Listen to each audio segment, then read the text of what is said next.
Okay, let me just respond to some comments if there are any. Okay, actually, if SMRT operated NEL, on extend Sengkang, it remains at Serangoon. Possible. This thing will also remain in Serangoon. Actually, this thing might still go Hougang. Same for, I think both of them would go Hougang. Kovan ITH maybe? I don't think it's necessary to do like part 2 for this because there's not enough like content for part 2.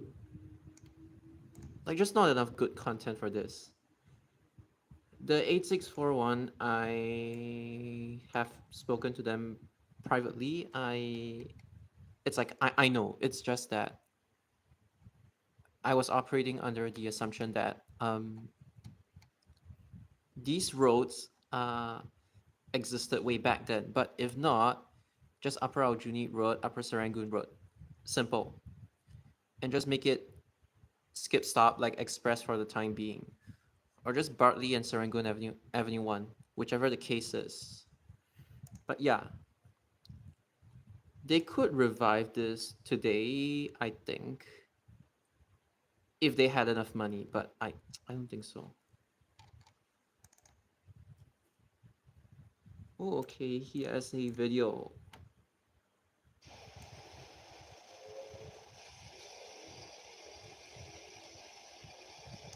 Okay, hold on.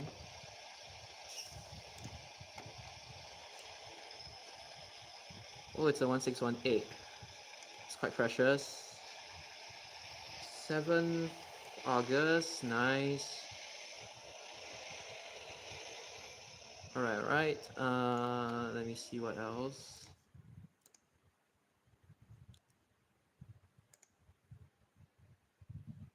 Okay. He is saying to amend bus 12 to Marine Parade, and then Tampines East residents will have a direct bus to Marine Parade. I mean, you could just change 31. Okay, but I think he's saying this based on the assumption that 196 really gets truncated and, like hypothetically gets truncated, and 12 really amends like that. But the main purpose is not even for Tampines East to have direct access to like Marine Parade.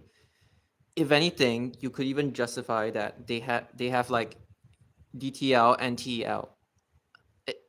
Again, I'm not like someone who would recommend people to take MRT. I'm just saying that like I'm just saying that technically you could argue that this is the recommended route that they would tell you to commute with, because it's like reasonable enough. Like you just transfer at like Sungai Bedok and that's all. The reasoning for amending bus 12 isn't even this. This is just an effect, which is not really that important in this context. But like, I think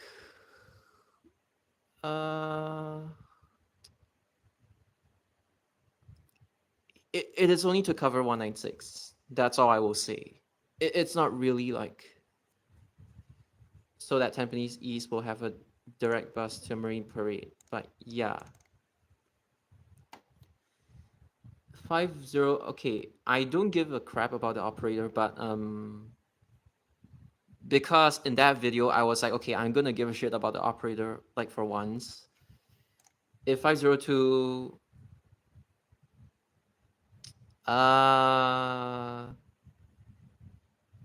when 502 was first introduced, it was actually Hougang to Boon Lay. Then over time it got extended to Sengkang. So most likely yes. If it's like so what's that depot called? Sengkang West Depot based. I know Sengkang West Depot didn't exist back then, but if SMRT were to control it, they could technically shift everything to Sengkang West Depot instead of having it at like Ang Mo Kio Depot. So yeah, I think it is. in this case, it is possible for 502 to be under SMRT when you talk about like the territory and stuff like that. So yeah.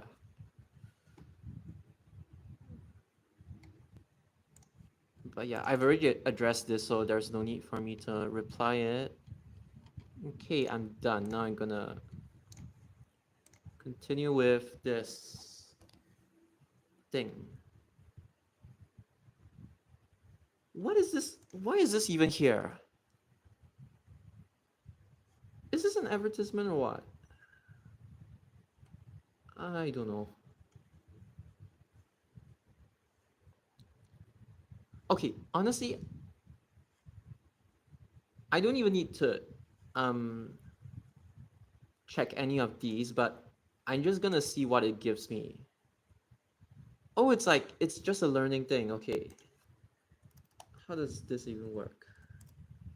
Oh, it's just a okay, I think I got it. Okay. And then what would happen if I'll go back and then so the learning mode is just for you to like learn all 574 items inside it. So yes, at least now we know that there's a total of like 574 and they don't really update this website. Okay, what is MCQ? Oh, okay, I got it. I mean, this thing is like, this is like damn easy, man. Like, I don't even need to, you know what, like, this is technically a handicap. I don't even need this mode, but I'm just gonna play this for fun because it's like, at least it's something different. I might just switch over to just typing it, but let me just do this because this one looks fun. Because my brain was like kind of dead when I tried to go for the streak. My highest was like 926, and 182M would ruin it. So let me see if I can actually get like a high streak using this. And they better not give me 182 and 182M in the same thing. I hope that they actually don't program it like that. I don't know. I've never tried this. This is my first time. So 175, 920, 324. I mean, okay, you could have made me pick 138 A and C. That'll be fun, but I guess it's like, oh, you see, there's even a 182M over here, but obviously this is not 182M. This is just 99.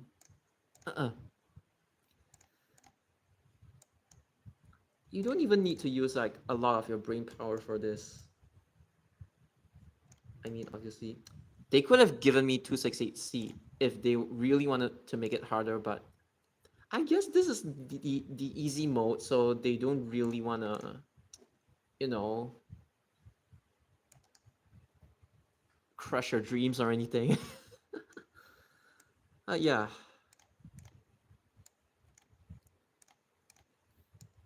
Again, this is my first time ever trying this. I never tried this before. It seems fun because you, like I said, you really don't need to use your brain power. And the options are like, it's like an entire array of them. It's not like they don't give you ones that are like close together. Like this is 801, but they don't even give you like 861B. They just randomly generate everything. But I guess that's their point anyway. If you make everything too close, it'll be too easy to like pick out once you get experience. But they should have a few ones that are like close to one another. Like, I don't know. If you put like 861 and 883, the short working trips, it could trip up a lot of people. Or maybe 34 and 118. So yeah. I mean this is 34, so but I feel like I'm eventually gonna misclick. Cause yeah, I'm not even typing it, I'm just like clicking it.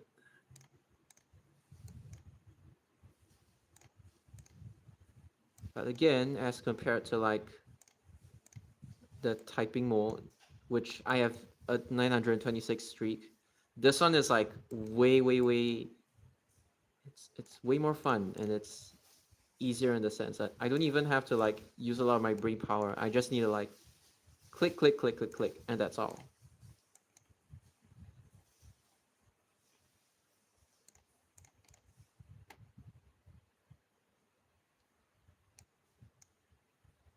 Although sometimes I find the open-ended one is like easier. It's just that you have to deal with like 182. Actually, I want 182 to appear soon so I can see what the options are. I wonder if they would start spamming these, you know. I think there's a 963E. 154. I mean, technically, once you get used to like the open-ended one, this one just becomes like super easy. Because you already memorize every single. Where is 242? Yeah.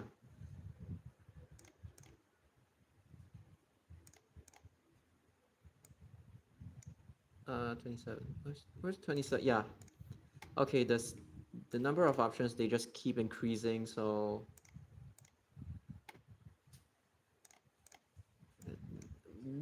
yeah, that's all I would say. Like, they aren't even giving me anything that's like challenging or anything. It's just, I think the challenge for this one is that you actually have to look for the actual service. Okay, what is this? 95. Where's 95? Eh? Dude, where is 95? Okay. I was about to say, like,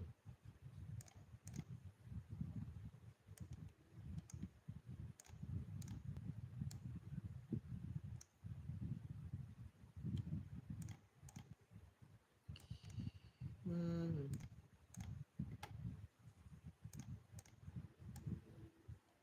I wonder if like the options would eventually cover the entire screen. I don't know if that will happen.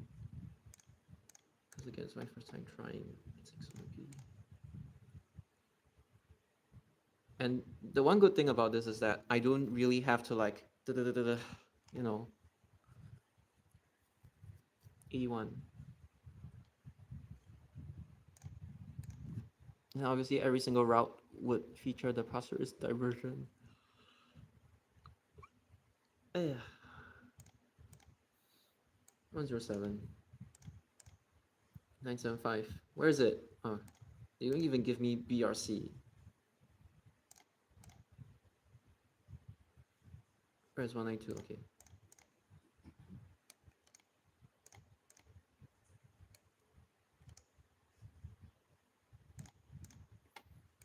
86. Where's 86?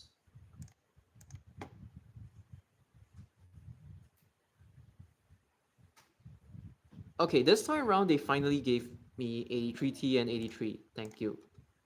Finally something that actually makes it challenging. 174. Where is it? Here.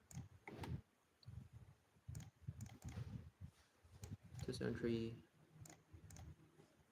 904. 55. Where is it? Where is that thing?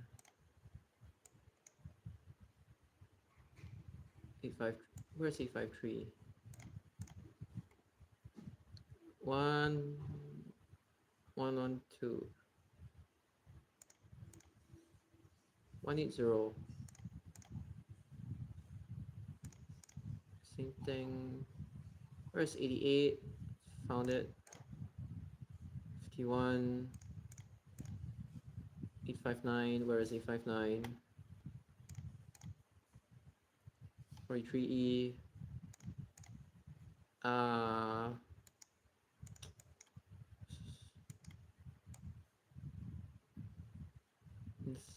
61. Looking for the numbers is actually harder than actually identifying the route, I would say. 6. Because I think some people would be bound to like misclicking to, oh no, this is 98. Although this is like a good way to learn the routes, I would say. 175. The hell is 175? Yeah. 36B. 97E. Where is it? T. 976. 7. 107. A. E. Some of them they keep appearing at like there. Where is it? 97.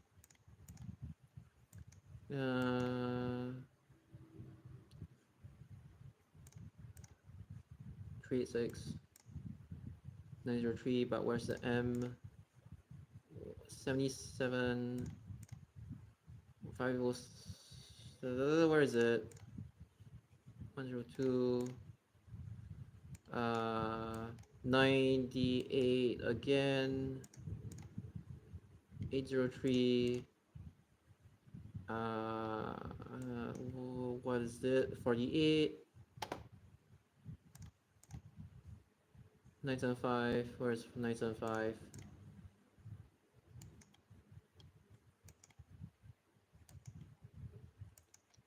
90. 189. Where's 189?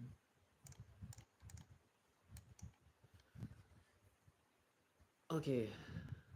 Wait, no. No, that is 119.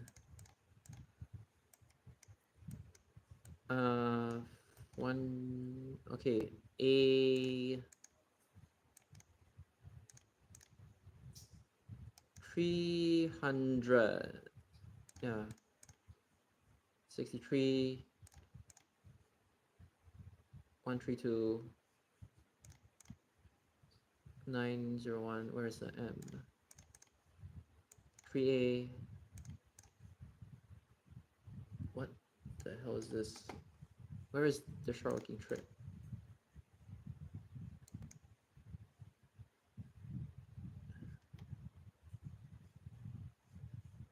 I cannot find it. What? Where is it?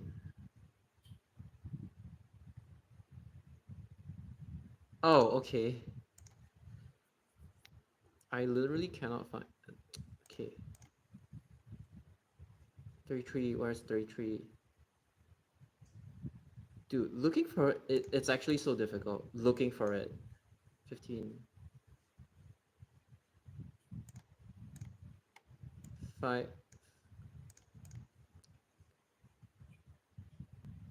913. Where's 913? Triple one. A, where's A? Where's A? Okay. It's easier to identify short-working trips like this. 53. 102. 107. Where is it?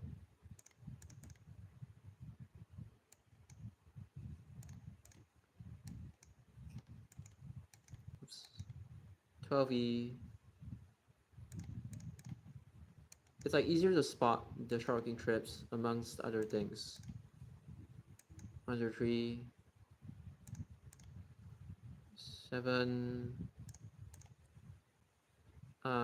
Where is that thing?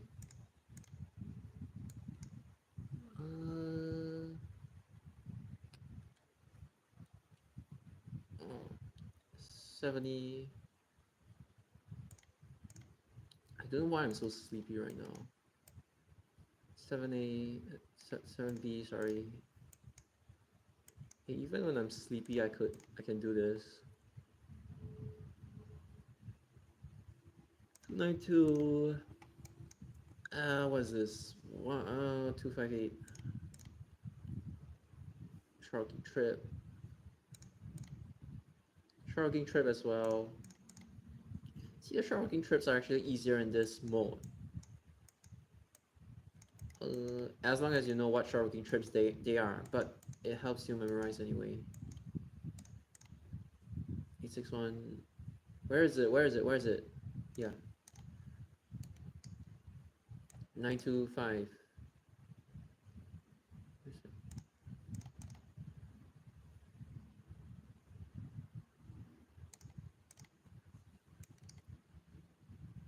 258. Where's 258? Oh, okay. Shocking trip. Where is it? Here.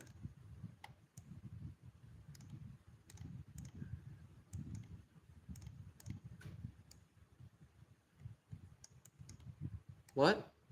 Oh, okay. M. A. A as well. Where is it? Shit.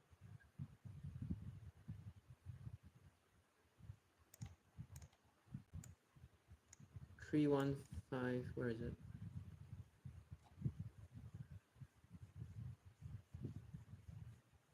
I don't see 315.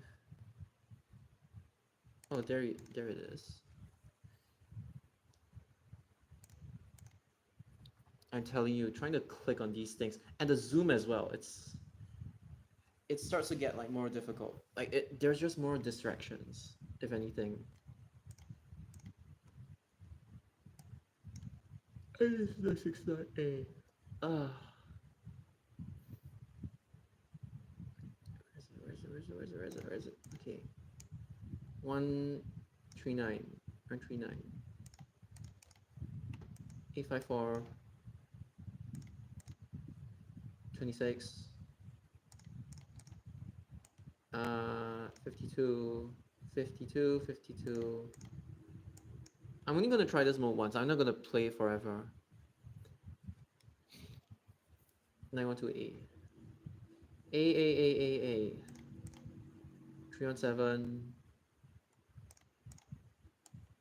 This mode is like less stressful because your streak won't necessarily break, I think. 858. 382.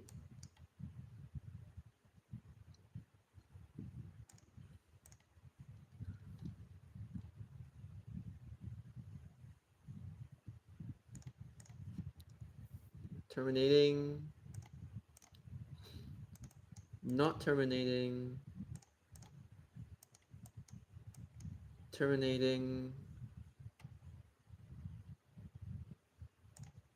I think you guys could even do this if you're asleep. As long as you don't click on like the wrong one. Just make sure that you don't get careless. A.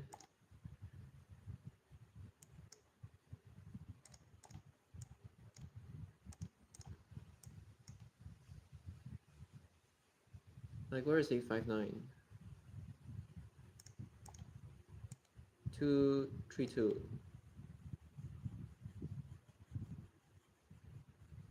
232. Where is 2? I'm not seeing where 232 is. Oh, it's here.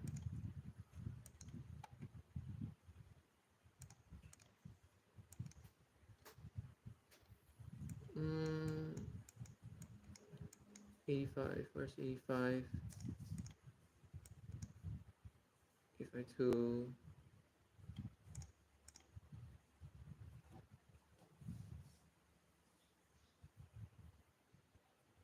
Yeah.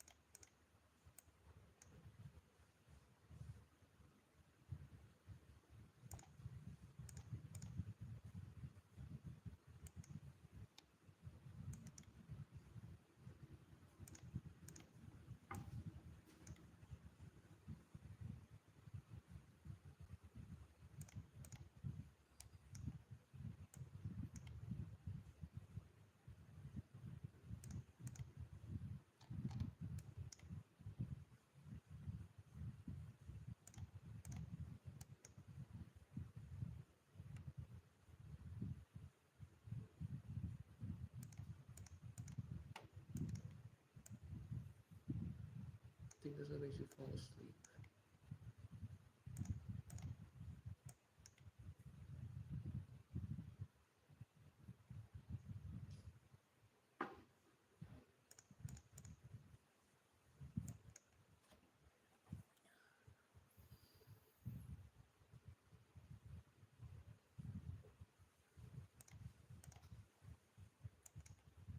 Looking at the numbers is like counting sheep, if anything. I don't want to scroll and accidentally click on any of them. Like I'm trying to scroll and I accidentally click on them.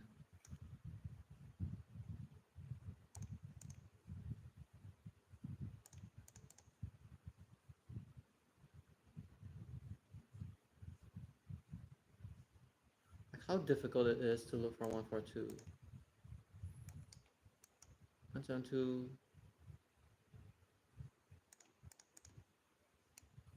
29. Then you look for 129. Where is one? Okay. 859. Create 358. But where is 358? 358, 358, 358. What? What? Where is 358? There's 9, but where is 8? Oh. That's a hard part about this game mode. Trying to actually find stuff. Unless it's a short working trip, then you can narrow down your answers. And the list just keeps getting longer and longer. 43. 190, no, 972M.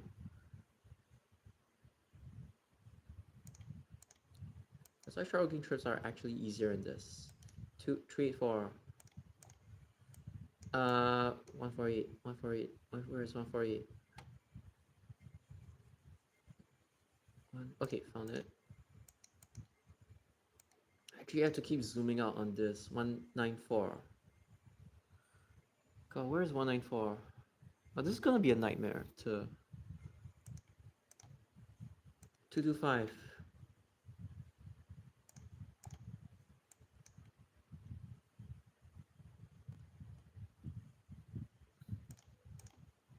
Uh, 247.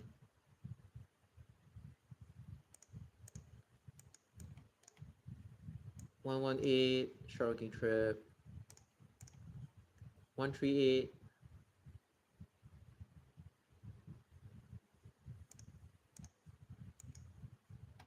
Getting the same thing. 7.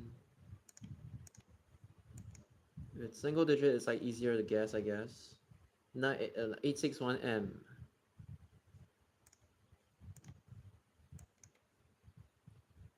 99. Where's 99?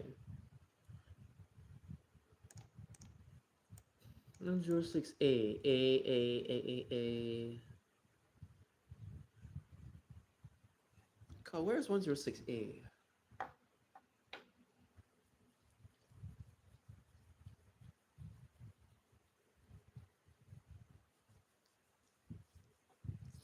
Is it normal that I feel sleepy after doing this? God, like, where is the A? Oh, okay. Took me forever to find it.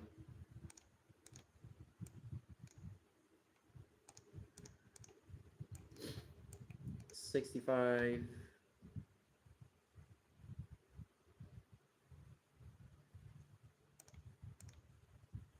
179.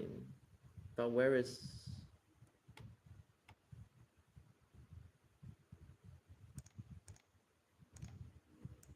100?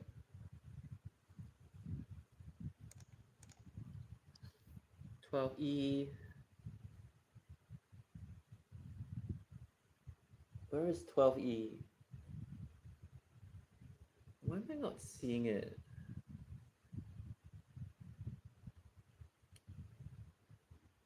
Oh. 167.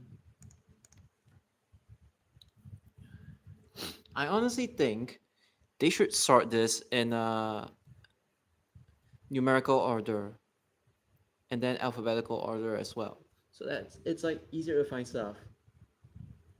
This to me. They don't even give 9 to confuse you. 91.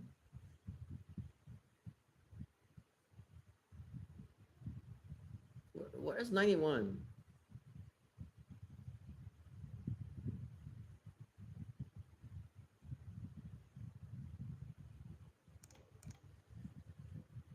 Okay, X.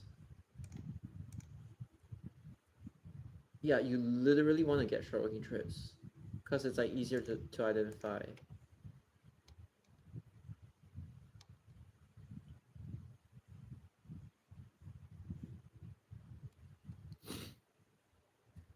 Okay, 974. It's not A. There is an A here. But where is the normal 974?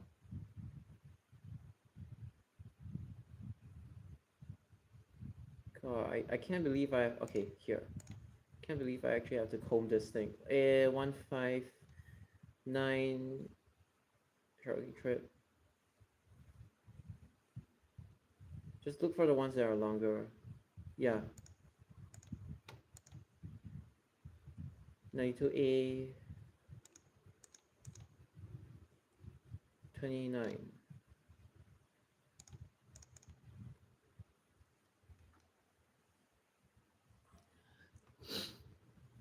676.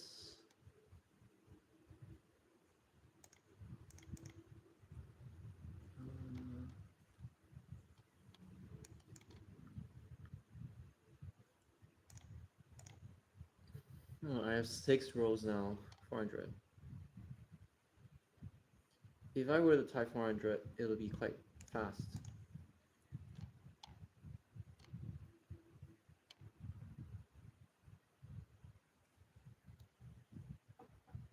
$870.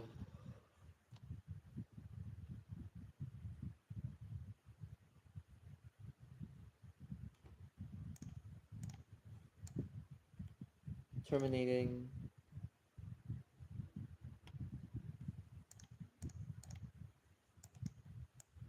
55.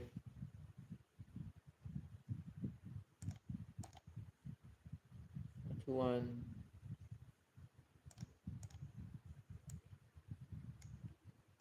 858 again.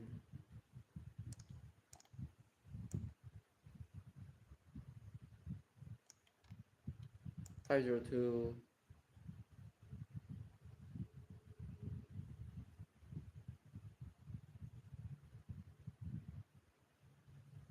Where's 502? You guys get what I mean when I say this thing puts you to sleep a little bit, like actually finding the damn thing. Triple tree. 975. Like I can think faster than I can click on things. 148. 86. I gotta sit up, man. 163.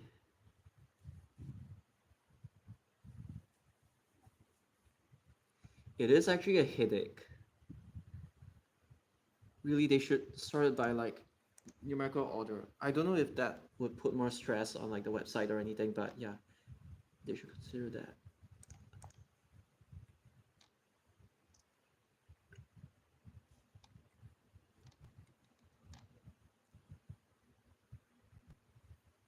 Where's 302A?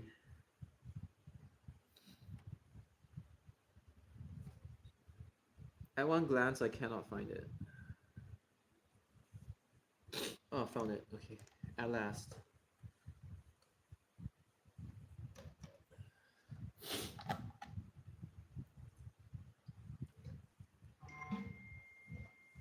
MCQ mode makes me asleep. Where's 811A? Okay. Probably because I had a late dinner or something. I don't know. 222, 222. It should be easy to spot. 163. Where's 163? It's not 153, but not 163. Found it. 200. Imagine you still get it wrong.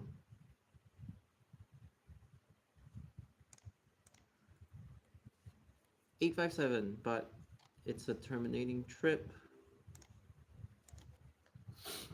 Oh god, it's like getting more and more. 1, 2, 2, 4, 1. This is gonna be a nightmare to look for. Oh, found it.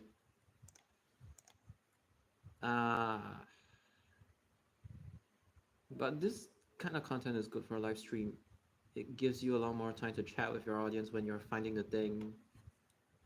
And then by the end of it, you will probably have like a good streak. So, what's this? 76. Where's 76? Okay. Okay. 50. Whoops, I almost clicked on the wrong one. If you mouse slip on this, it'll be quite kind of a pity, honestly. But at least, unlike chess or other esports, you don't really have to like play fast or anything. This one is just a test of like, which bus services do you, how many bus services do you know in the entire Singapore? This one isn't testing you like past or anything. This is testing you present day.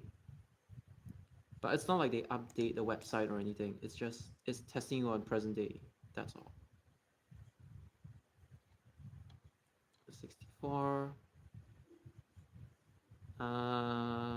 What? 64.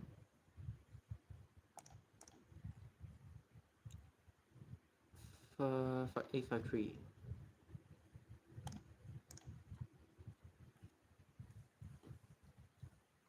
Oh goodness. 333. Okay.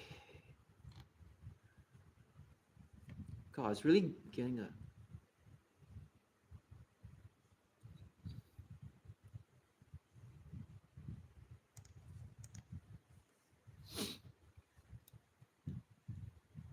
31.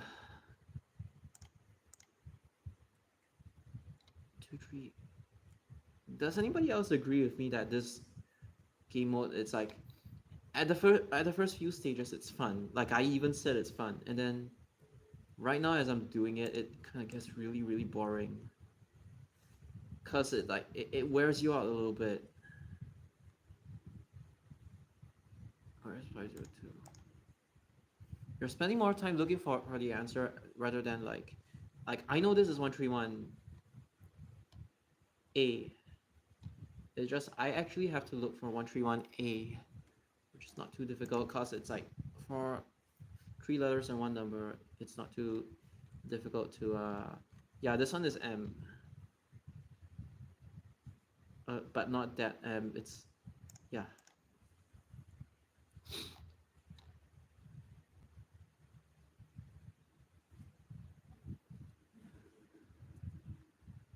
This one really tests your patience a little bit.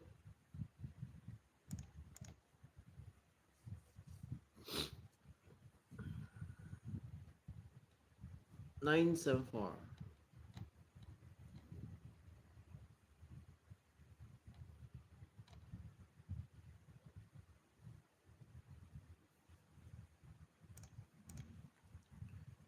E 21.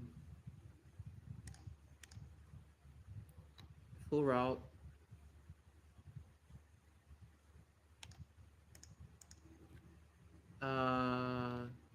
Terminating 230. No, 235. Why is it that my first instinct is to say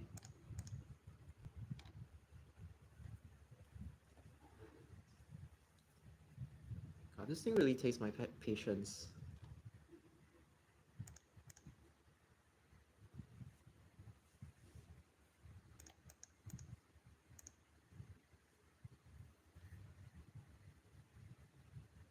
9 9. I was always gonna say 941. 192.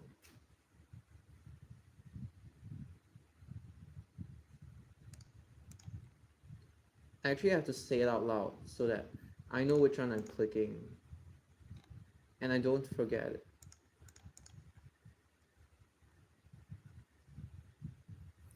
It would really help if they put it in ascending order. They sort it out, which makes our life easier. Maybe that's why like this mode might not be that popular with people. I don't know. I don't know the statistics of this game.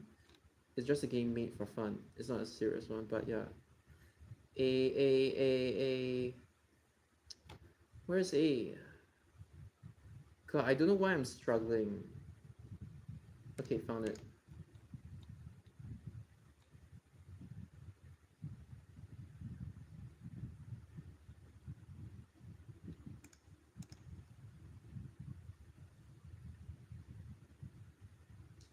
$32.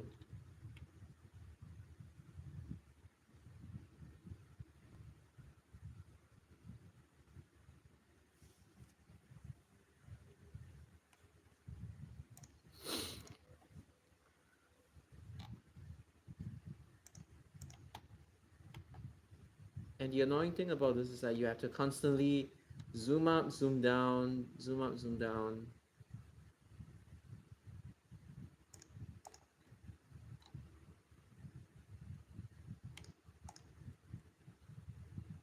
Eight, 5, 6. B.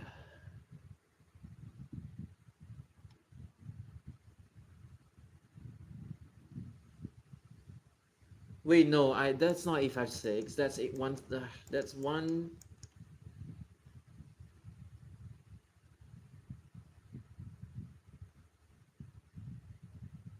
Yeah, it's this. 85. No, 663. There are 7 columns right now. Oh my god. This is gonna take a while. Oh my god, where is 663?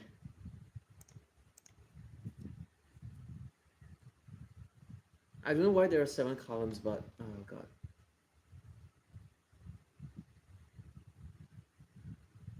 Like, where even is 231?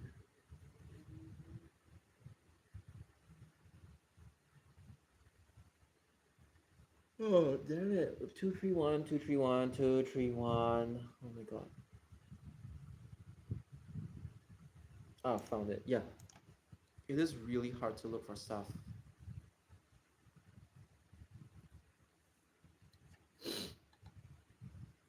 168. 991B. Wait. No, no, no. 93M. See, when I'm asleep, when I'm half awake, half asleep, this is what happens. X, X, X, X, X, X. See, the short working trips are like much, much easier here. Whereas the rest you have to kind of like find them. 105. 105, 105, 105, 105. 307. Ah, god damn it. Where's 307? I don't see it.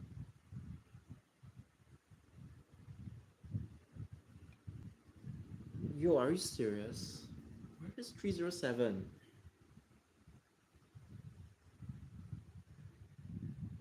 What?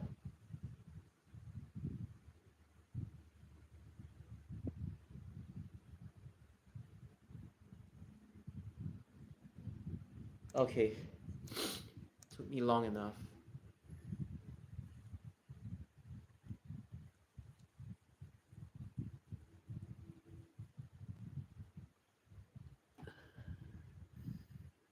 This is kind of like the equivalent of, oh, this YouTuber is so interesting that even if I watch a video of him commentating over paint drying, but enthusiastically, I would still watch it, even though it's like literally paint drying. Right now, I am experiencing that. I am narrating over literal paint drying. That's how kind of boring this thing is.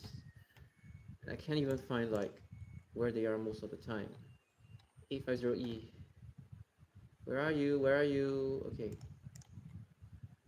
882. 882, 882.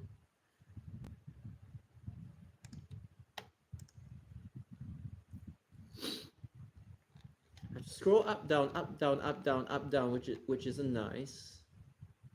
Now I need to look for the T, which is like buried all the way. Oh my god, I can't even. Okay, found it. This is why they really need to put it in.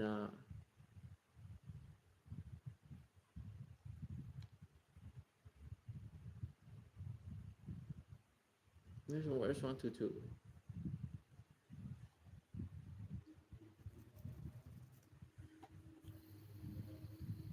122, where are you? 122.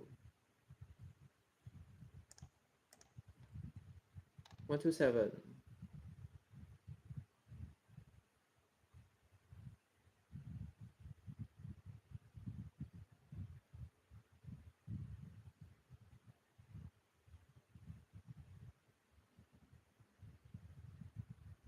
Oh gosh, it's. Where is 127?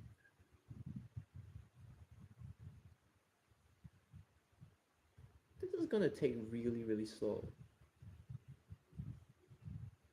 Where is 127? Did they not generate it?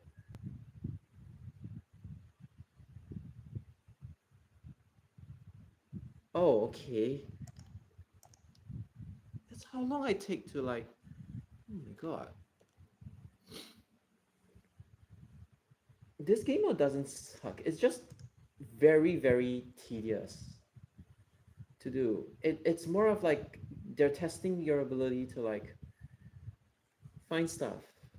And okay, this is not M. This is definitely not M.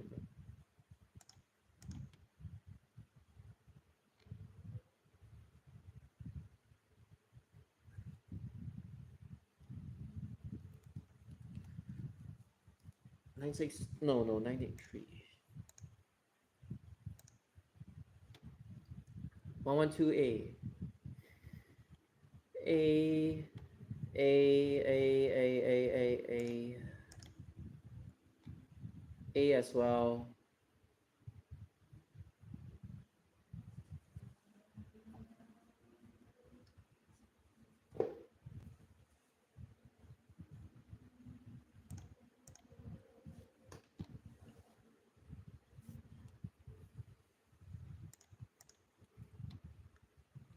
One three four. 134. 160.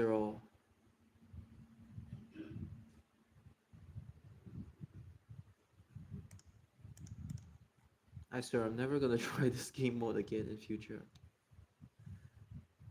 I'm only doing this because I want to see how fast, how high my streak can go.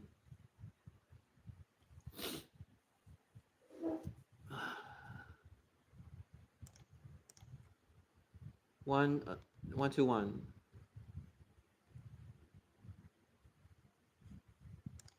Maybe one good thing about this is that it prevents you from rushing except at the beginning.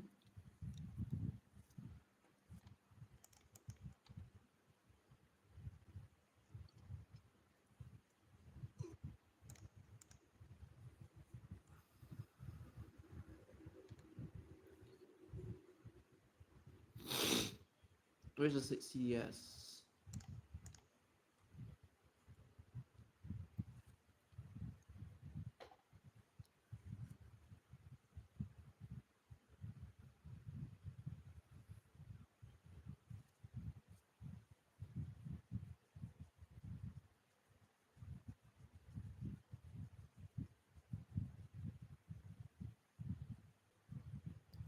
My god, it's killing me.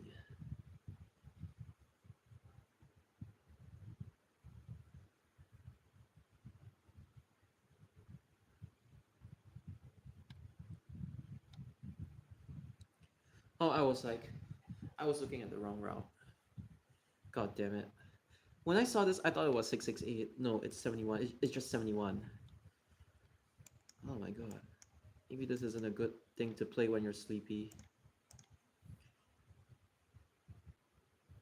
657. 657. Where is it?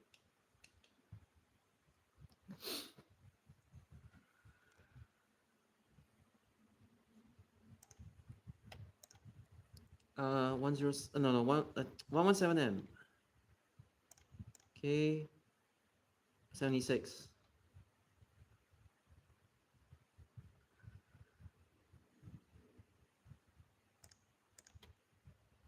158. Travel King Trip. You see this thing and this thing. Now they gave me the full route. No, not that, not that, not that. Have they given the same thing twice? I don't think they can give the same thing twice in a row. Oh god, where is 158? Okay, found it. Alright. 94 A, where's A. This is starting to become stupid. 94A. Where are you? Where are you? Dude, this is 94A, but where is the A? What? Okay. 7. At least that's easy to recognize. 925 M.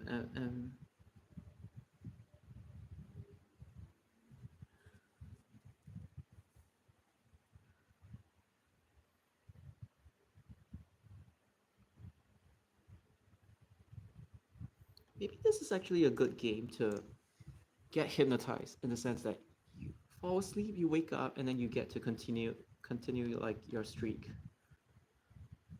Where's 83? Where the hell is 83?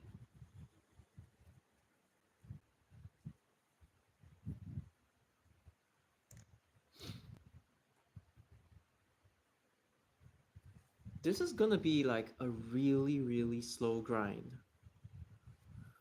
All the way to the top. Okay, 169, 335. Where's what?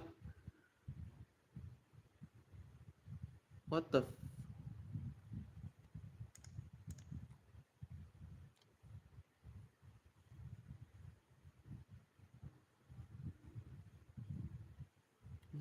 Ah.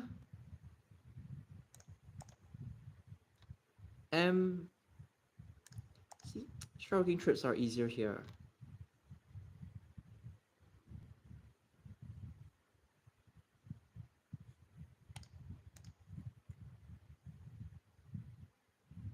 It's easier to look for like one digit, two digits.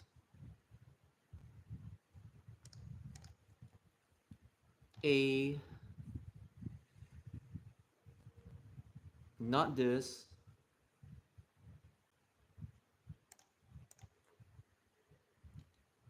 This one is straight too.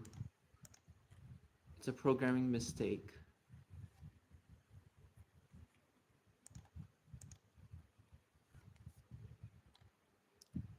$272.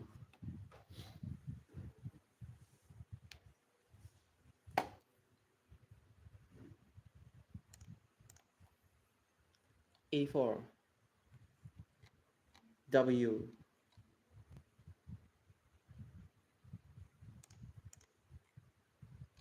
115. 973.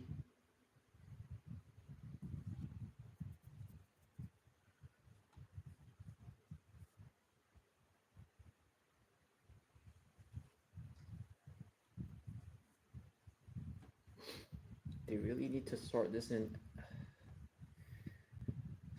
numerical order.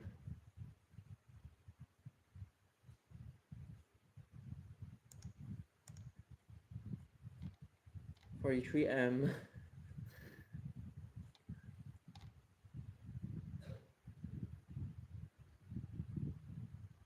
Where is it? Where is it? Where is it? Why can I not find the M?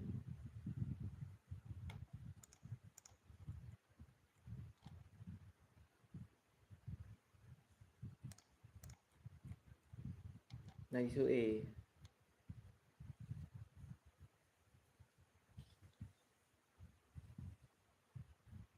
That's not B.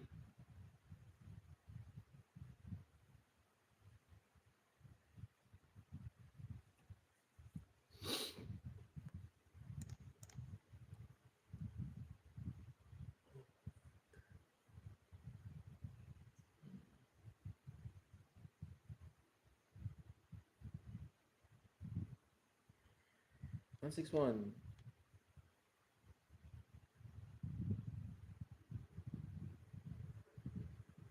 Where's 161? God damn it. God damn it.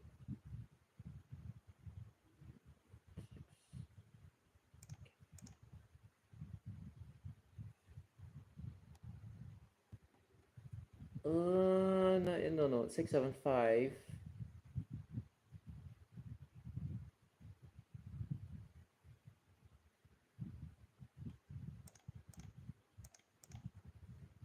(43).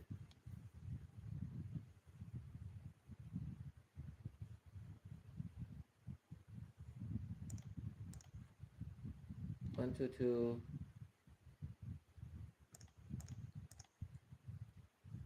97. E. 129. 242.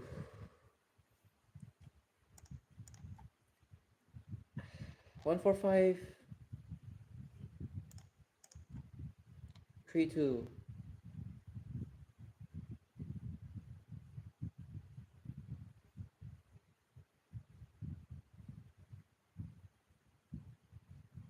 'What? Where is it?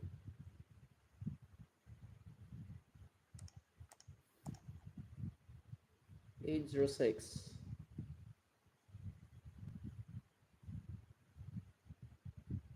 Where is 806?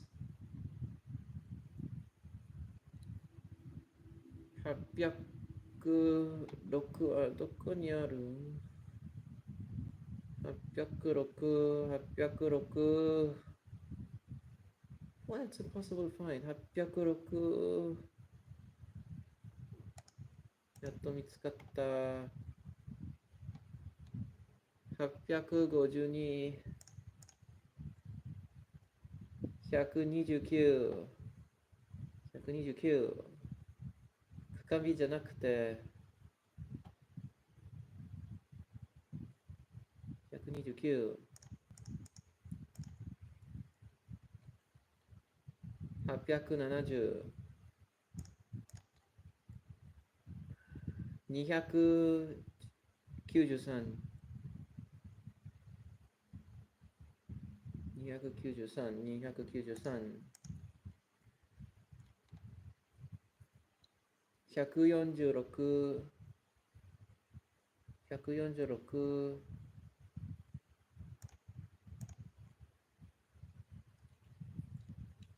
858。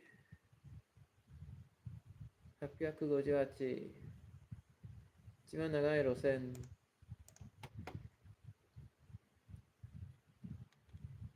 163。154。154だよ。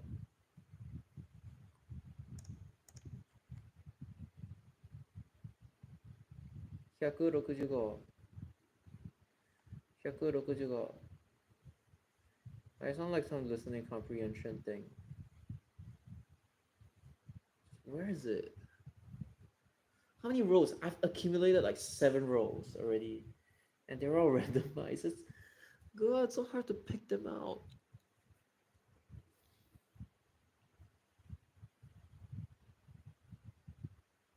What? 165だよ。28。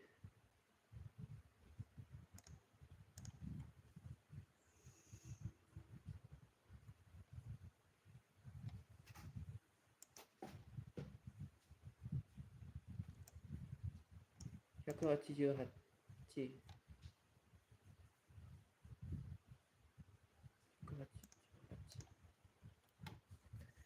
So, hello guys, I'm playing MCQ mode, and as you can see, this is literal torture.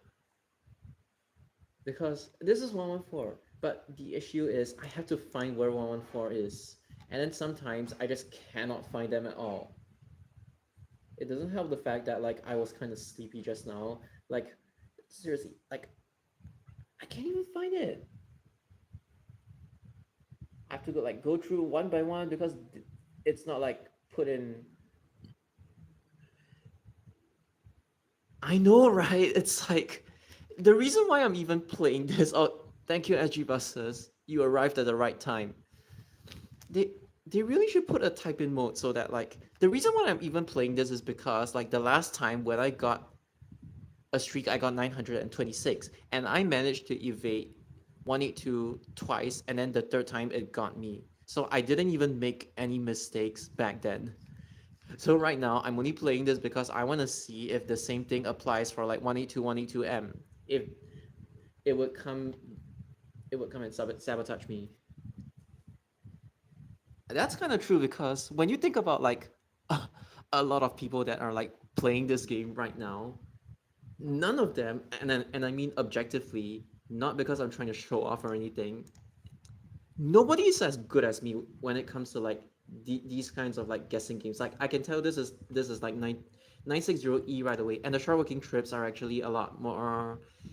It's a lot easier to like identify the short working trips. Like this one is 359. How am I supposed to find 359 from this mess? I wouldn't get past 10 guesses. Wait, just curious.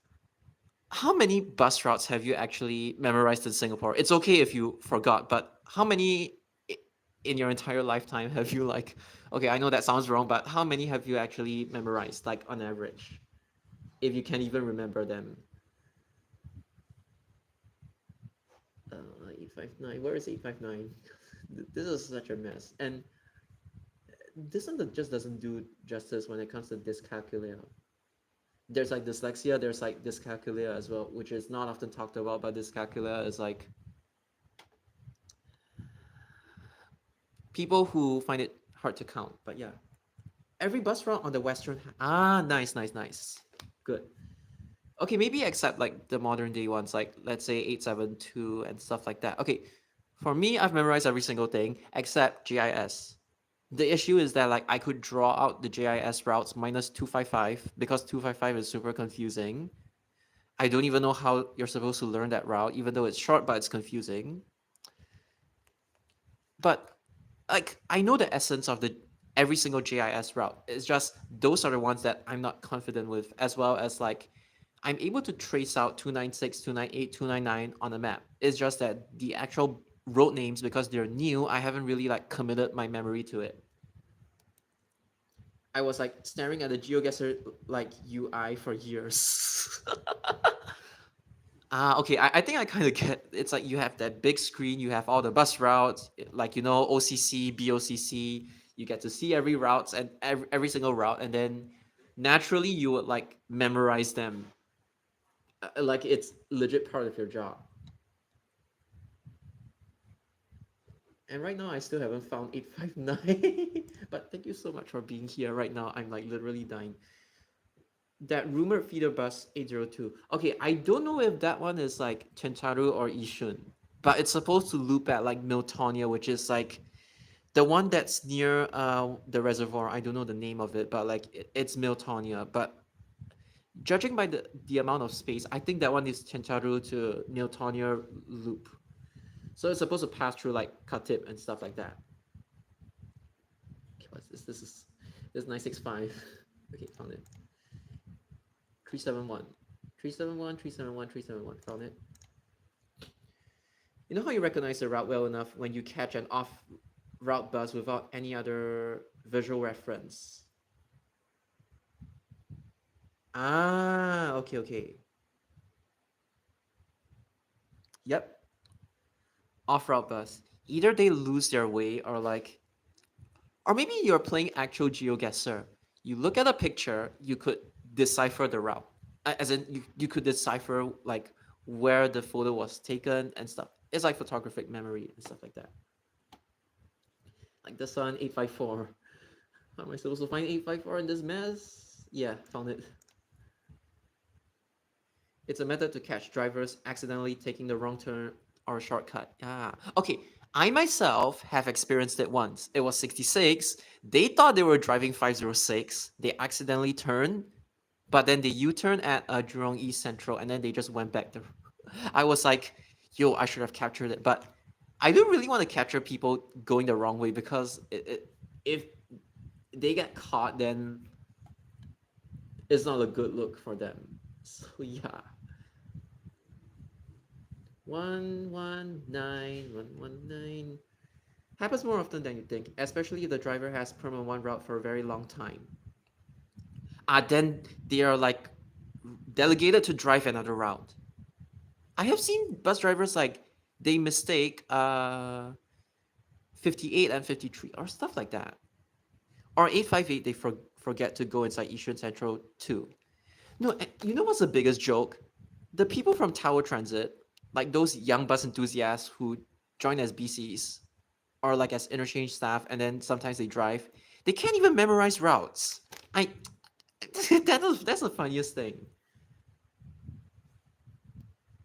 When you drive long enough, you just turn instinctively and forget the actual route you should be on. That's why if I ever actually become a driver, I mean it's like hypothetically, I would need a desto or like a whiteboard facing me, not facing the passengers, to remind myself just what exact route I am driving because I have like 1970s, 80s, 90s, 2000s, 2010s routes all memorized inside my head, and I need a reference in case because I'm not the kind of person who like looks at the trapeze or anything.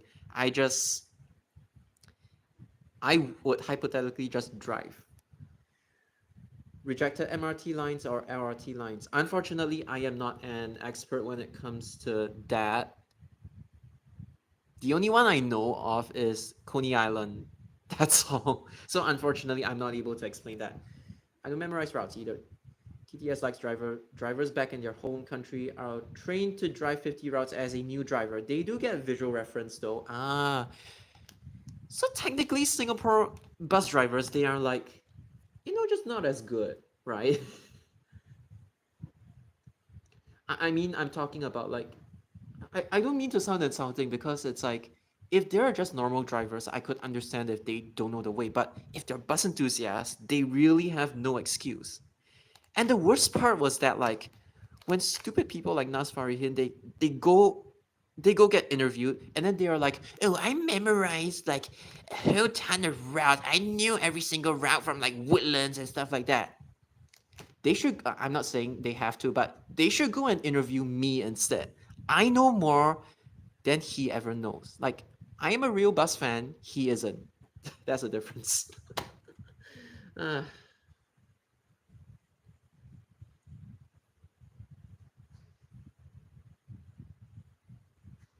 okay, where is 119? God damn. I still cannot find one. Oh my goodness. Okay, I finally found it.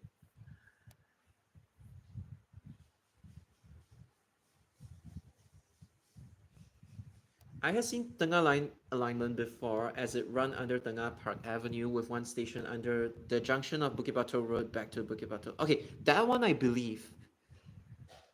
Now the big question is it gonna go Napier or is it gonna go along Margaret Drive, then down to Red Hill, Bukit Merah Town Center, Depot Road, and where would it turn? Okay, but then TTS drivers down under get paid more than Singapore ones.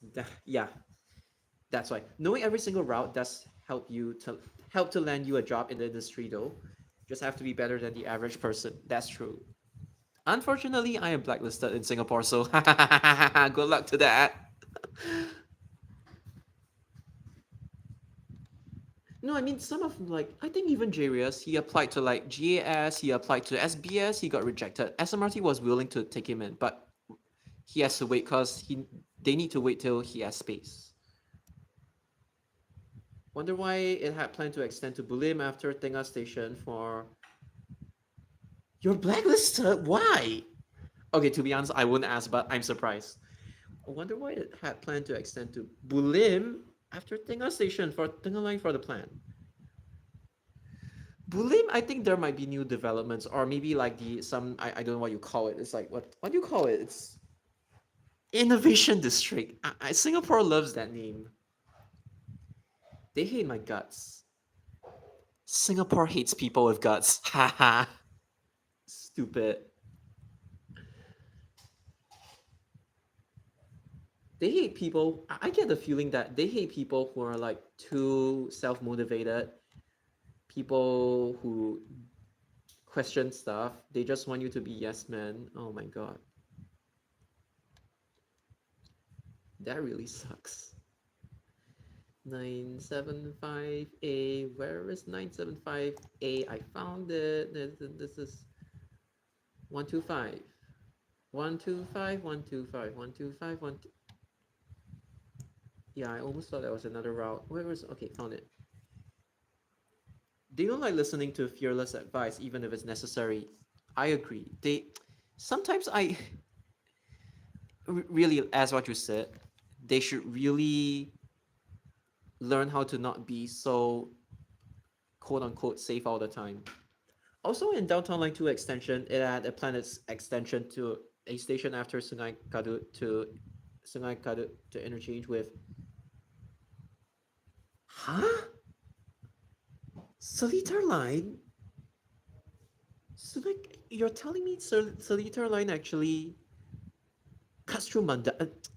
I thought Seletar Line was like that doesn't make any sense. Okay, cause to me it's like Seletar Line is like somewhere along the northeast. How is Sungai Kadut actually related to Sungai Line? At the Seletar Line? I have no idea. Please tell me more. How the Singapore system works. Japanese bureaucracy is quite similar in that way. Yeah, they're changing now, but it's like it still kind of reeks. Like JR, GNR, the ex-GNR people, they're like that. Stupid. But yeah, it's like just say yes, don't question, that kind of thing. That kind of a thing with like typical Asian societies, I would say, as much as it sucks.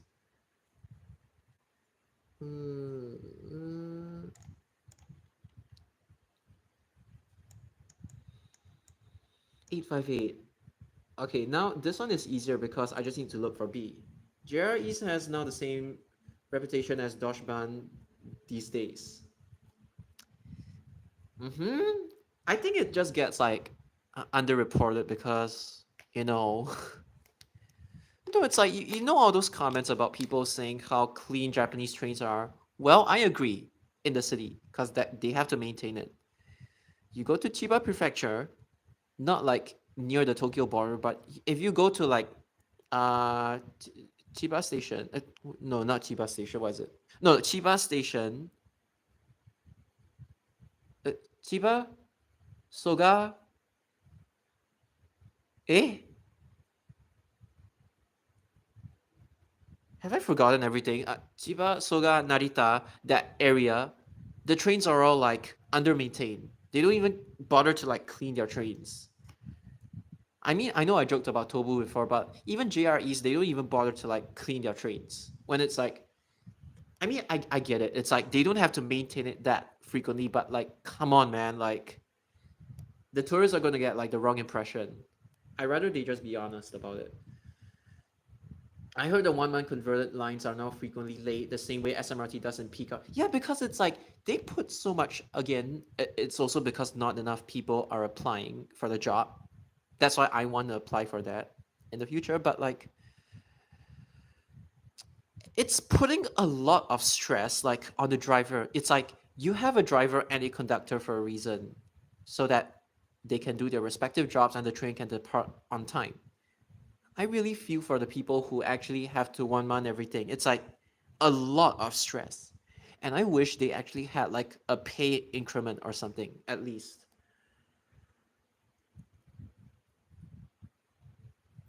Bad interviewer. Joke's on me, I never even got an interview. No, okay. I have been in an interview before. I've never really experienced it, but so far it's more of like they don't even want to interview me, they just reject. And it's not just me, a lot of my classmates, they've faced the same thing, like in Japan. 209 on weekday peak hours is on average 10 minutes late. Well, I want to know what actually happens to Utsunomiya Line, Shonan Shinjuku Line, Takasaki Line, uh, Ueno Tokyo Line, Tokaido Line. You know, that one that's frequently late? I wonder how bad it is now. Japan and Singapore are on a race to the bottom on wages. That's true. But I feel like Singapore is like, they are sinking fast. Not to mention, USA is another one. Under that orange taco, hundreds of interviews, no fun. Same. That's why I'm like, be your own boss if you can. Imagine if Tengah Line follows original alignment to Napier and can take over Circle Line branch and continue to Long Island. Okay, unfortunately, the Circle Line branch. Oh shit, I think I know what you're referring to. My bad. You're referring to Dhoby Ghaut because there is another branch from Prince Edward Road that's like pointing towards Sentosa. That one technically can be for Tengah Line, but if you're referring to like the Dhoby Ghaut branch, then yeah, cut straight through Long Island Line. That's possible.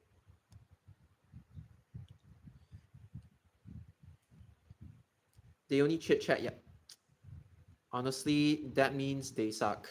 Ish.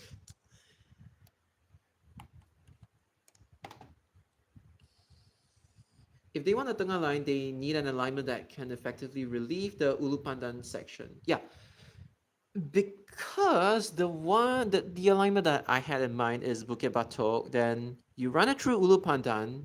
There are two options. The first one is you just cut through Napier. Then either you cut through Orchard Somerset, Dhoby Ghaut, like what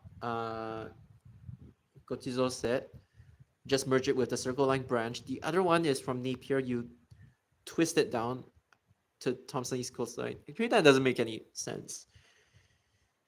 Oh, sorry, no. Napier, you twist it down to Tanglin.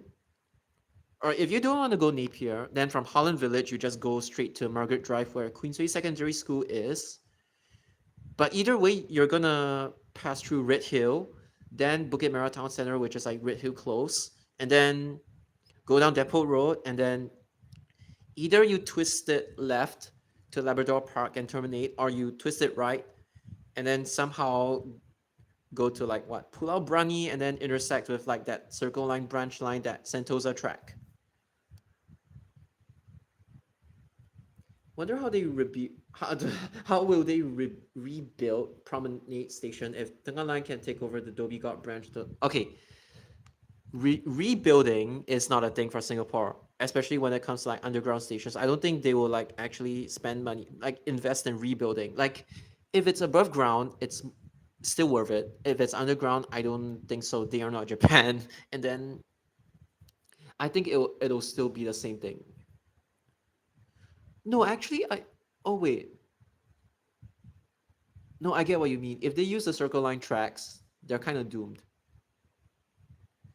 I think they won't change the platforms. They would just build tracks cutting out of Promenade Station. They'll just build tracks. That's all. I know it sounds lame, but that's LTA to you.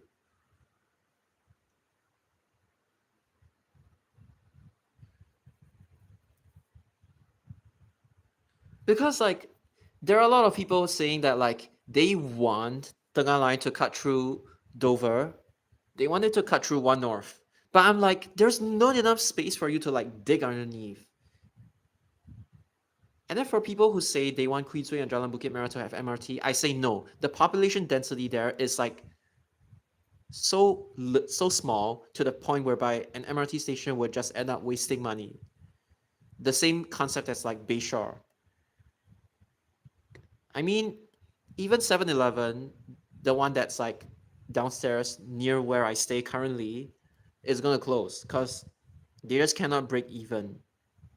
That alone just shows that Queensway and Jalan Bukit Merah should never have MRT stations. They're not worth it, and it will just inconvenience the elderly. And like during the construction process, you just don't send an MRT to like a majority elderly area.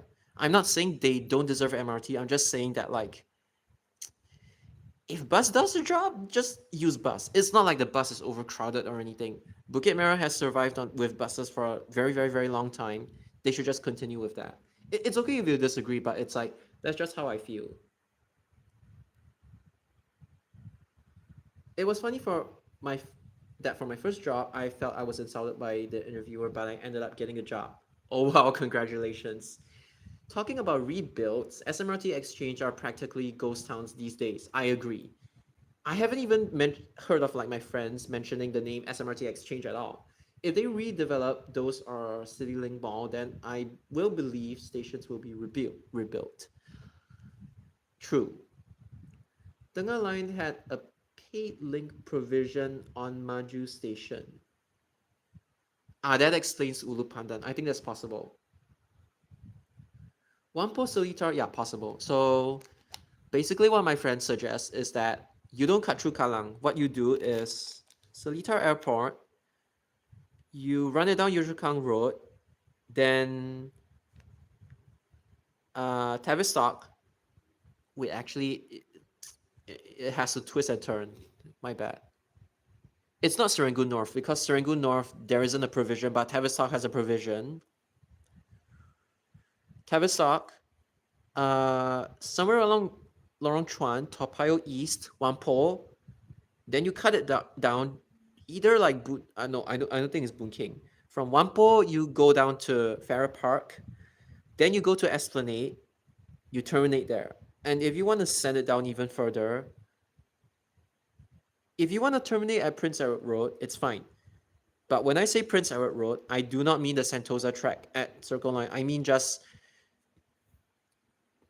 at the west Circle Line, there's an east side and a west side. At the west side, you would put the so-called Seletar Line platform there. And that track, that's not related to it at all. But yeah, it's funny if they like just wrap around. It doesn't make sense.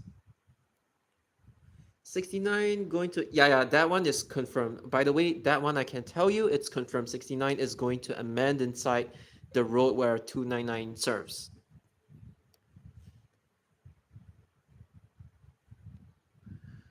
Okay, Whampoa Estate needing a station from Seletar Line, it's not because the area is only served by buses. It's because that area is being walled in by PIE and CTE, meaning that north-south access as well as east-west access is limited and it's cut off. It is not because it's only served by buses. You don't run MRT through areas that are only served by buses for no reason. The Whampoa reasoning, it's mostly because that town is just walled in.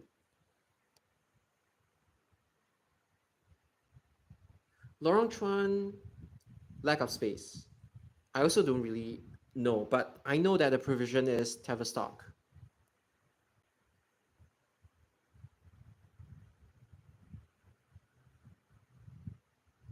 You know what? Screw the GeoGuessr. I'm gonna do it like off camera anyway. But yeah. Hold on, I'm gonna read. If I were a planner, I would want an MRT station to be 100 meters to 400 meters away from every bus interchange and terminal. That is true. Okay, although there are some exceptions, but generally this would be the rule. Paya Lebar Air Base. Oh, okay. That one, another MRT line that is called Eastern Region Line. That one is meant to offload Circle Line. It is sort of a like, what do you call it? It is sort of a outer Circle Line, which is like, okay, if they do not, if the so-called Seletar Line plan does not actually happen, that so-called Seletar line would shift eastwards. Technically, they could have both, but they would shift eastwards to become something that's called Eastern Region Line.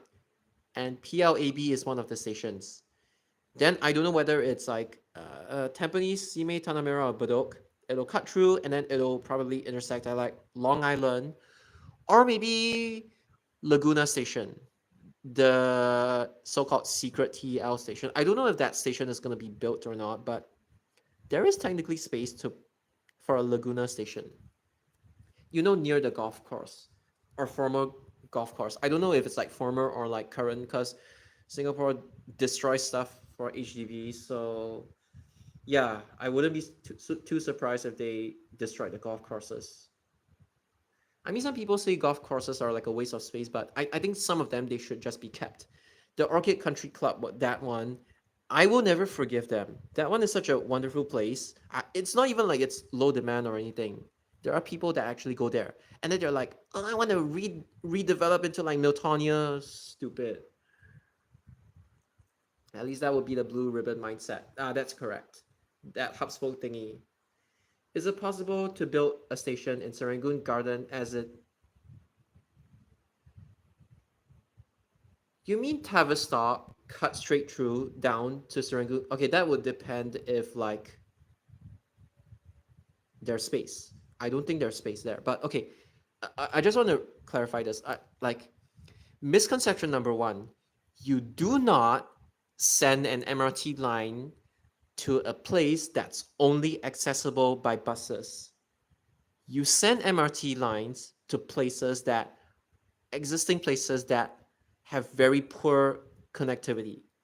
It's not like, oh, it can only be accessed by buses and I want an MRT line. No, that's not how it works. I disagree with places like Jalan Bukit Merah and Queensway getting an MRT line because buses do fine.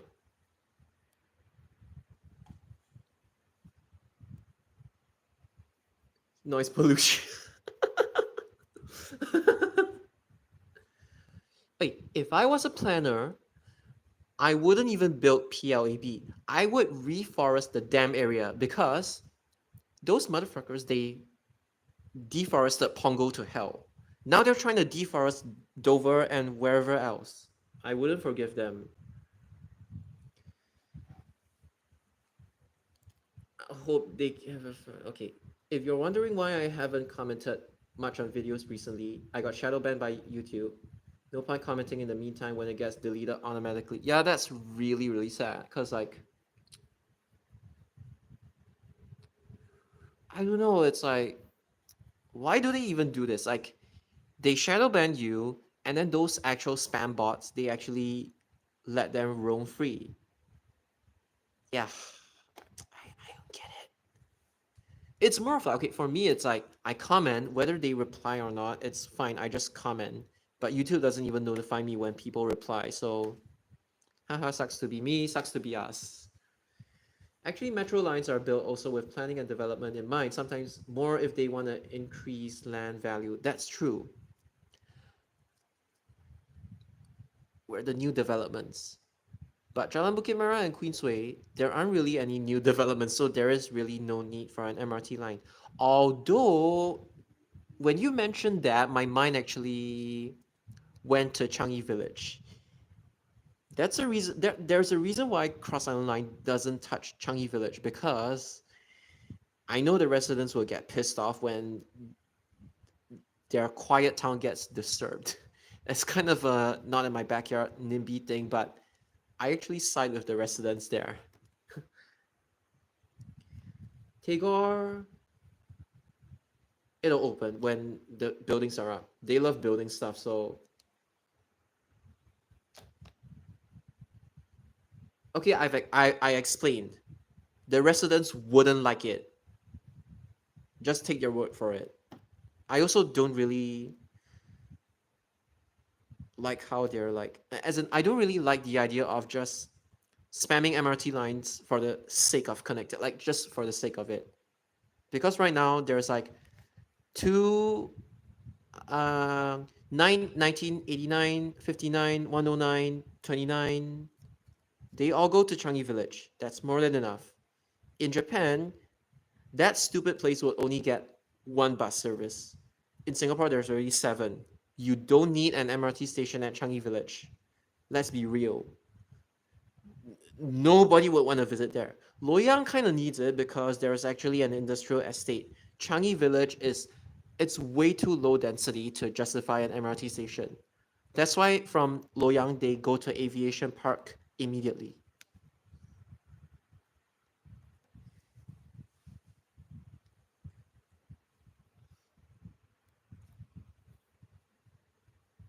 Okay, it's not an if thing, by the way, for the CRL extension. That's called Northern Region Line.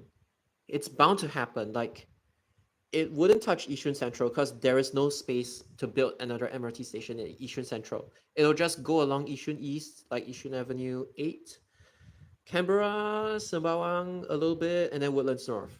There's no way that they would touch Yishun Central. I noticed no MRT lines go past Geylang or Changi Village. The Changi Village one, yes, I've explained, but okay, when you're referring to Geylang, where exactly are you referring to? Is it like Mountbatten, Lorong 22 Geylang, Tanjong Katong? Like north-south, you mean?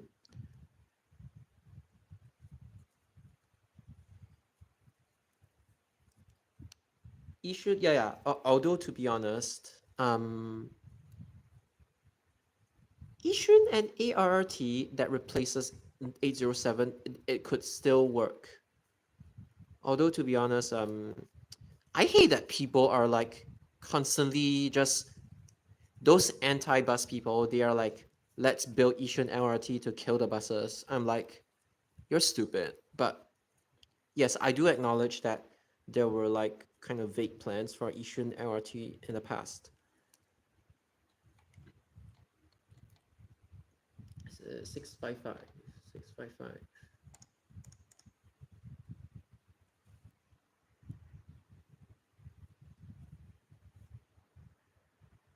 If they extend to Changi, oh sorry, okay, if they extend to Changi Village, that means the whole area is up for redevelopment, but I suspect it might get in the way of Changi Airport's flight plan. I believe that as well. Okay, it's like, I do understand that like there is an arbitrary boundary. It's like anywhere that's like bounded within circle line, like the current circle line, the buildings can go high, but outside of it, they have height restrictions, especially at like Simei, Tampines, Pasir Ris, Changi Village. That's the reason why Changi Village is gonna stay as a quiet village. It's never gonna redevelop, and that's why there's no MRT there. So yeah, that explains it. They extend to Changi Village. Yeah, get in the way of Changi Airport's flight plans. Yeah, flight paths. Sorry. Yeah, that's true. There's no express trains in Singapore, so it's not like it will be significantly faster. That's correct. If Singapore has like a Tokaido line, then maybe it's a different story. Express train, they should try to do it from Jurong Lake District to Changi Airport via CBD. Although I believe there's a reason why they're not considering it, because if you run express trains, remember, right now they chose the path whereby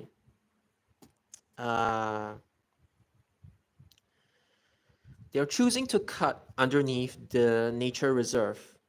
Imagine if you were to, I'm not, okay, let's not do the Japan strategy of making one train U to another, like local, let's not do that. If you were to quad track that section, it's just gonna cost a bomb. So I would rather you not make express trains in that regard. But if CRL actually followed a different path, then an express train might be justifiable. Again, the whole quad track thingy, it depends on space. Unfortunately, Singapore and even Japan, they just don't have space for that. SMRT can't even meet. Okay. Okay, I forgot the reason why the Boonlay to Changi Airport that through service was cut. I think they just want to focus on like mainline. I forgot the actual reason, but yeah, it's not like they're gonna. I think it's because people that are going to like Pasir Ris, they complain that like their trains weren't frequent enough. I believe that's the reason. Well, it sucks, but like, yeah. Hey, but if there, okay, wait. Actually, I kind of find it wild.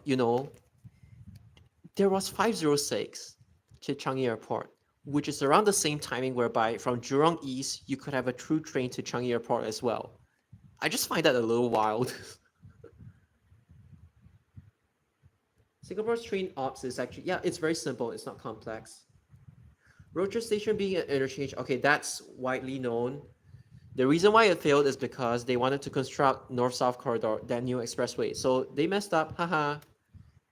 But even if it was an interchange, that still does not justify the rationalization of 506. Again, I know 506 is a part of DTR rationalization. I know LTA has even said it, but I'm just saying, even if DTL wasn't like that stupid loop, services like 5, they still have to stay. Because 5 gets a lot of demand from like Novena and Trellis Towers. DTL doesn't even touch there.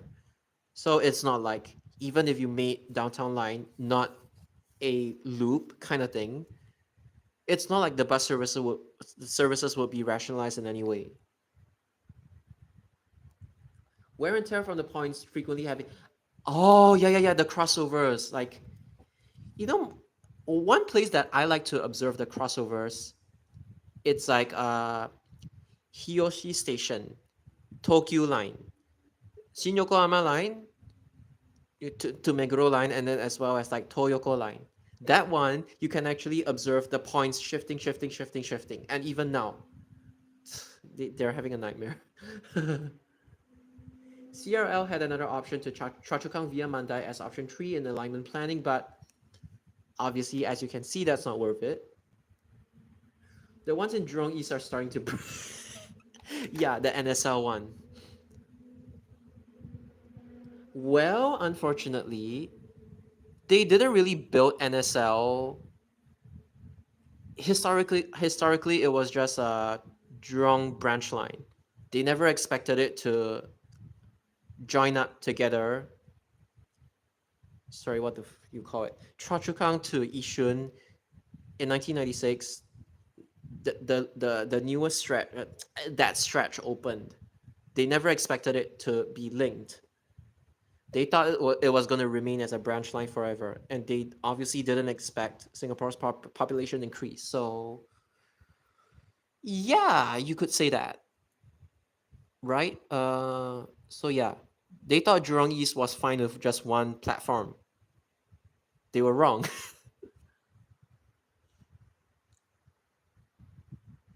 506 could have, okay, honestly, 506, don't say Boon Lay. Where it needs to be is Tengah and Tampines North.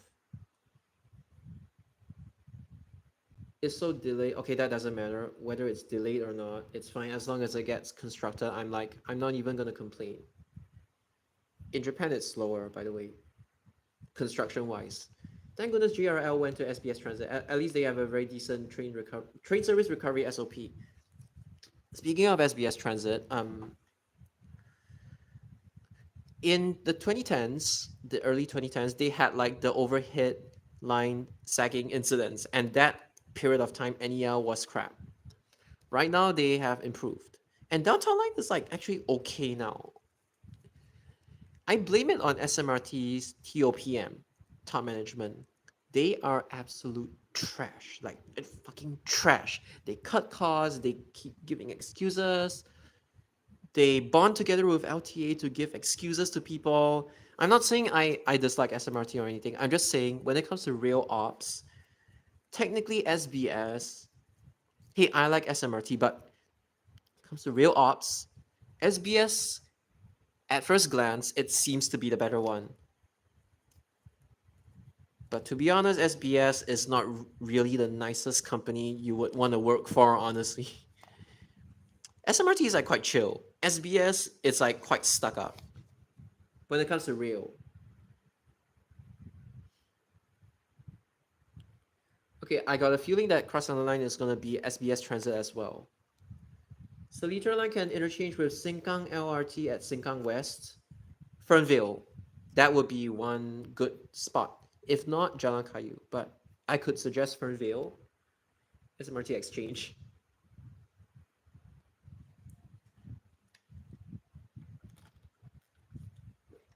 Uh, and so I mentioned Tengah is actually a much better place to interchange at because from Bukit Batok to Boon Lay, you have 174, you have 157, you have 178, you have 187 or so. There is really no need for 506 to extend.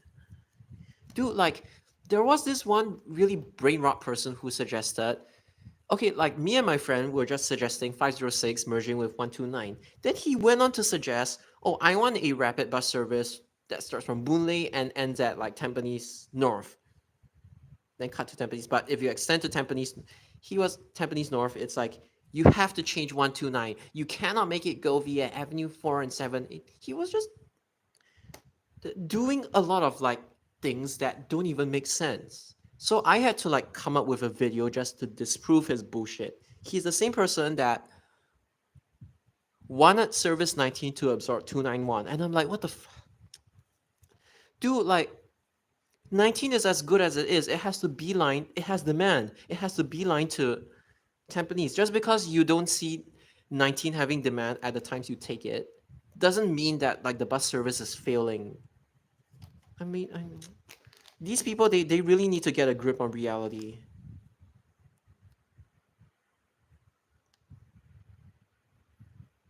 Not even close. Sengkang and Punggol LRT should give permanent two-car train. That I agree. It's not easy because you need to wire them up and okay, I have been told the reason before. I forgot the reason, but you can just take it that Sengkang and Punggol LRT, as well as Bukit Panjang LRT, they are not getting platform screen doors. It's not because they don't give a shit about safety. It's because they genuinely have no space to put the equipment. I was told. God, it's called Grab.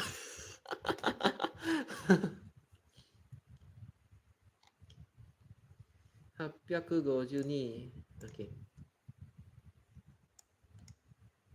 And dude, like, there was even like that one anti-car idiot who suggested keeping 66 even though it's a bus captain's nightmare from Bedok to Jurong. At first it was Jurong East to Tampines, then it got cut to Bedok when 22 was a thing to Tampines. It's like he said 66, 132 shouldn't be cut because I want an empty bus ride. And he kept saying all his anti-car bullshit. Here's the thing, I'm not anti-car. But even if you are, there is no justification for keeping all these bus routes that are a nightmare to drive, as well as like them just you're just flushing money down the toilet. That's the one thing that I don't understand. They just sound so entitled. I'm sorry, but the more I read his comment, the more I'm like, okay, this guy isn't making a lot of sense. So I just deleted it. I was like, whatever. I mean, YouTube filtered it away for me. Then I saw it in my held comments. Then I was like, I don't want to entertain him. I just deleted it. CCL, DTL, TL. In theory, it might be possible to run 3-car ops, but the way they program and build the infrastructure after they box themselves in and narrowed options. That's true because even right now, Sengkang and Pongo, they are still running fixed block. It's not even moving block, it's just fixed block. The way they design just the east and the west loop crossing into the same platform, it's a disaster, I would say. Ideally, it should be up one island platform, down one island platform. Meaning like one goes east, one goes west, up, one goes east, one goes west, down. Should have been like that. But no. So yeah. When NEL first started, they were whining that the line kept losing money. But right now they need pushers. Yeah, so that's why politically they introduce all the CDS and stuff like that. Actually, I'm curious to hear, do you have any suggestions for a bus route that mitigates NEL? I have made tons of them, but I would like to hear what you guys think.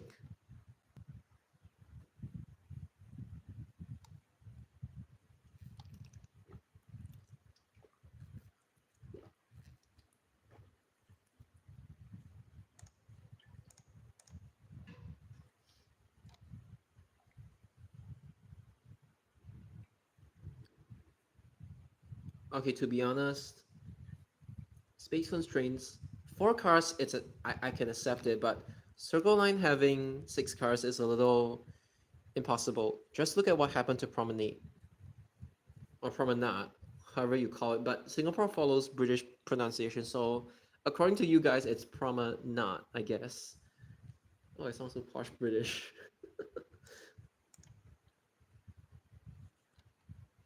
246. Where's 246? 246, 246, 246. Dude, thank you so much. Like, I was like kind of dead, but you revived me, legit. Where is 246? God damn. Oh my god. I'm gonna have to like 246. 246. Found it. Five.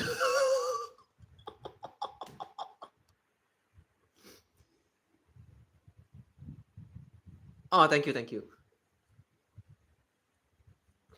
They built Pongo North LRT branch. Honestly, I'm of the opinion that Coney Island should be 100% natural, not 50% fucking HDB and 50% natural. What they're doing to that, I know it's a man-made island, but like, come on, a reclaimed island, but it's an insult. Like Pongo, it's like I miss the old Pongo. I hate the new Pongo. Right now, the new Pongo is like Japan summer.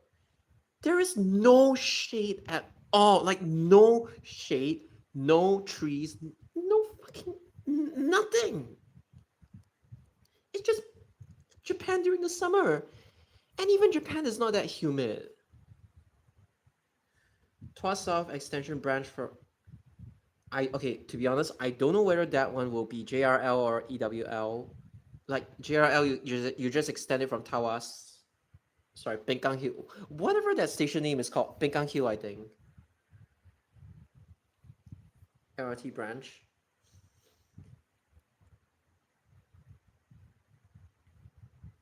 So I feel that like Pongo Coast Station is way more worth it, and Pongo North Branch wouldn't be that worth it. So yeah, I have no regrets on that. Okay, something is up when the C851E isn't being put on CCL. It's like waiting for the. I wonder why too. So okay, there will be a total of 87 trains. Okay, I don't think they are waiting for the oldest trains to retire yet. I just don't know why they're being put on service yet. Maybe it's because they haven't arrived, or I don't think all of them have. I'm not sure, but like they said, CCL is meant to run like a maximum of 84 trains. 84 out of 87. There are 87 trains total, but only 84 of them can run because of the multiple of four thing. The clockwise loop, anti-clockwise loop, and Dhoby Ghaut Prince Edward Road thingy. 84 is the maximum that they can run at any given point in time. So you withdraw one from anti-clockwise, you have to withdraw one from clockwise. You launch one from clockwise, you have to launch another one from anti-clockwise to preserve frequency. It's the first line in the world whereby it's a circle and a connected branch. And then in the future, there will be another branch that points towards Sentosa. They call it the Sentosa track, which is for Greater Southern Waterfront, whatever that place name is called. But yeah, I don't think it's like waiting for them to retire. It's just I don't know why there is even a delay. Okay, you mentioned 502. That would work as well, because technically the one bus service that could have an express version is 165 but E. 502, if it were to get revived, actually, I would prefer 501 getting revived, but 502 is possible as well. You just need to like change the route a little bit. You could still go via like Lucky Plaza, then send it up CTE. I agree as well. I think that one would be a great help. And make 502 call. Okay, you don't have to go Clementi. You can just use like Clementi Avenue 452, but call Holland Village. And maybe Napier.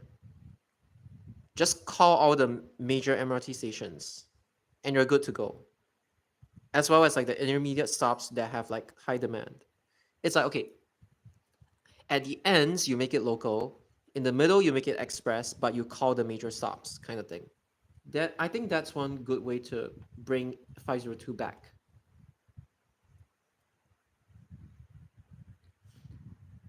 You know the Hanabi, that incident at Yokohama, it feels like standards in that is true. As much as people don't want to admit it. And it's not even like, you know, a lot of people they blame it on like the foreigners, but it's not even that. It's like their standards are just dropping. And many people don't even want to like admit it. Okay, 386, you just blame it on Pongo. It's not like the route is designed badly or anything. It's just Pongo's grid network. You should blame it on Pongo's grid network instead. But everyone's watching the Hanabi there because it oh my gosh. Dude, people are like, heard that Changi Airport Station after TL takeover using a select. Okay, door 3 wouldn't open. The middle door wouldn't open. They shouldn't even have converted it from 6 car. They downgraded to 4 car. That is like Chiba area downgrading from 6 car to 4 car. It's the same stupid shit. And this one even serves like Narita, not Narita. This one serves the airport also. It's not a good look for them. In fact, I wouldn't even be surprised if 36 actually gains many buses even after TL is finally true to Tanah Merah. I wouldn't even be surprised, you know. Because 36 is faster than TL anyway. Or if they make Express 12 permanent, I don't know. I'm just. Okay. True CCL ops is actually much harder to run. That's why many operators avoid doing so if they can do so. As even the Toei Oido line, yes, because at the Tochomae, yeah, they don't do that. I would say Toei Oido line is just an enlarged BPLRT, except that it doesn't true service. It's just one line, just that it wraps around each other. It's like BPLRT by physical design. No, BPLRT by aesthetics, but it doesn't function like BPLRT. It's just a giant one. Nobody wants to pay express fare if it's not morning rush hour. That's Singapore. I mean, even in Japan, for the commuter limited express, you don't have to pay express fares. If you can afford to not pay express fares, you wouldn't as well. So I think 502 should just not be express. That way, it will actually get demand. But the express fares is there because SBS was like, fare box recovery rate. Sentosa branch? Because I have information, I have intel. They don't know yet. I have early access info. Remember, I told people about 870 and 992 years before they were introduced. 2 years before they were introduced. 140, I know that thing is backlogged from like 2021. I know all the, not all, but like, I know the routes. I even know 104's route even before it's officially announced. I know everything because people tell me. So yeah, just take it as it is. I'm sorry.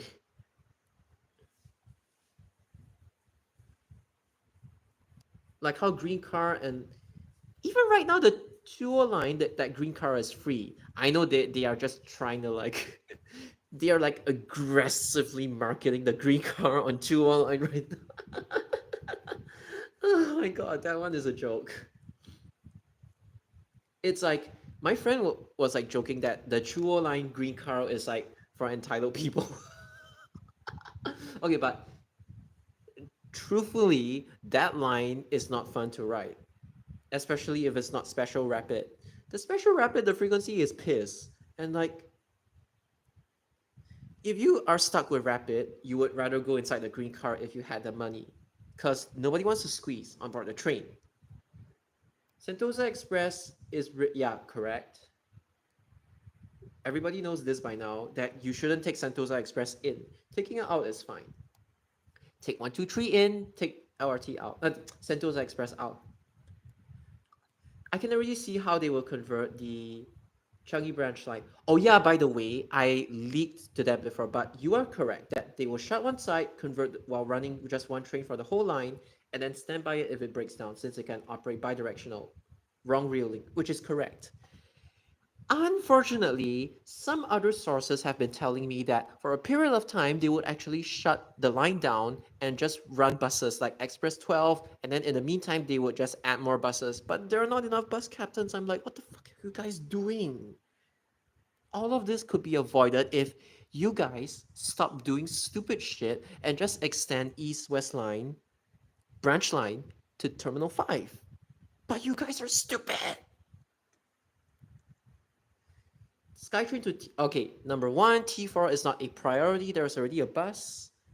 It's a budget terminal. There's not going to be a lot, like a whole load of people relying on T4, so they don't have to prioritize it. I know you like trains, but they don't have to prioritize it. But you're correct. Okay, so SG buses, they will in 2028, you will finally see Thomson East Coast Line trains operating on Changi branch line, but it will be on test first. 2030 to 2031, dual track operations would resume somewhere along there. But remember the year 2028 is where you would see Thomson East Coast Line trains finally running, like you can actually see them running on it test run for now on Changi Airport branch line.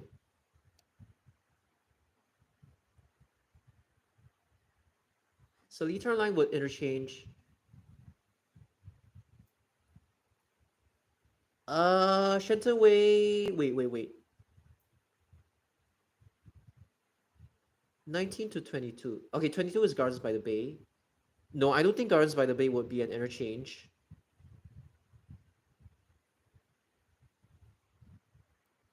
21 is Marina Bay. Wait, 21 is Marina South. Sorry. I don't know if Marina South or Gardens by the Bay, they have a provision. Okay, I don't even know if Seletar line is going to happen.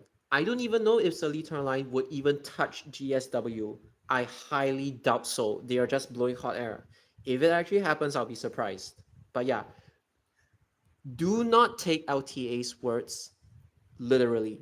It's just a demand study. No, what feasibility study. Do not be so tunneled on the fact that like they're trying to make two lines touch GSW, Greater Southern Waterfront. I hate that name. GSW. Do not tunnel on that. I'm reminding you. It might not even happen. Based on my own intel. If it happens, I'll be surprised. Tampines should remain as an open air interchange. It should never have been converted to ITH. I'm sorry. Bedok South ITH you can consider. After the free upgrade is over, the green car is like the whole car to themselves. Honestly, this one I don't know if their aggressive marketing campaign is gonna work or not. And now Pongo, Sembawang, few bus interchange don't have plan. Okay, please. Not every single interchange has to be converted to ITH. I need you to know that, especially like cost wise.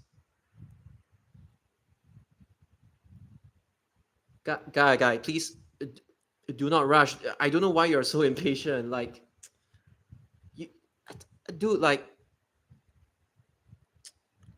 just wait for it. It's not like I don't know why you're rushing them for it. Ugh, oh my god. Once they shut a line,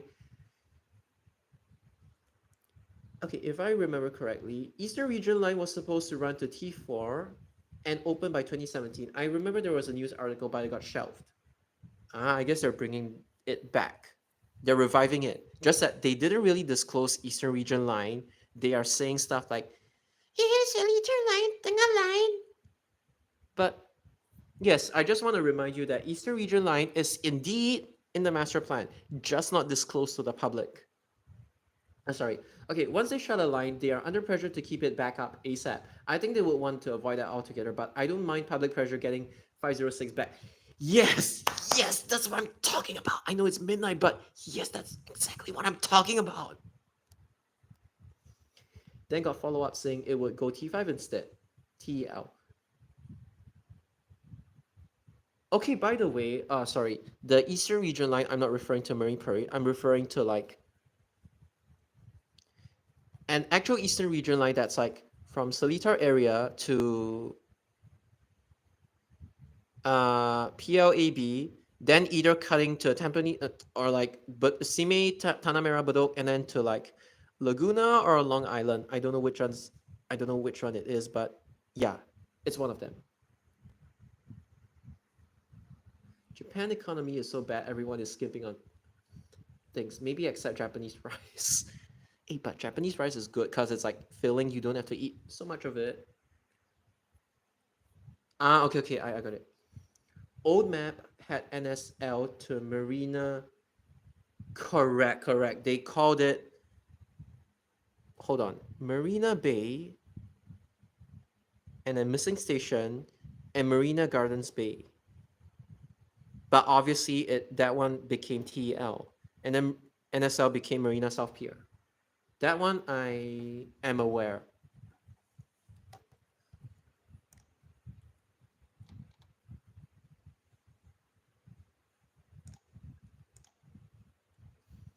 No, okay, but honestly, sometimes it sucks when like you tell them that you have intel, you have seen the image, you've seen the actual things before it got reviewed to the public, and then they are like constantly saying that you're faking news, and then when it comes out, they are like, "Oh my god, it's actually true."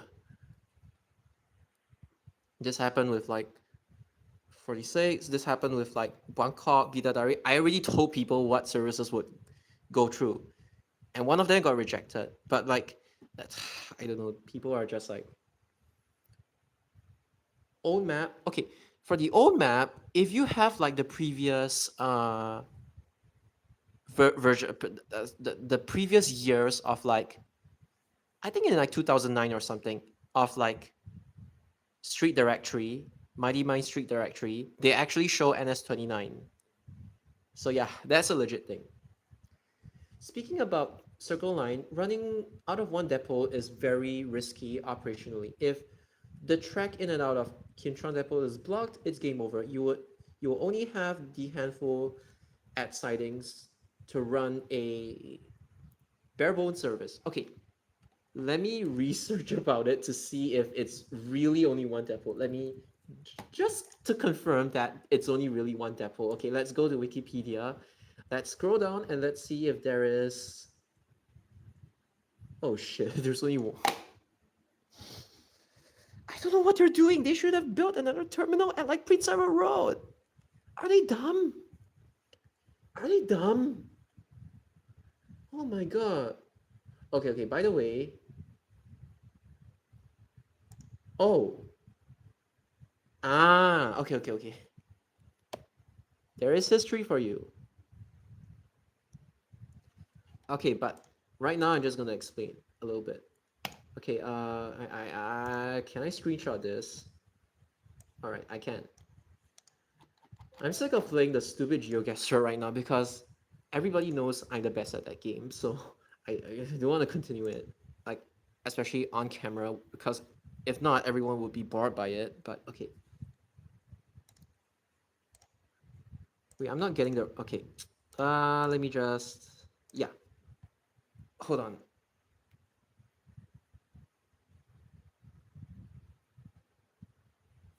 Okay, so okay, okay. Let me increase the size a little bit. So basically, there would be it's gonna connect, right? And then at Prince Edward Road, there is actually a track that I think this is gonna be like reclaimed land or something. There is actually a track that where's Prince Edward Road? That points like this towards Sentosa, like in this direction. It's not even going to greater GSW. It's pointing towards here. But if they use this track for GSW, I could understand. But this one, it's actually gonna be CCL branch number 2. Like, there's branch number 1 here, and then there is branch number 2. There is actually a possibility, a slim possibility of this branch number 2 being a part of Tengah line, given the alignment of Tengah line, I don't know. It's not, imagine if the stupid fucking Seletar line actually goes through. It has to like,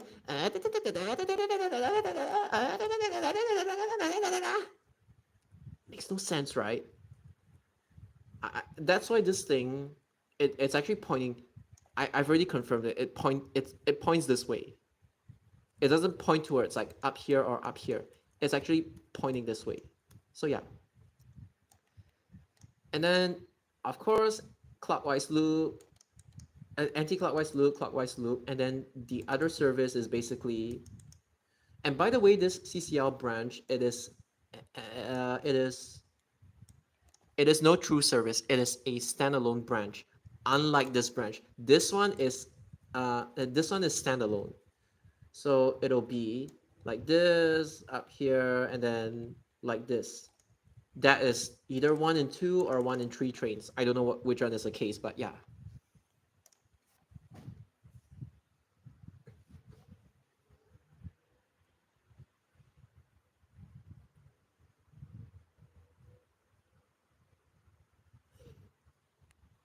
Did have Marina Line reflected as ML? I think it was like the mid 2000s. Wonder why can't expand Sengkang Depot for NEL trains as there depends on what land it is. Is it state land or like privately owned land? I don't know. No, to be honest, I think NEL is already at its breaking point. There is no point just constantly adding trains. No point. All ruined by that unfortunate incident. SMRT does have very limited parking space overnight for trains outside the depot, only the sidings. That's true. If you put them at stations overnight and not sidings, maintenance cannot be done. It is possible to extend the turnback tunnel after Prince Edward to interchange to TL, what? Or DTL at CBD, then turn left to CBD and River Valley, then to Adobe. Wait, what? You mean like a new line? I suspect if they build it to provide some parking space overnight first, then later give them options later. Okay, I think that's possible. Some people think that the branch could be a shuttle to Seletar. Nah, I think that's bullshit. Nah, they're bullshitting. Because, remember, oops, sorry. This whole Seletar line thingy, well, it was like this, right? Now that so-called Eastern Region line this one might even be Seletar line, a namesake thing. And then this line, it might not even happen. Because of this, I don't know why people are so tunneled that like, oh my god, Seletar line is going to cut through Kallang, it's going to cut through Greater Southern Waterfront, it's going to cut through Central. Okay, so number 1, okay, where's your comment again? You say that Seletar line going Sentosa, right? Well, Prince Edward Road, Circle Line is like this. And then the track is like this. Oh my god, no. And then the track is supposed to be like this. There is no way Seletar line could use this track and then go to Sentosa. It doesn't make sense. Unless you're telling me that this thing is like merely a connection track and then Seletar line going to Sentosa. Okay, I could see that happening, but like, I don't even know if this one would be like, this one makes more sense, if that is what you're referring to.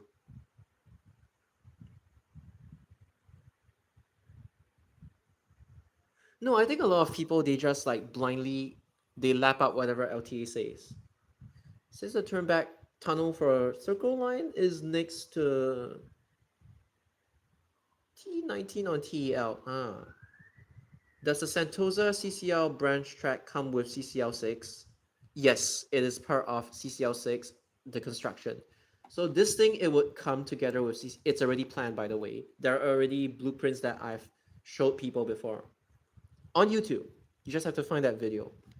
Going by the way SMRT is going, I wouldn't be surprised if they eventually convince Blue Ribbon to build infrastructure to make Dhoby Ghat to promenade permanently a branch line. I wouldn't be surprised too. TL can tank NSL's load for now. It's NEL that needs tanking, correct. Even though NSL can be shit at times, but TL can technically tank it. Now North-South line really needs the bus services like what SG Buses mentioned, this thing. And what I would suggest, they reintroduce this one. They should bring back HSR from Malaysia to Changi Airport via CBD as it is making MRT to tank demand after Jurong. Okay, I don't understand your comment, but like, okay, I kind of get it that it's like they should have extended it. Okay, I get what you mean. The tunnel, does it actually curve or it stops before the curve? This is the part where I'm confused. Okay, I'm telling you, Prince Edward Road is like this.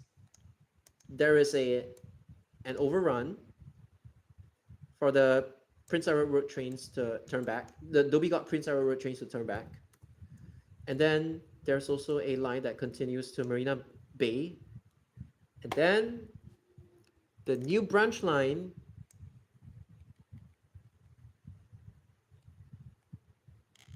where it's gonna extend to, I don't know, but this is the exact shape of it, and it's called Sentosa Track. I don't know why it's called Sentosa Track, even though my intel said it's for Greater Southern Waterfront, just part of Circle Line only.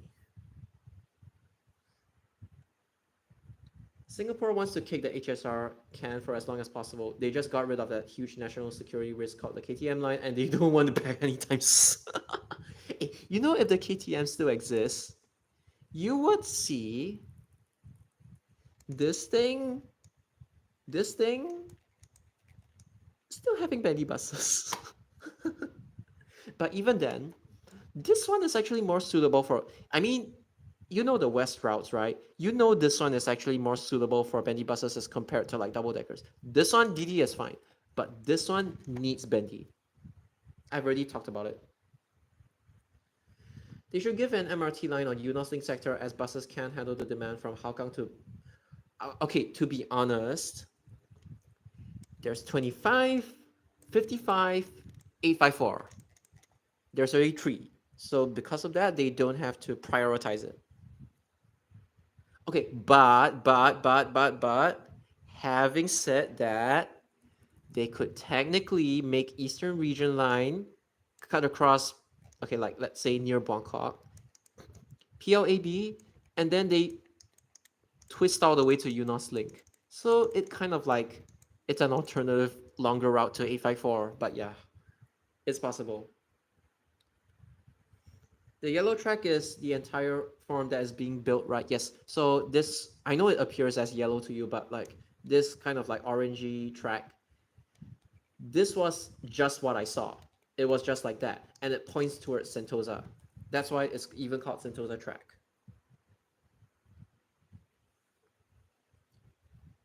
If yes, then why must be that Transport Master Plan 50 SLL doesn't do cross-platform with CCL at... Let me tell you that the Transport Master Plan 50 is fucking bullshit. Do not believe whatever they put there. That one is just like a feasibility study. This station is not going to be cross-platform. It's just going to be like this, like this. This one's terminating, and then there's another spur track. It is not going to be cross-platform. No, not going to be cross-platform. But yeah, sorry, I read your comment wrong. That must be why they don't cross-platform. Because here's the thing, Seletar line is not even confirmed to like cut through Prince Edward. At most it might even like, at most it might even terminate at like Esplanade. and that's the maximum it can go, I believe. Because Esplanade actually has a provision. DTL would have been above ground if they wanted to convert the KTM line, but obviously they don't want to leave the risk open, so underground it is. Yeah, that's kind of why. 25 into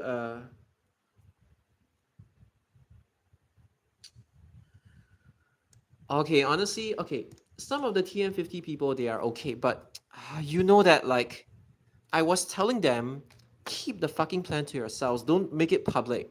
Right now, you're really doing yourselves and everyone a disfavor by you just got yourselves blacklisted by LTA. That's one, and secondly,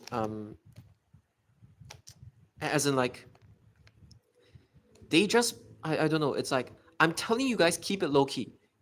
You want to leak, fine, but you don't make it public to the point whereby they need to get people to CSI the whole lot of you. And you also know that TM50 specific individuals can be very, very extreme and unrealistic in their plans or demands. That's why I don't take TM50 that seriously. I just see it as like an imaginary fictional crayon just for fun thing. But those people, they take it too seriously. 148 to Barley, possible, but I don't think they will do so because it's meant to play like that, both bounds. I don't think they're actually gonna change it. Can park quite a few trains overnight. Yeah, that's true. Sentosa is considered part of GSW. Okay, got it. Wish they can amend Parseris. Sorry, fuck. Wish they can amend Bus 72 to. Oh, so you're saying that, like, because like right now there's like 68. Sorry, going here, there is 127 going here, and then there is 72 going here, then here, right? You're saying you wish 72 actually goes inside? I think.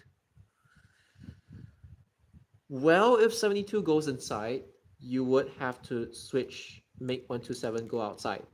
But the thing is, I think the reason why they do that is because they want to inject more demand into 127. So unfortunately, 72 has to stay outside. I didn't decide this, but that is the reason as to why 72 has to stay outside. Gauss circle, yeah. Honestly, Gauss circle, Gauss circle, like this, and then like this, and then there is another track that is rumored to be JRL from Bengkang Hill. Either that or it's just another EWL branch line. But JRL sharing tracks with EWL, that's actually possible. So because I heard about it before.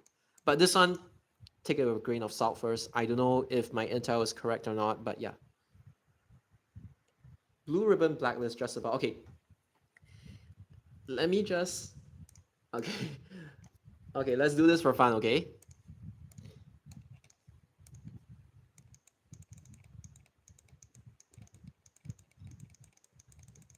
Number 1.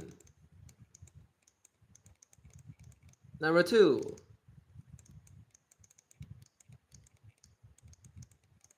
Number 3.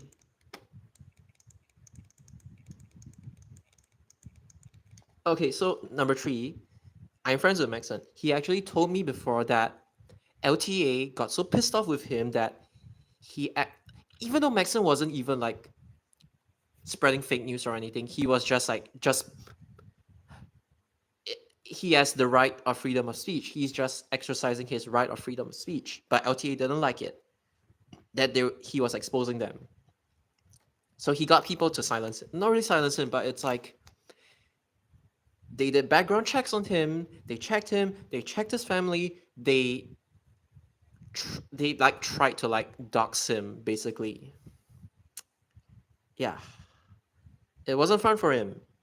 And then a lot of the LTA supporting bus enthusiasts, more like influencers, they hated Maxon as well because he created trouble for them. And then Maxon, I love Maxon because he's quite savage. He's like, oh, then why did you even work for that stupid organization in the first place? It's like, don't complain that as in like, you sign up to do that job, you just do it. Don't blame me when I'm just speaking facts, that kind of thing.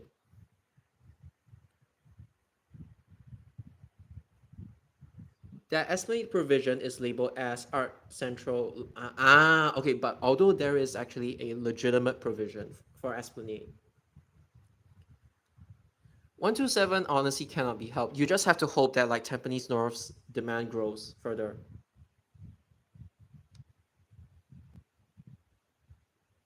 JRL extension, you're referring to West Coast? Okay, the West Coast to Kent Ridge run, I believe. Promenade, unused platform for Gauss. Promenade, unused platform for Gauss Circle, unused platforms. I have no idea. I'm sorry. There are people calling. What? That is so creepy. Tell them to shut the fuck up. GRL extension, I mean by Gauss Circle one. I forgot West. Okay, it's okay, it's okay. But no, as in like that one's my own intel. I don't know if that one would be eventually part of like East West Line or like GRL, but I have heard of the possibility of GRL. I'm not plucking this out of thin air. People have actually said it before, so yeah.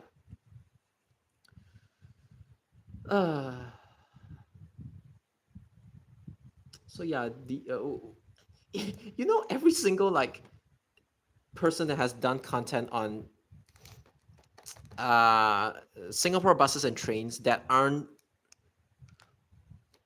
like they're just individuals, not part of a group, not affiliated with any PTO or anything. They tend to get blacklisted. Whereas there are people who just openly support them, and they are bad people. Bad, bad, bad, bad, bad. They are bad people. But thankfully, their YouTube channels right now are kind of irrelevant. They've died off. Haha, sucks to be you. Honestly, these people should be erased out of existence. They don't deserve it.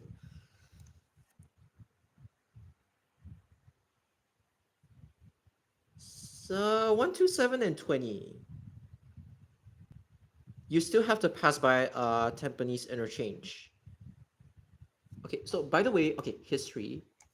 You know that 27 used to go from Pasir Ris to Changi Airport, right? And then en route is Avenue 5, Central 2, Central 1, going inside Tampines and then coming back out, like, you know, service 265 style, and then going back up to Pasir Ris via service 15's route. Well, you kind of have to do the exact same thing with 127 and 20 as well for your thing to work. So you would need a berth for this new combined service. You would need like 2 berths, one of them at one berth, another of them at another berth, because it's like you need 265. It's like 265 towards Yocho shit 265 towards Ang Mo Kio Depot, former Ang Mo Kio Depot, and 265 towards the looping point, street 52, 53, 54. You would need separate berths, one for this combined service, one going northbound and then one going southbound, that kind of thing. Without that, your new combined service would not be able to work, unfortunately, because, yeah.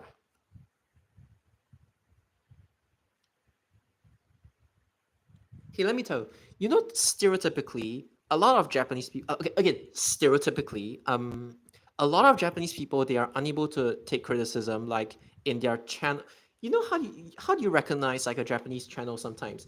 It's like, keigo, sorry, how do you say it? Keigo ippai. The kanji for ippai is this, which means a lot of keigo, or like they have like rule number 1 of my channel, rule number 2, rule number 3, rule number 4, rule number 5. Do not do this. Do not do this. I will block you, ban you, report you if I catch you doing this or that, or stealing my videos, blah, blah, blah, blah, blah. it's a turn off. I tell them don't do that, honestly. And even some of my Japanese friends, they agree as well. Or maybe if they're more casual about it, they would be like, I don't know, the toroku, shit, sorry, wrong radical. Oh my god, I forgot how to write it. Oh, no, I accidentally. Forgetting kanji is just part of learning Japanese. Oh no, I was correct. Sorry. Okay, sorry. I accidentally turned on my. No. Okay. No, dude, I was correct. It's the gold kinhen toroku shasu. What am I writing?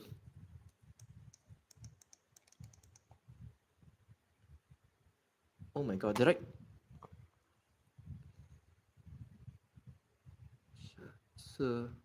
Sugaku. Did I just forget how to write kanji? Oh my god. No, I'm. Oh, okay. Toroku shasu. Nani nani toppa.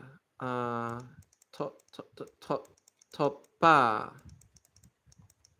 So it was like they would have like, oh, on this date I hit 500 subscribers. On this date I hit 1,000 subscribers, 2,000, 3,000, 4,000, 5,000, 10,000, 100,000, 200,000, 1,000,000. They would have this. This is precisely how you recognize Japanese train channels, but Japanese channels. Not all of them. Some Japanese people are actually really chill. It's just some of them, they are like really, they appear really corporate online and a little bit fake. So yeah, with regards to how SG doesn't take criticism well, Japan has kind of like that stereotype that they don't take criticism well. You cannot say anything bad about them. Well, Singaporeans are worse. You talk shit about their government or like their country, they would come and cancel you. And by the way, SG buses, I don't know if you know this, but like there is one way you can spot a Singaporean in the YouTube comments.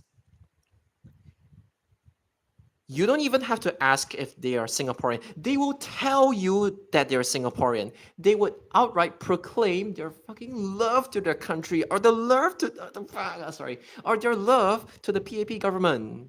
You know, these are the people that I cannot stand. I don't mind if they're patriotic, but it's like you know how to spot Singaporeans in the comment section because they will tell you that they're Singaporean. You don't even need to question them. They will tell you that's the first thing that they will say. Their patriotism to their country. Kind of like up north.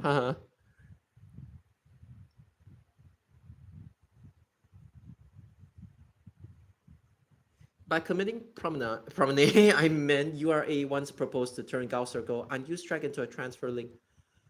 Ah, okay. Although I don't really know how to react to that. When that private bus BC.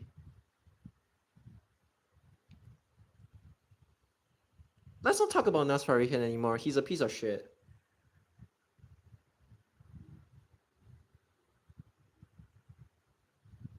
They're toxic culture. Yes. Why using computer like this, work style like this, or how they behave at a speaker talk. Okay, I think I get what you mean. Maybe he deleted it because there's too much clickbait. That's good. I don't like the clickbaits. Oh yeah, the obsession with the sub. Hey, honestly, right now I don't even know how many subscribers I have. That's how I don't even check it.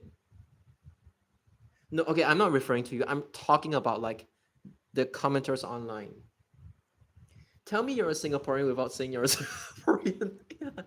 Toxic people suck as if their interviewer would keep asking about their past and private life instead of the topic. Okay, I don't mind them doing background checks, but like, please stay on topic. Too many CDC vouchers this year. Well, my parents already claimed them. I don't. Stupid. They take people's money and then they give it back to them. Stupid.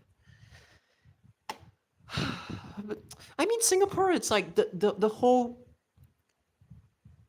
income inequality gap is growing, and the unemployment rate is now at 49. Haha.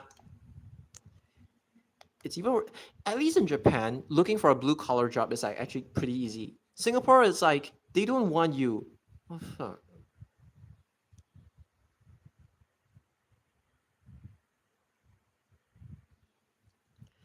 By the way, guys, if you don't know what the censored words mean, I've talked about it a lot.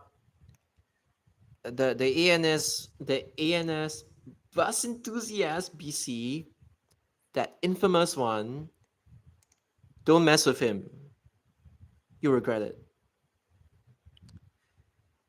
I mean, he treats people badly. He has a very bad accident rate.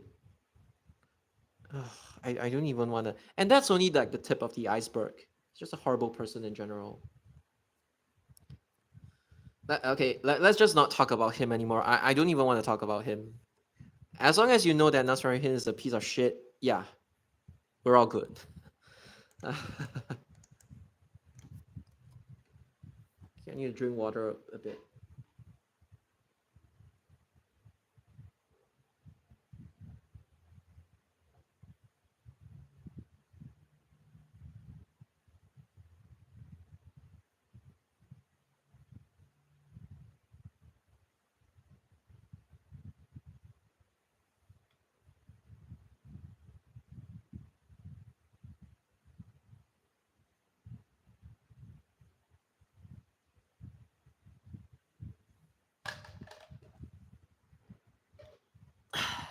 So okay, if you have any questions, you can feel free to drop me now because I have my pane and everything open up. I can respond to them. Okay. I'm still trying to screen cap my videos, and only 1 month worth of videos I get 1,000 photos. Actually, I don't know if it's just me, but I tend to film videos that are like 10, 20, 30 minutes. I usually don't exceed 30, but like, and then they are, these are actually meant to document B9TL, KUB, E5A22, as well as Citaro. I know Citaro is gonna get like under documented a lot. But why I like Citaro is because it it just gives off that like European feel. I know the seats. Singaporeans aren't used to it, but like I'm fine with it. But yeah, obviously it's to document this. Be it perm cameo or anything. That's the purpose of all the Shagai. I don't even know if this is a proper term, but it's just a shortcut that I use. Shagai Fuke. So yeah, Shagai Fuke is basically the scenery outside the bus. It's meant to document all of this. And I don't know if any other YouTubers are doing this. They're only really obsessed with cameos because like as what I've mentioned, I feel like currently the younger generation bus enthusiasts, they're really turning it into an Instagram contest and not that they actually like buses, which sucks, but yeah. Oh, hello Fabian. Thank you for walking the ground. It's sweaty work and a lot of RNG involved. Oh yeah, nowadays I've also been like trying to clear the what you call that, the elevators as well. So for those of you that don't know, okay, where is it? Okay, this one's provided by my friend. I got Tongyang, Hitachi, Sigma. I got the new EMs from like what's that, block 174. The rest of the blocks are like Otis, and only 174 has like EM. When I saw those, I was like, whoa, there's an EM actually. Then I went to St. Mike's and I filmed 112, 113, 114. More cargo lifts that, yeah. 9G cargo elevators. More Fujitec. What's this? EM. This one's kind of special. 9G Otis. Yeah, I've gone around and filmed the elevators as well.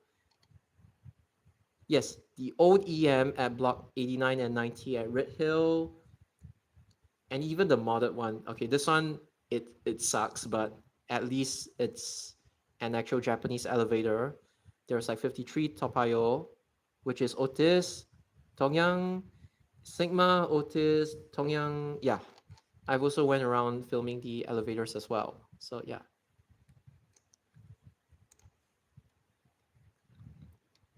And oh my god, Yuji looks so handsome. Ah! Yeah, I like how this drawing turned out. This guy looks so handsome. Okay. BC12. Nah, screw anyone who chases the BC12. I mean, like, not literally, but like, why do you chase a bus that has like 17 years of lifespan left? It's not like it's an electric bendy bus. Cares about elevators too. Yeah, because I was like in private conversation, I was like talking to Fabian about how there is kind of like an overlap between bus enthusiasts and elevator enthusiasts as well. Because it's like, as long as you like the concept of like door closing, door opening, you would like elevators as well, because they are kind of similar to buses in the sense that like they have doors opening, doors closing, and stuff like that. It's just that elevators are like easier to hunt because you don't really have to like camp for the bus or camp for the train.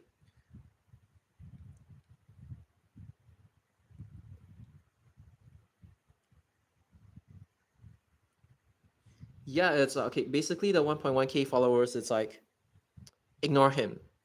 I don't want people to go down the cloud route.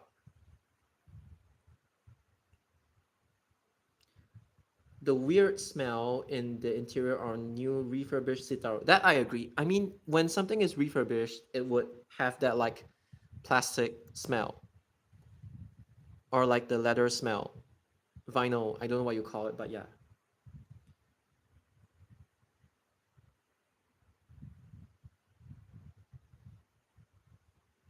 Singapore, nothing is guaranteed. Sadly, yes. Even Japan, things are more guaranteed. Unless you live in Tokyo and they just like bulldoze everything.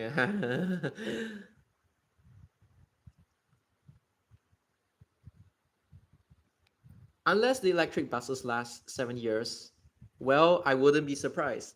But if they act okay, when this, I have faith in this one. This one would actually last. It's a European thing. Oh my god, my phone. All right. Buses and trains are horizontal transportation. Elevators and escalators are vertical transportation. Well, with a few exceptions, because as I was telling SG buses or another person, I forgot. There is this one station in Japan. It's called Aka. Aka means red. Tsuka means like a small hill, which is like smaller than Oka. Akatsuka. Oh, sorry. Akasaka. It's a slope. Akasaka Mitsuke. Wait, how do you? Oh, I forgot how to write it. Sorry. Akasaka. Oh, I'm sorry. Yeah, I knew there was like a this station. Basically, this station is like it's like Raffles Place in Singapore, but like oh my god, shut. Okay, so basically, this station is like an interchange station between Marunouchi Line and Ginza Line. And then one of the elevators in this station is actually the well, let's say the elevator is here, and then there's another one here. It actually moves diagonally. I think this one is. I think I have a video on it. It's actually really really fun. And then obviously the stairs and the escalators are on the other side. But yeah, this is one of the elevators that actually bring you kind of like horizontally as well. So it's like vertically and horizontally. It's like both at the same time. But yeah. And then escalators, vertical, yes. Unless they're like travelators. Travelators, they bring you horizontally. Yeah, that's one exception.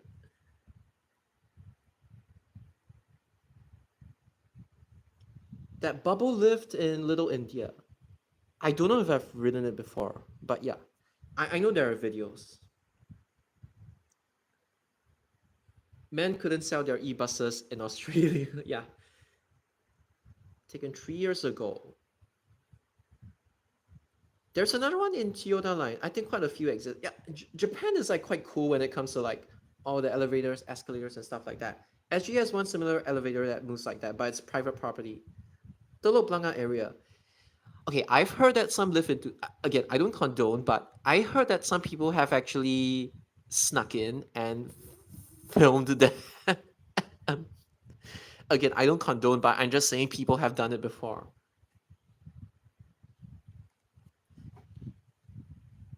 Again, well, my favorite station in Japan is one that's called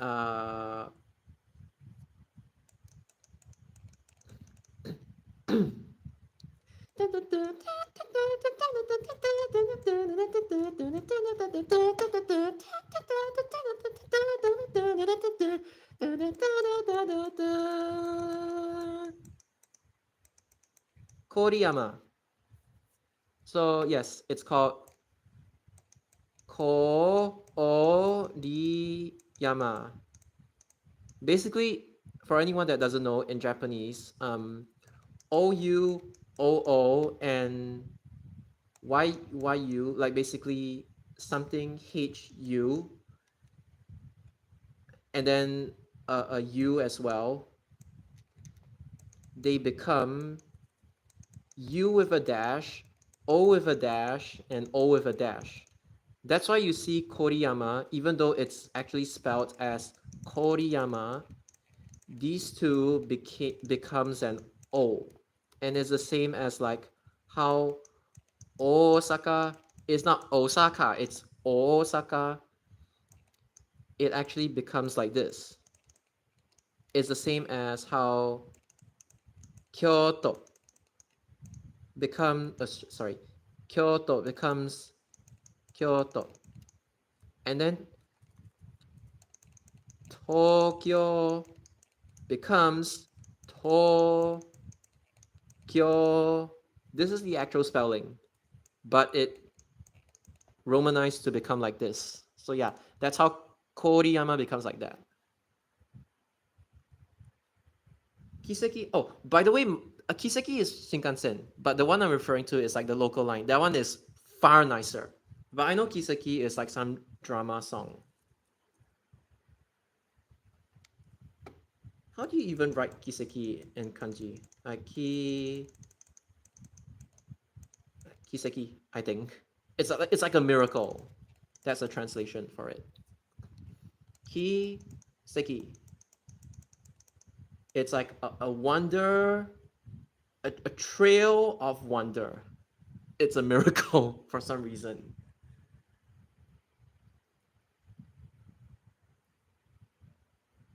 Maybe Uber Eats delivery, you might get to enter the building permission. Oh yeah, if you do Uber or Grab, you might. I mean, okay, you know the Circle Line I cannot sleep guy, Jay-tan.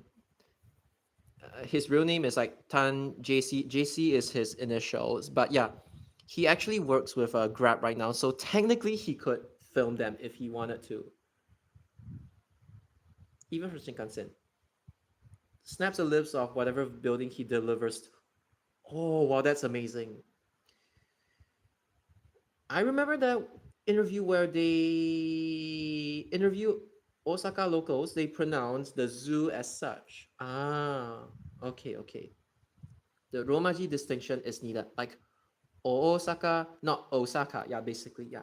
A lot of like non-Japanese speakers, they tend to pronounce it as Osaka. I think there's one more thing that really gets on my nerves. I'm sorry, but I gotta say this.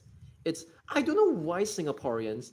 Okay, number one, I've talked about this before, but it's like this is pronounced algorithm. It's not even about accent or anything. I don't know how Singaporeans manage to butcher this word to become like algorithm. Like, how do you pronounce it like that? And then one more thing that actually pisses me off is Japanese. Like, the word Japanese. I don't know why Singaporeans pronounce it as like Japanese. Like, not even like Japanese. It's like saying it's like saying jalapeno as jalapeno. Like how? Like just how? It's also the same people who complain that they don't know how to pronounce rendezvous. I mean, it's a French word. So yeah. The job sounds nice for a live enthusiast, but I don't think it's sustainable in the long run. Okay, here's the thing. If you work hard, whatever job it is, as long as you can feed yourself, it's fine. I don't think we should judge people on based on like the job they do, unless they're Nas Farihin. Sorry. The Romaji distinction is needed. Yes, even Japanese people, they complain about how Kyoto people are like hard to deal with. Like when they hear the Kyoto accent, they're like, "Oh my god, mamma mia!" Yeah. What's the new bus service number for Tengah from? Huh? Wait, hold on. Bukit Panjang, Brickland, and Jurong East.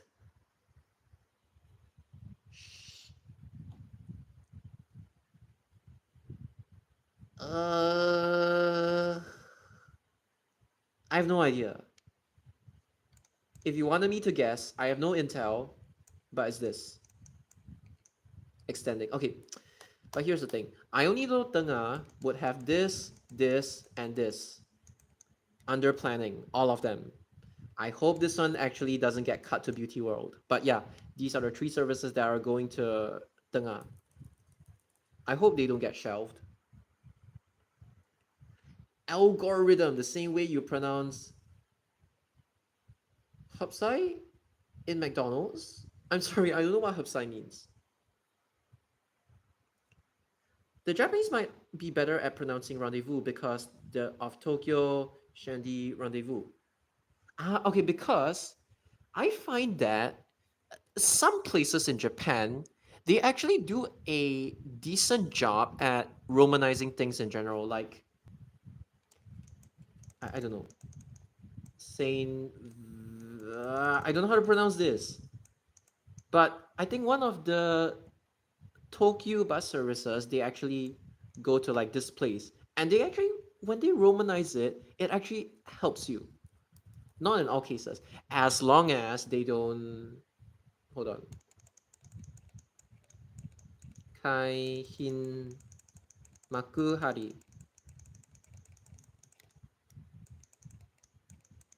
Sorry. Kai hin makuhari. KAIHIN MAKUHARI. But JR East is a piece of shit and they converted this N into M Kaihi Makuhari.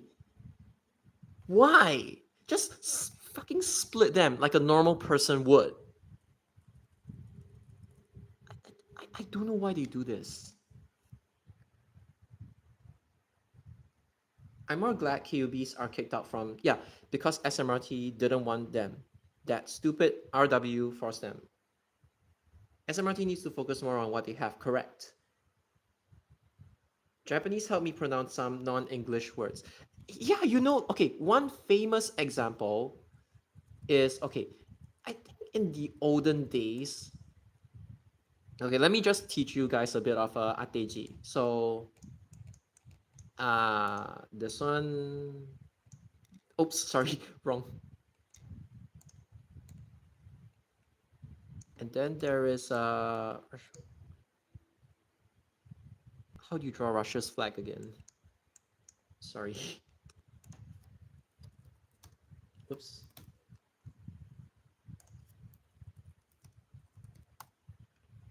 Oh, it's white. Okay, okay, I remember now. It's sorry about that.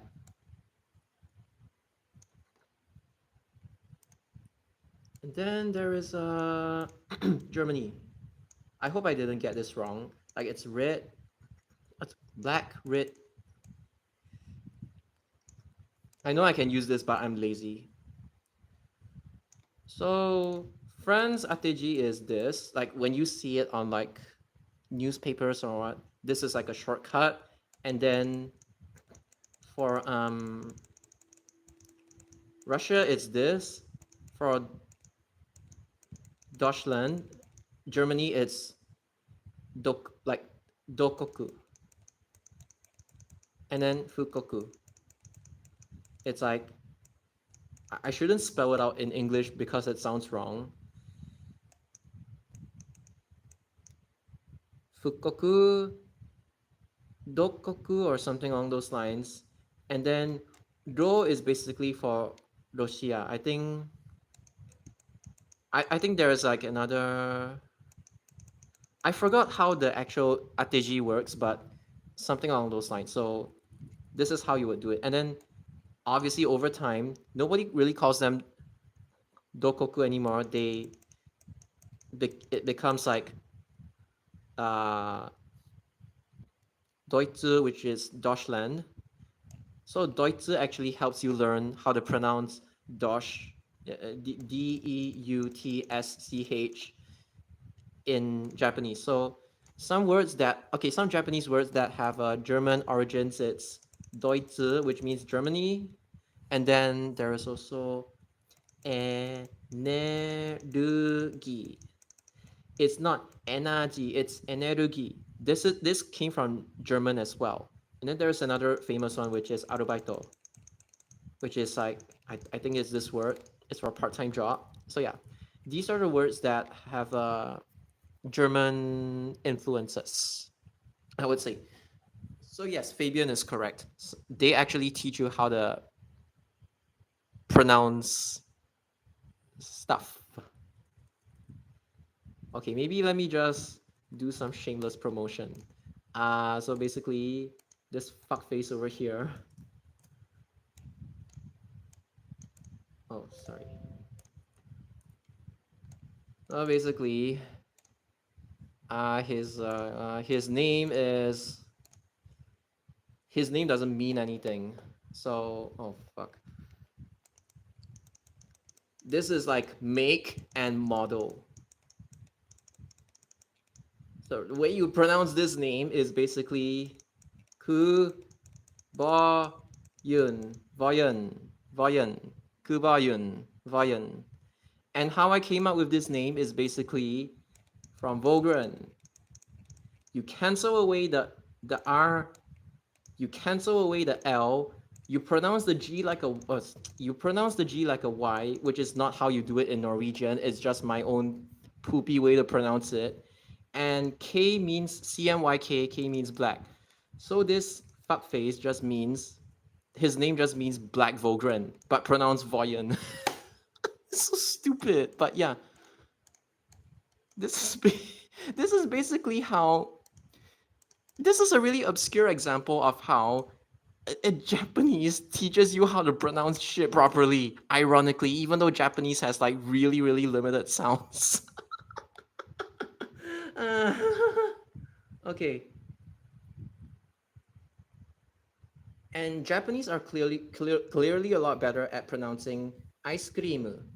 Oh yeah, speaking of ice cream, you guys do know this thing. Oh, sorry. You guys do know this thing, right? Baskin Robbins 31. Yeah, that's right. These days at least. Like how I know Dosh is pronounced because Deutsch, like slight differences. Even the Japanese doesn't know their same, because it's like how do you know that this one is called Sanzui? Sanzui. Oh my god, my stupid phone. Okay, so Sanzui, it's borrowed from Chinese. I don't know Chinese, but it's Sanzui. Ichi, ni, san. I don't know what this one is called. But does Japan even really use this? Japan doesn't really even use this a lot. They tend to convert this into this. Like just straight up. Maybe I forgot how to write it. Oh my god.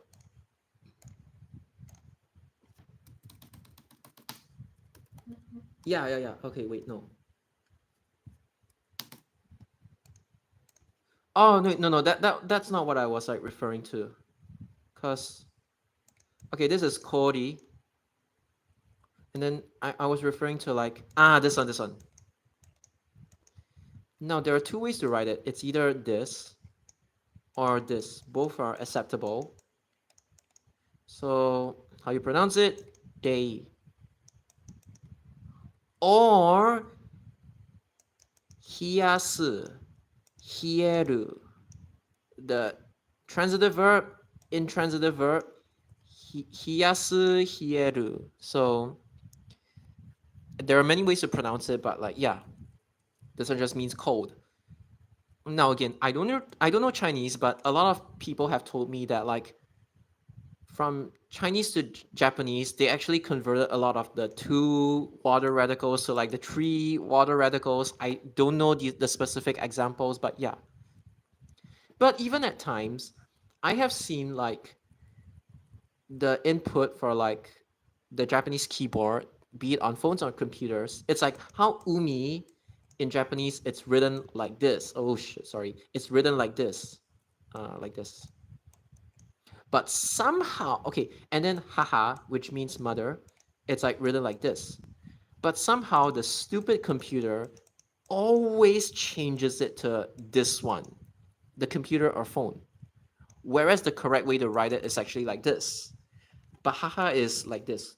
There's nothing wrong with it. I don't know why this is the case, but yeah.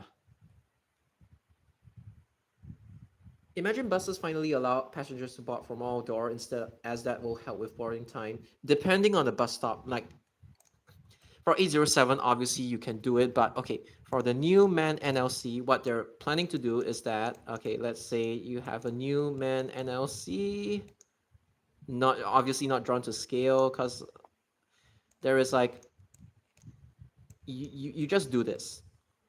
Board, board, so people will be encouraged to move to the trailer of the bendy bus, alight, alight.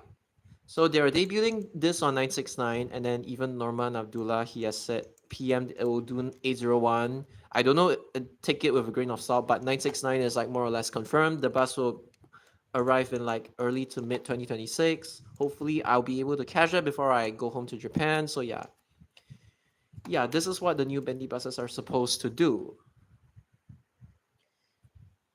2 water is for cold stuff, and 3 water is for non-cold stuff. I have no idea, but oh, that's in Chinese. Okay, okay, I get you. But yeah, even a lot of Japanese people nowadays, they don't really know how to write kanji. And then when my landlord in Japan, when he saw that I was able to write kanji very well and able to speak quite fluently, he was like, "Oh my god, you could pass off as Japanese." He even said that as time goes by, I would improve because I'm not a native Japanese speaker.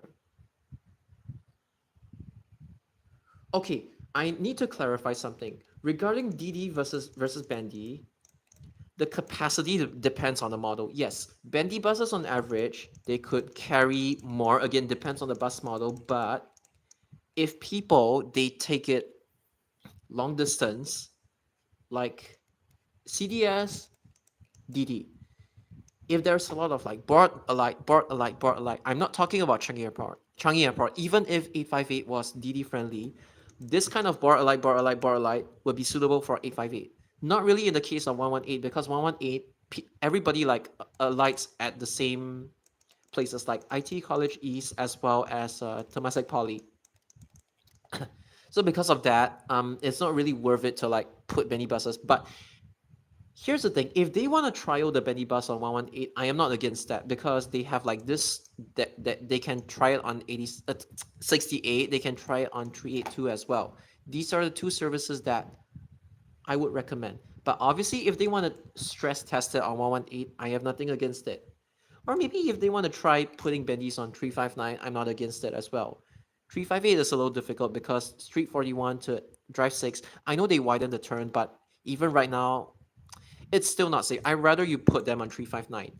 It's just Street 71 whereby you have to worry a little bit when it comes to like clearance issues. Because the thing with bendy buses is that bendy buses are actually far better than 3XO, not 2XO, 3XO double deckers.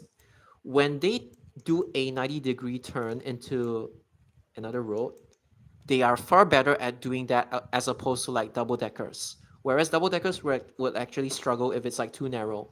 But bendy buses would struggle with like awkward road shapes, even though the curves are like quite gentle. This one, DD can clear, even 3-axle, but bendy buses would find it hard to clear. Bendy buses also need more space to U-turn as well as more space to do 3-point turns.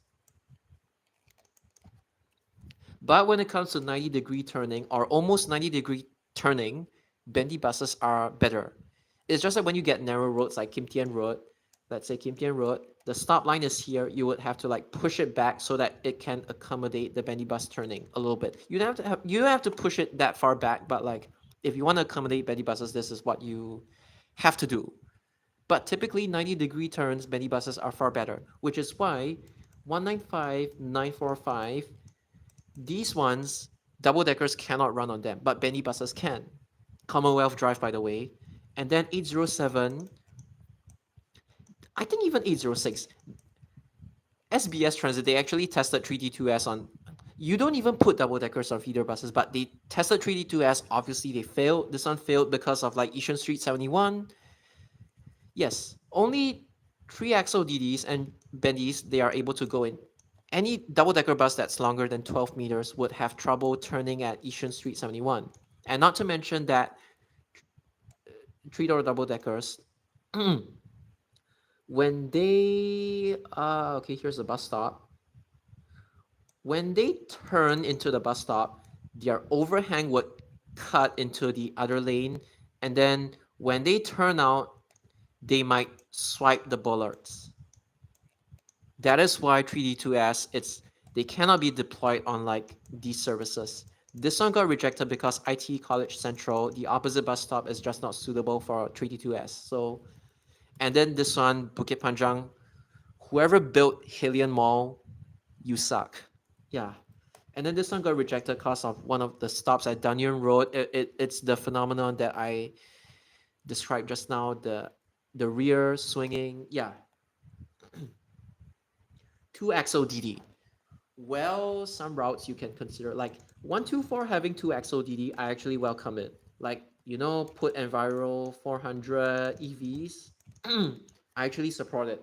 But please don't buy from China. Please buy from UK.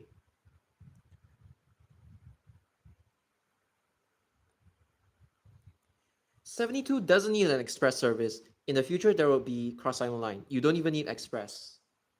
Here's the thing, I'm a bus fan, but I do admit that if you just want to get from point A to point B really, really, really, really, really fast, you should take the train and just squeeze for a few stops. Again, I'm just saying, I do not agree with rationalizing buses in favor of MRT. I am just saying that if you really wanted to get from point A to point B fast, do not use buses to do that job, unless it's a place whereby it's hard to reach using MRT. But yeah, 72, there is no reason to put an express version. And by the way, 34E it's only going to be temporary. It's a political thing, unfortunately. Oh yeah, and as Fabian asked, he asked whether 72 should try bendy buses or not. Okay, I forgot what I rated 72, but I know I rated 72B quite high. I don't even know if I rated this quite high, but 72B, technically this thing could survive with SDs and this thing could survive with DDs. Whereas the one that actually could consider bendies is 102. Because believe it or not, people take from Sengkang to Sengkang West. It's a very short distance. This one actually is a candidate for like bendy buses. You could also consider them on 114, obviously, as well as like 159. Actually, this one, Sengkang might be a problem, but 114, Buangkok definitely has bendy bus parking lots. This already proves that LTA is not anti-bendy. But yeah. Any other things from even stuff like this could actually, I don't know. This one is suitable for bendies for sure. 104. This one I don't know. I don't know yet. But yeah. No. 81 doesn't need bendies. 81 doesn't need bendies. You put it on 81, it'll be a waste. 34, I agree. Because 34, many people alight at OTH, many people alight at TP bus stop, many people alight at Changi Airport, obviously, many people alight at Waterway Point, or even North Shore. 34, actually, there is some justification for it.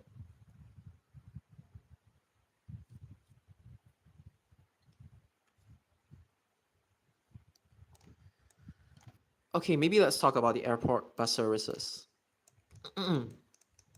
Like what high capacity buses they are actually suited for. Obviously, Bendy. This one, it doesn't matter what kind of like high capacity bus you put it on. This one doesn't really need bendies. This one doesn't matter what kind of high capacity bus you put it on, but bendies would work. This one, DD. This one doesn't matter. This one would work with bendies because this one has that board alight pattern.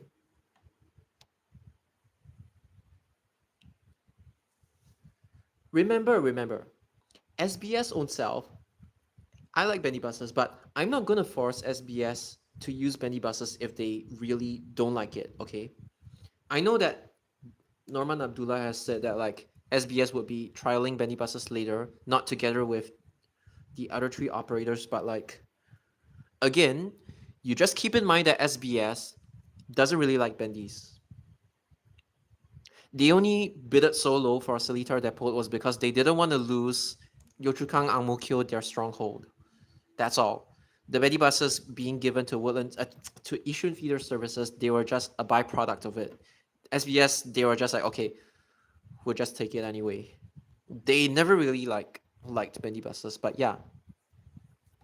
And you can go watch my bendy bus ranking suitability ranking video. I ranked every single bus service in Singapore. And yes, services like 154, I did rank very high despite being a long distance bus service because this one actually it will be suitable for bendy buses. Quite self-explanatory. Even stuff like 58 and 3, they are ranked like 5 out of 10, 5 out of 10, or like 4 out of 10. I don't know, but yeah.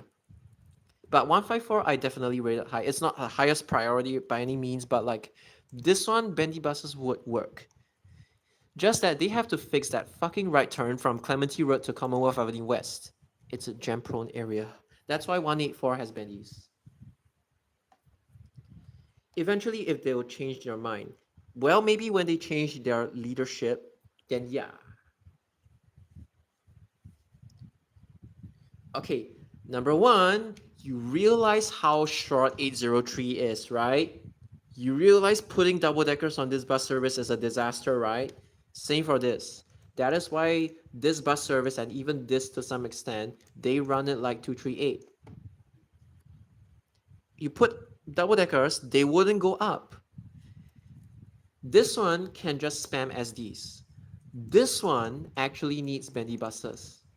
Okay. The services in Yishun that need bendy buses, I would argue that even 801 doesn't even need it. This one can survive with DDs. 800 can just run single deckers, maybe one split shift bendy bus on weekdays and that's it. But this one, this one, this one, this one, whatever high capacity bus you put on this doesn't matter honestly, but this one definitely needs bendy buses. Same for this and this. 812 doesn't need high capacity. The priority is 1, 2, 3, 4. This one just needs bendy buses during split shift. At any other time, it can run SDs. But yeah, this is how I would prioritize them. You can even switch them like 2, 3 as well. It's fine. Okay, maybe I'll just put 2 and 3, 2 and 3. Or maybe I'll just let them share second place, like this. This is the bendy bus priority when it comes to like Seletar Depot in general. 24 doesn't really need them at this point in time. It's just the frequency is crap. And I believe Cross Island Line would offload 24 a little bit, not a lot, but just a little bit. Not to the point of like rationalization. It's just a little bit. So don't worry about that. Oh, by the way, oh yeah, Fabian, I have told people that the ones that are waiting to be introduced, but I don't know if they will introduce or be shelved. It is this one, and this one. Okay, I should write it properly. These three are the ones that are waiting to be introduced.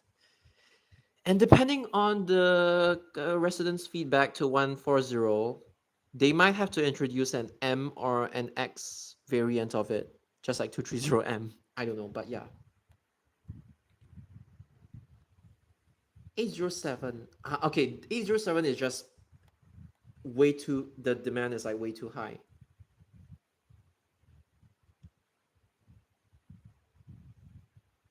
Bendy try. Depends, but yeah. I think SBS is only taking bendies because of Yishun, that's all. But it's fine. I'm not gonna force SBS to use bendies if they really don't want to. Might really happen just for the law. Honestly, I think SBS, whoever hates bendies there, I think they're secretly praying for it to like actually happen, you know. But oh yeah, SG buses. Are there any particular bus services you think, like for the west side, that deserves bendy buses? Because for me, okay, 241 isn't able to use them because the roads are like way too narrow. It's kind of like that profile where I said DDs can make this kind of gentle turns, but not bendy buses. So I would nominate this and this when it comes to like bendy buses. This one, there is no immediate need, but yeah, and then I would nominate this as well. 302 already has it, so I'm not gonna mention it, but these are the ones that I would nominate, and obviously this. 976 could work if only they decide to widen that turn from Bukit Panjang Ring Road to Segar Road. La la la la la la la la. Okay, because SG buses, he brought up the point about like how 976, he thought he's like, oh, it's probably gonna be gone, but I've explained that the truth is 976 is like a school bus, and then the full route is like this, like this. I'm just gonna draw it roughly. People actually take it all the way from like Choa Chu Kang to Senja. They don't even take BPRT. They just straight up from lot 1. Yes, lot 1. They take it all the way to Senja. And then they also use 976 from like Senja all the way to like Phoenix or like Bukit Panjang, because 920, 922 doesn't go Bukit Panjang Road now. They use it to connect to other services like 160, 180, 985, blah, blah, blah, blah, blah. And then obviously, along this sector, it is a school bus. That is why 976, the demand is like, it keeps increasing. I'm not even joking. The more flats come up along this general area, the more 976's demand would increase, because LRT, it just runs like outside like this. 976 actually touches all the areas that are not served by any LRT. So that is the good thing about 976. SBS just doesn't like running bendy buses, but doesn't mean they don't have the expertise. It's a bit niched. I agree, because like as I've explained for Seletar Depot, they were kind of like forced to intake them because they just wanted to whatchamacallit. They just didn't want to lose Yio Chu Kang and Ang Mo Kio, so they're like, okay, whatever, I'm just gonna take the bendy buses. Well, technically, their expertise, haha, comes from SMRT. When 8008, the articulator broke, they had to ask an SMRT technician to fix it for them. Okay, because technically the bendies still belong to SMRT, they are only on lease to SBS. So yeah. But the MAN NLC 18E or whatever bendy bus that will be coming, they will all belong to LTA. They are procured by LTA bus assets.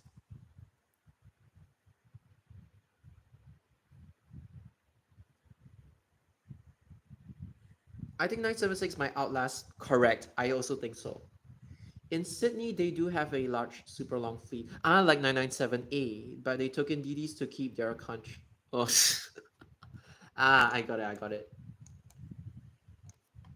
Like literally, when you talk about like the super long, what did they even run on? 62, 83. I think 147 could. I don't even know if it permed this or this or this. I don't know, but I only remember these. But yeah.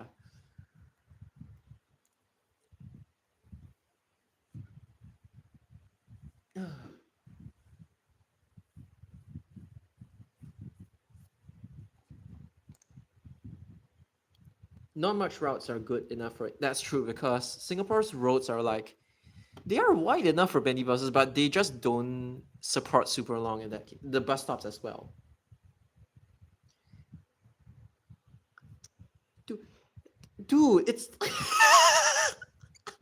How do you even guess Japan? God damn it!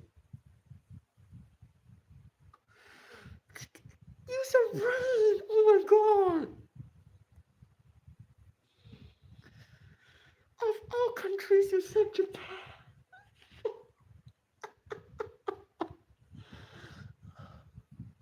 Okay, fine. Where is toilet transit from? Answer that question. Uh,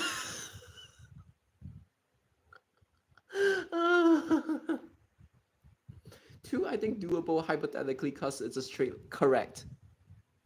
I don't know if Upper Changi Road has restrictions or not. Like what's that road's name? The New Changi Link. I don't know, but yeah. Okay, but just to clarify to every single one of my viewers, SG Buses isn't fluent in Japanese. That's why, obviously, he's not from Japan. But yeah, you just said it. He visits a lot of places. I mean, like, I mean, you could say that for like most bus YouTubers, right? With that logic, I could say that like some of the bus enthusiasts around my age, they're from Germany. Haha.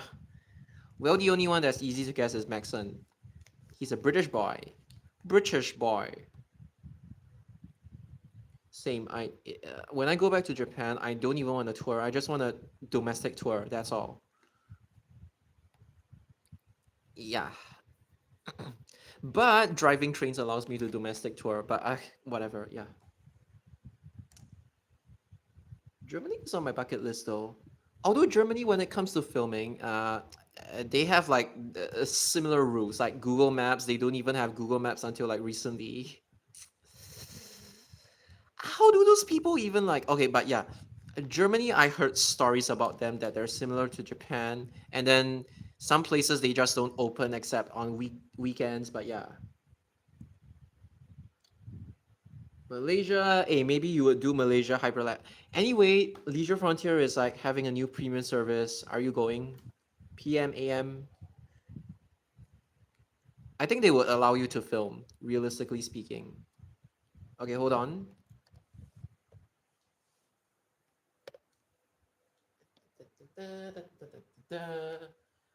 That's my old LG phone.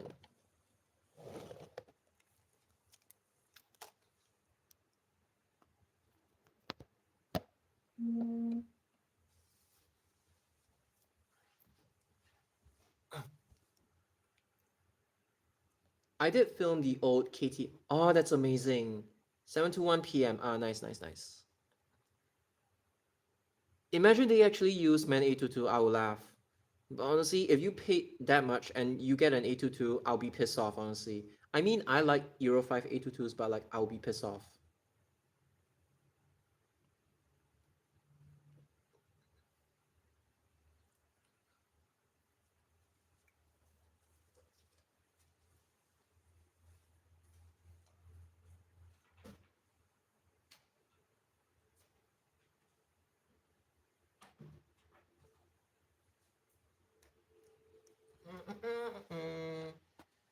This works.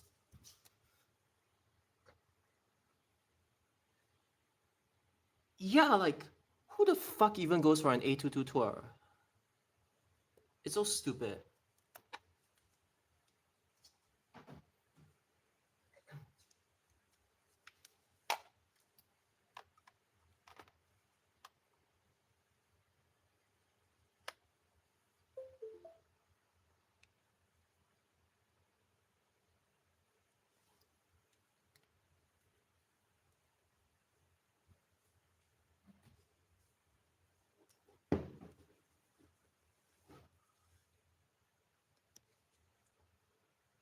8 hours from SG to KL is pain. True.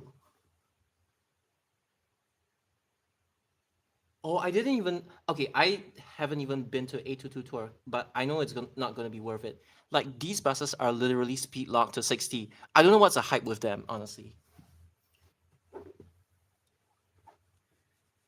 If it's a bus that I could experience it on like a regular bus service, then I wouldn't even want to join a tour just for it. It's just not worth it.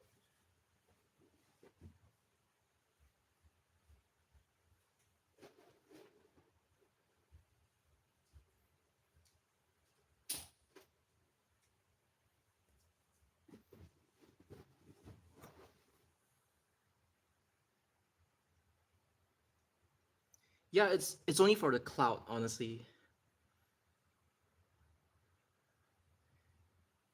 Yeah, it's like all the cheap flights are like gone. It's so sad. Yeah, they even sent like a Hispano Mark 1 Bendy to Pongo Road end. And apparently SMRT wasn't like happy. They were like angry about them. They were like angry with the tour organizers for like a month and a half, and then they were chill after that. Oh no, my god.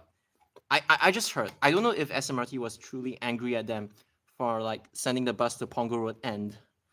I mean, it was a charter, but like I think there was a period of time whereby they had beef with like bus enthusiasts.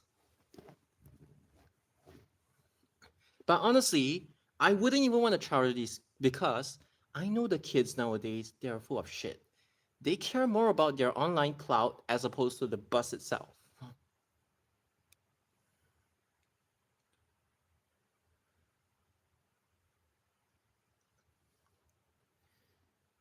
Okay, to be honest, I think they are way too like it's not their fault, but like most of them they're way too young to even it's like they don't it's hard for them to register. I don't know how to say it, but like hold on. It's like a lot of them are unable to register the fact that like 82 used to be part of like tips and it's not their fault because they just weren't born in like a certain era until someone oh no.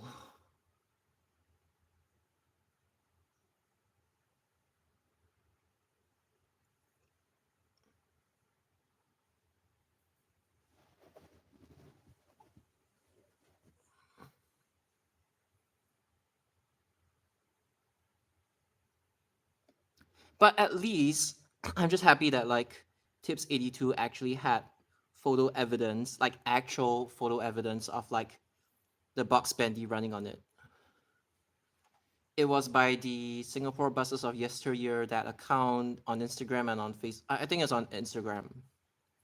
I'm just glad that like people like that actually preserve history.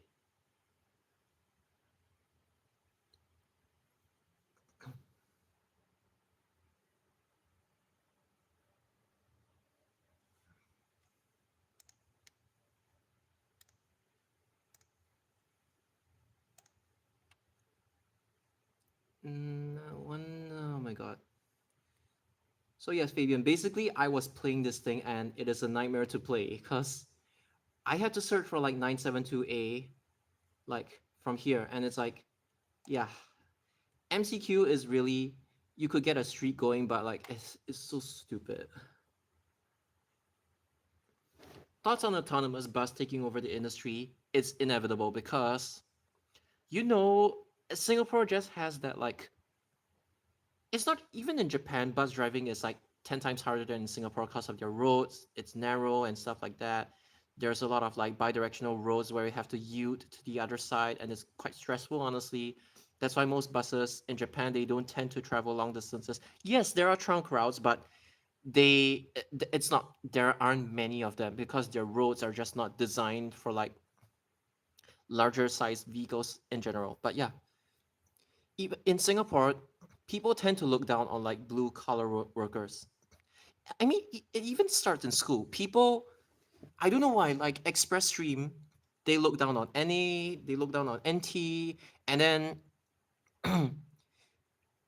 there's like this whole beef about like whether you should go to JC or poly. I'm like, just do whatever fits you. And then people with uni look down on people who only have a poly diploma or an IT diploma or just an A level cert. And then white collar workers, they treat blue collar workers like shit or they look down on them. I think that's fucking stupid because both are needed to in order to keep the society functioning. You shouldn't be treating people like this, which is why I'm against it. So it's like because of that, Singapore tends to have like this image of like bus drivers, a negative one that hey, if you drive bus, you're a failure at life. That kind of like image. Because of that, there are not many bus drivers left, like local. They have to start importing from Malaysia, from China, from other countries as well. And there's even one from like Korea as well. So yeah, unfortunately, the bus driver shortage is what would push them to autonomous buses. And it's not like they're completely driverless. There is still they are still manned. It's just that they are only there to take control when something goes wrong. It's like it's just lesser workload for them. They are just like the automatic MRT line train rovers in that sense. Like TL, all those. So yeah, it's inevitable. But I would rather trust a bus driver as compared to a robot driving buses. But few are interested. They want the thrill of catching the cameo, even worth less these days as EDS is all LED. And you can, back in the day, you could still snap the bus when if it goes OS. Right now, it's like you need to camp at like before the last stop. And these kids have skill issue.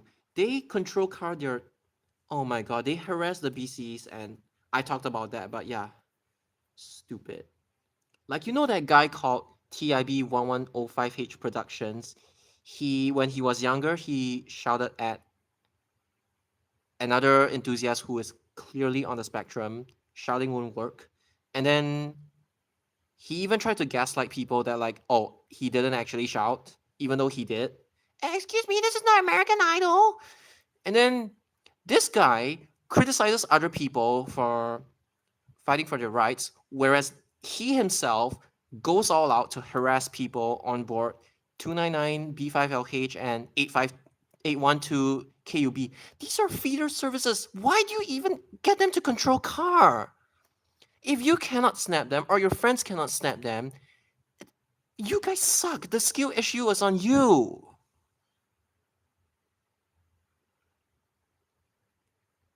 But as usual, these people have like a lot of supporters anyway, so whatever.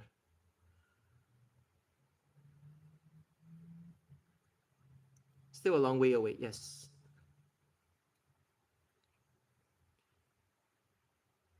Okay, honestly, they should build like actual proper cycling paths that don't really wind around for the cyclists so that they can stay off the road and be safe.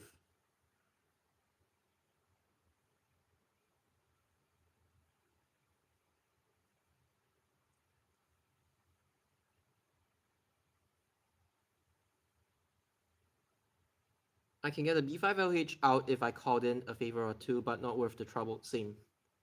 Okinawa probably is the only place in Japan where city bus routes are like SU. That's correct.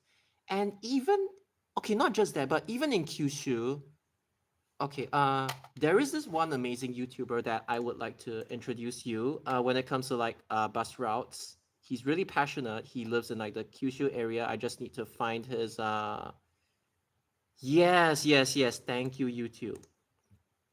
So Fabian, this is the guy to look for when it comes to Kyushu area.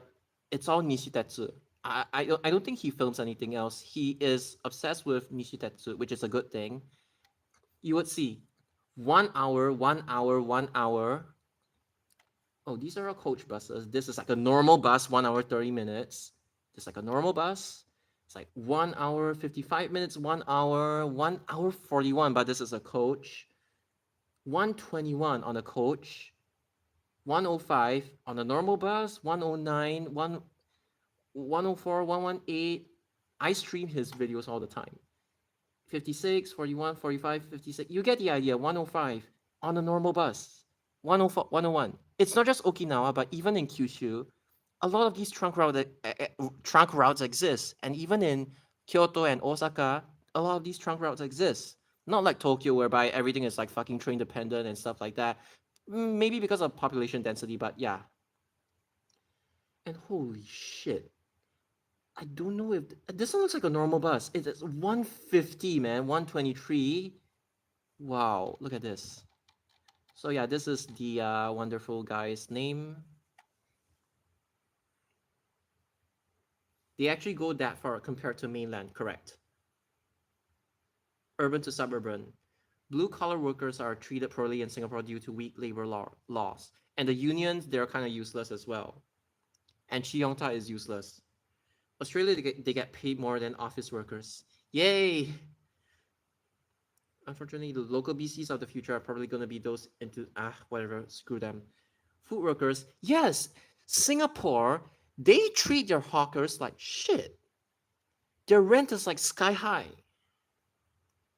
And then they are like, oh my gosh, we try to help you with the CDC vouchers, okay? No, that's not enough. Their rent is like so sky high. Pay little, yeah.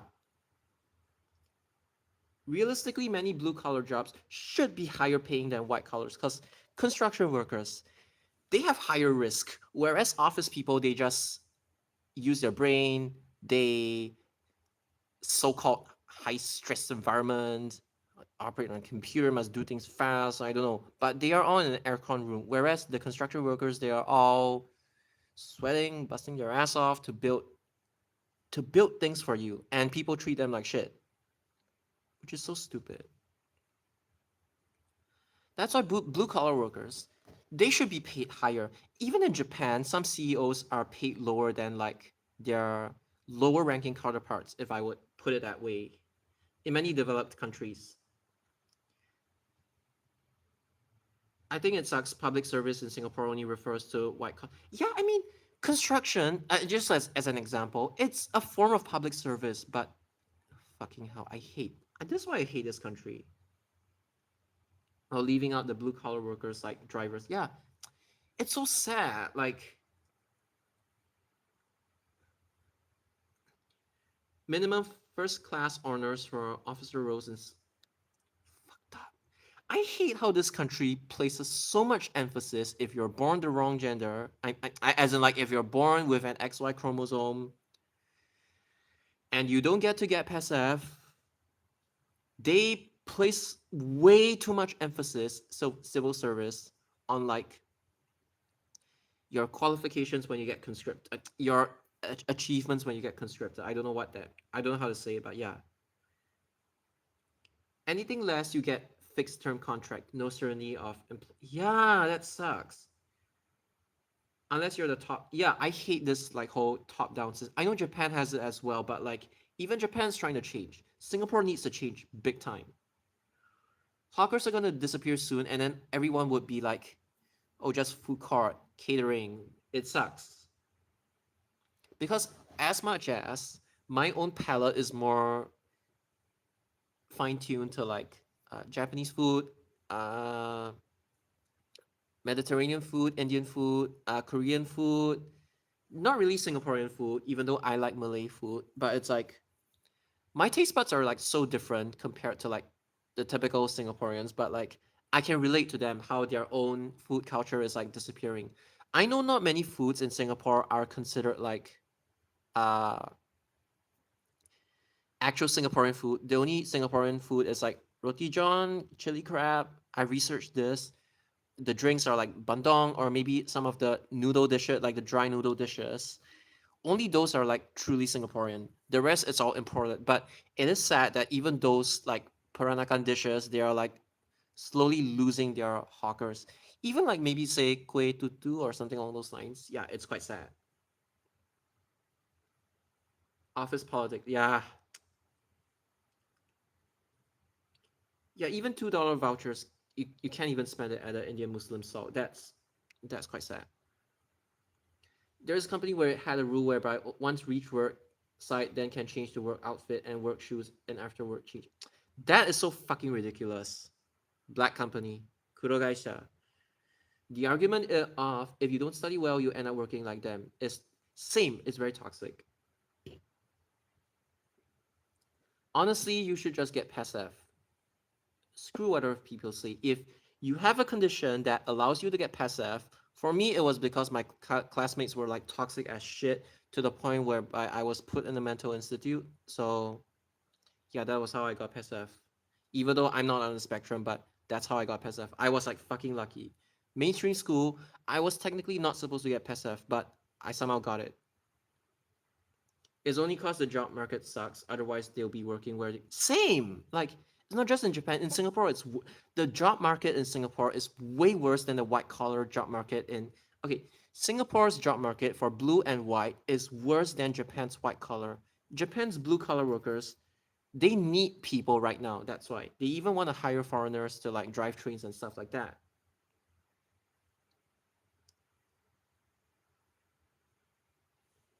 The private sector would love you, but that then again, it depends on like the job market when it comes to like the private sector. That is like the one unfortunate thing.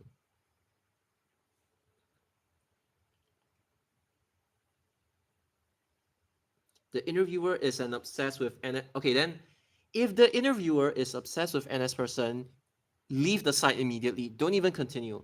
If they want to be toxic about it, for your own well-being, leave. Do not work for that kind of company. Do not. Go to the private sector. They would love you if you do not have NS commitment. Like if you don't have conscription commitments. Oh, here's the thing. The only people who truly want to be enlisted are those Singaporean commenters saying, I love Singapore. I am patriotic towards my country. How do you tell I'm a Singaporean? I will tell you. You don't need to tell me. You don't even need to ask me. I will tell you that I'm Singaporean. Those commenters, they are the ones who would willingly be conscripted. Normal people, they wouldn't. Don't lie to yourself.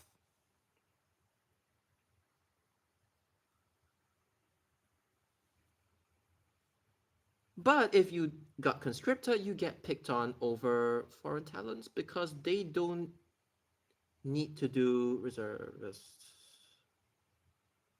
Wow. Wait. So you got passive because you had a vocal issue when you speak that causes you to stutter. But wait, are you on the spectrum? Actually, to be honest, if you have like a speech impediment, they might assign you to like again, it's just how I think. They might assign you to like some office job. Sorry, some I don't know. I haven't been conscripted. I don't know those terms, and I don't want to know. But like, my impression is that they would at least put you in like some office. They confine you to the office and like do some admin work. Do you really need to speak? Honestly, that okay, but at least you got passive.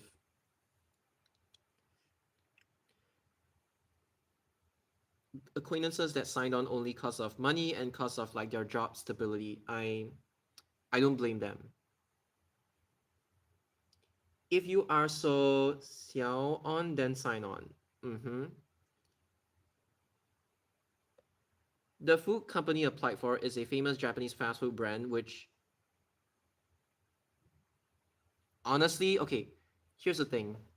They aren't even following the rules of where of like the Japanese application. They aren't even bringing the Japanese spirit. It's just that Japan opened a branch of their store in Singapore, and then Singaporeans made them Singaporean. It's like, and then the Singaporeans infected them with the Singaporean bullshit. That's why they don't feel Japanese. So yeah, fucked up.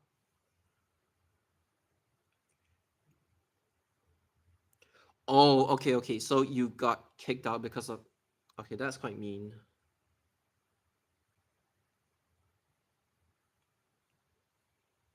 What? What? Okay. So you went from B, not to E, but to F. Huh?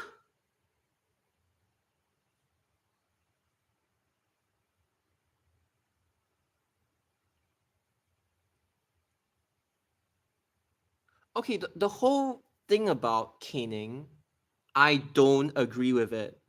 I know there are toxic males who would agree with it, but I do not agree with it. This is why, like, I can never ever truly relate to Singaporeans.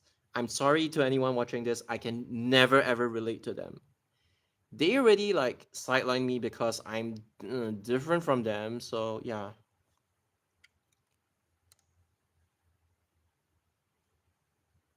Oh, it's Truston. I was like, why do I have 4 notifications? Then oh, it's just Truston. Oh, it's like the lift thingy. Let me check it out. So what did Truston say? Oh, okay. He's talking about the Gold Star lift. Beep beep beep beep beep beep beep beep beep. And then there's another one which sounds like an alarm clock. And then this one. God damn, 406. Aw, the 406. I'm gonna miss this.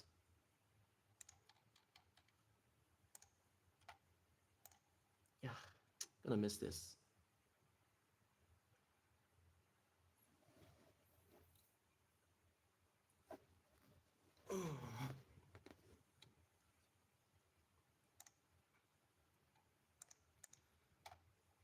God, this feels like the stupidest shit to play. Like 50A, where even is 50A? I have 1, 2, 3, 4, 5, 6, 7, 8 columns already. Oh my god. And then I have like 969A, found it. Then this is 91, which is gonna get extended in future. And look for like the 2 digits. God, it's so stupid.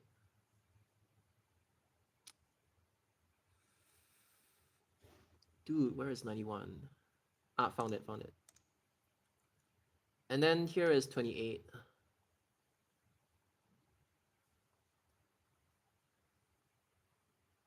Okay, so you left that backdrop interview, which was talking about a few minutes later. I found it useless and making it people uncomfortable when I'm here for the. Yeah, just leave. You don't need to like appease them or anything. If they make you uncomfortable, just leave for your own sanity, not for any other people, to protect yourself for your own sanity. I wish I protected myself a lot more when I was in JC. I got harassed a lot behind my back as well.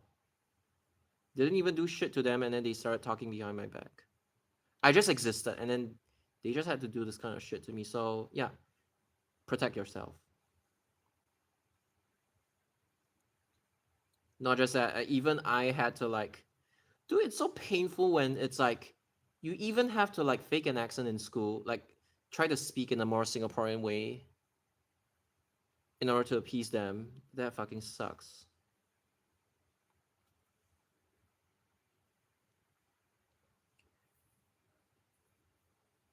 Mossberg, okay, blacklist that company. Hey, Mossberger in Japan is okay, but Mossberger in Singapore, I don't know who the fuck runs that company, but obviously they're toxic as shit. So please tell other people do not apply. It's their own fault for making the work environment like that. I would say. I don't care if they lose money or go bankrupt. Just stay the fuck in Japan. As in, I don't even blame those people. They genuinely want the whole world to taste their food, which is a good thing. But Singaporeans, as usual, they would find some way to ruin all the good stuff. They should really be ashamed of them. They don't even follow like the true Japanese culture, and I mean like the good aspects of it. Just so stupid. Correct. They tend to be ignorant, so yeah. Hey, even if you cannot speak, you can type English. Fine, that's all that matters.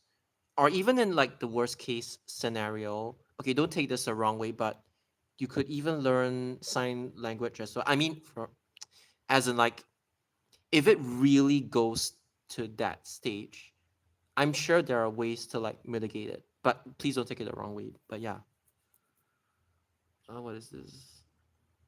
161. Okay, 400 Street. Getting to like, I don't know how many digits would take forever, so I'm not even gonna bother about it. So yeah.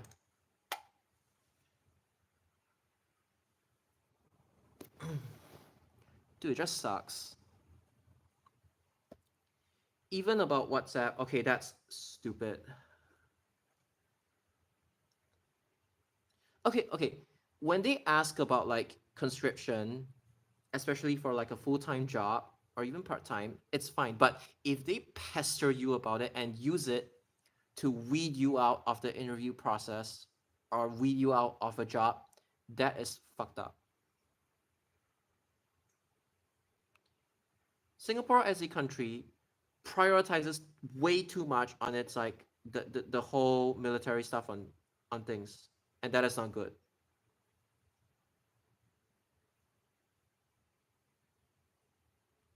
That means the speech therapist is not really doing their job properly.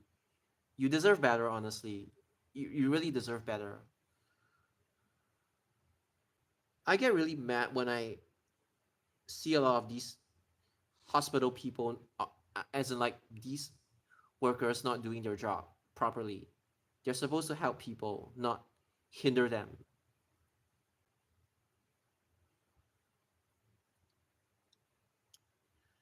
This country just focuses on like the wrong aspects of stuff in general, I feel.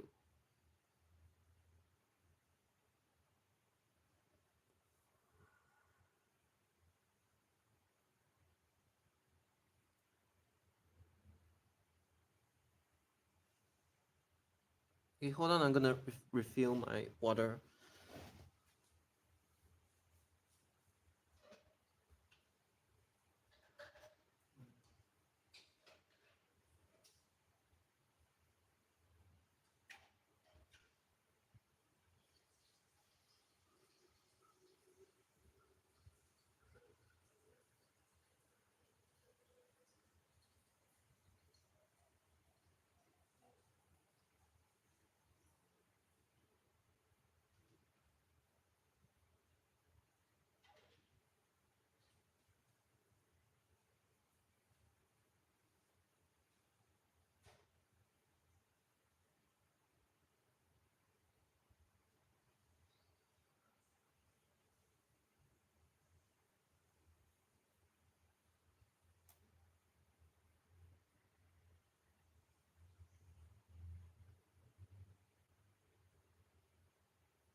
Oh,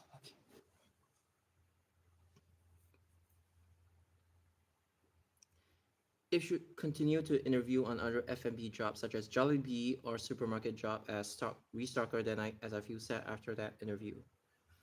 Okay, to be honest, like when it comes to F&B or supermarket job, it's like I don't know which ones are good, but like they tend to be very double standards when it comes to like hiring in general. I don't know why. Even for a cashier job, it's just like it's just so stupid. Like why do they even give so much shit if you're just a restocker? Like you don't even need to appear like in the public or anything. You just need to know how to do your job. This country really prioritizes on the wrong things. Prioritizes the wrong things. My hobbies are like models, electronic, IT. I don't know if you wanna do a part-time job or a full-time job in those aspects. I'm not here to judge because I don't know, like I don't know what exactly are your interests, but If you truly love something, then go for it. I would say that the interview that interviewer is talking bad about other applicants and my ex-employee and ex-employees instead, do not entertain them. This kind of toxic people, you should stop working for them.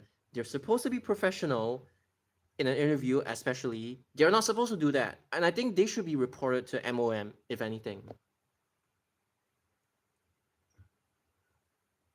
This country is screwed, I would say.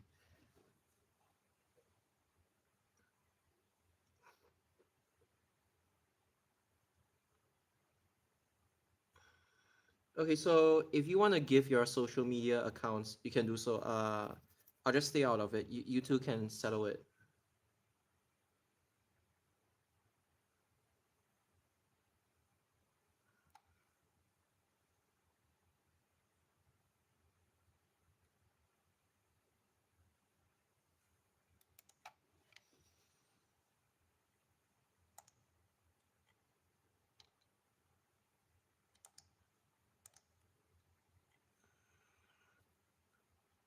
Last time you reported bullying at internship, they just cover up and blame it on me and say, obviously they're in the wrong. Honestly, this kind of case should be escalated to MOM, if anything, because that is just plain bullying. And they wonder why a lot of people, and they wonder why the unemployment rate in Singapore is so high. It's just so unjust.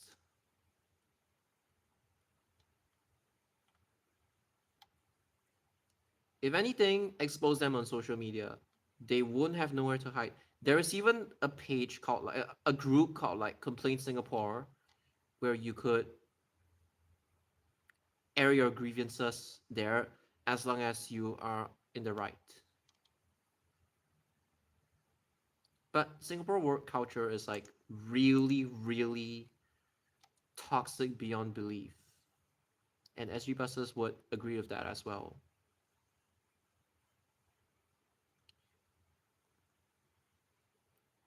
What the PTS? That is so stupid. They aren't taking you seriously. They are supposed to be taking mental health way more seriously, especially given the recent cases. I would report them honestly. You don't deserve to be treated like this. You're still a human being. So are they, but like they don't deserve you don't deserve to be treated like this. And the thing is, even if people think you're exaggerating, that doesn't like invalidate you in any case. You still faced it. That's the worst. I'm here looking for a service that doesn't even exist in real life.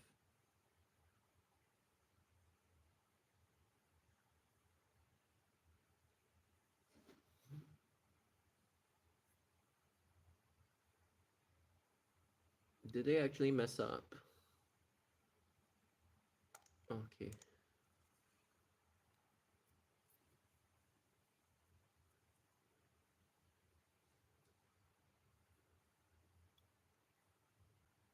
Okay, NUH is better. IMH, I know if you get the wrong doctor, you're screwed. I know they tend to have like a really questionable reputation, so um I don't recommend going to IMH. You should go to NUH instead. They are more helpful. Because I know your case is like not so severe, so I think NUH. If anything, if you want to seek help, you should go to NUH at Kentridge. It's okay. Like I know how you feel. So if you need help, somebody to talk to, or somebody to help you, I don't know, but like you could go to NUH, and I mean it.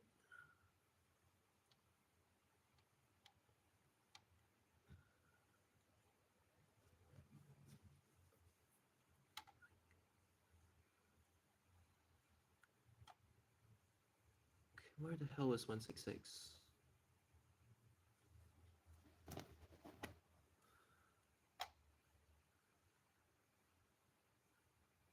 This game just becomes way more painful to play. I can't even find 166.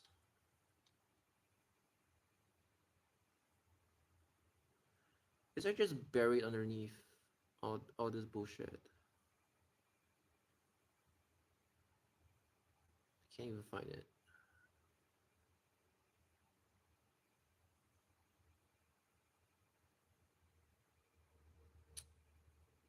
God damn.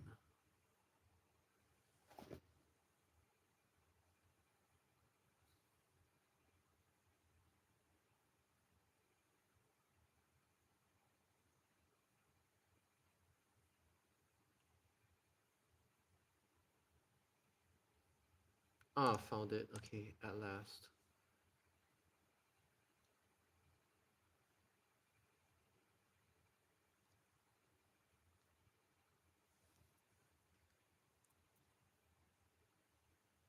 Delay travel, what the hell? What? The people around you are truly, truly horrible.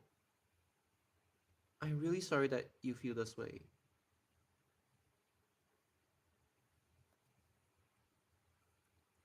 God, these people are like actually terrible.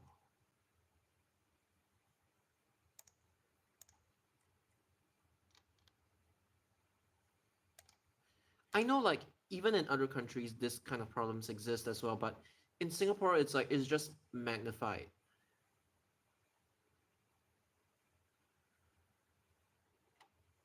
God, like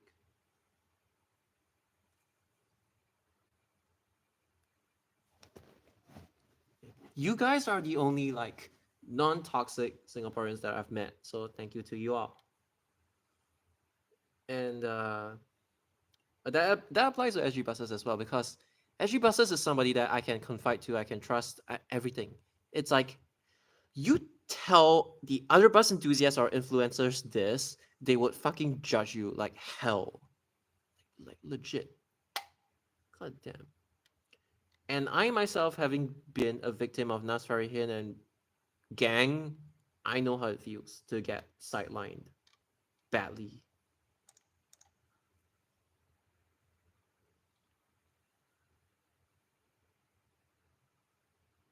Family,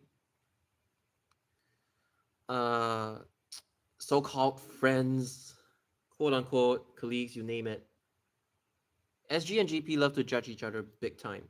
It's just that for Japan, they tend to not do it in front of you, whereas SG they tend to like be more upfront about it, I guess.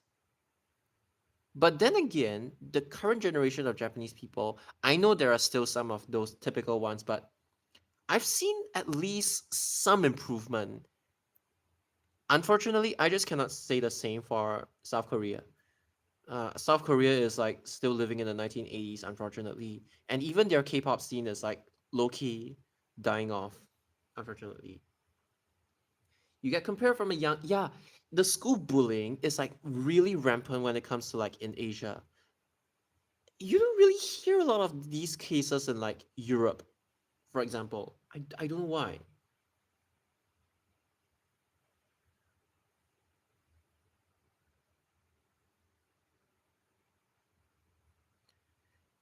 SK is depopulating, Japan is depopulating. In Singapore, there would be more non-Singaporeans as compared to Singaporeans. Even I, at some point, would renounce my citizenship as well. So, yeah, you name it. Technically, the toxic country, the so-called toxic countries are like depopulating anyways. So, yeah, faster, correct. Korea is like 10 times worse when it comes to treatment of other people, regardless of like Koreans or foreigners. 10 times worse.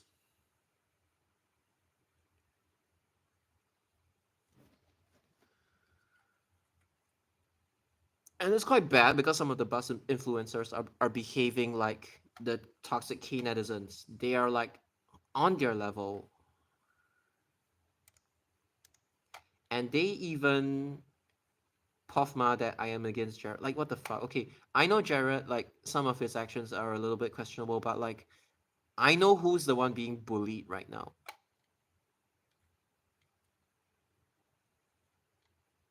I know. But the kids are dumb. And the kids are the ones that are doing the bullying. Because it's like, when you are a miserable person, like your own life is miserable, you would tend to like inflict it on, I'm not saying everyone, but it's like they have a tendency, they have their own inadequacies, they feel the need to like inflict it on other people, and that's just wrong. The only reason why I outright proclaim that, oh, I am the best enthusiast in Singapore is only because to shut those toxic kids up, if you get what I mean. Because these people really need to be put in their place. And if I'm gonna be the one to do it, I don't care. I will just do it anyway. But some people, they say I'm like way too confrontational, and I'm like, at least I'm not fake, okay?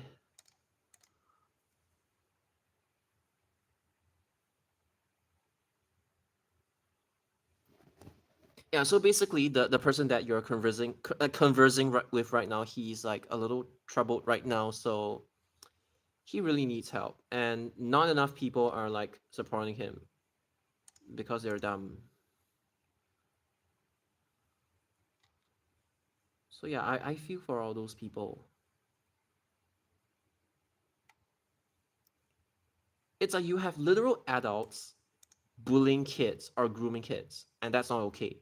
Yes, I mean like people, adults in the bus community grooming kids. That's not okay.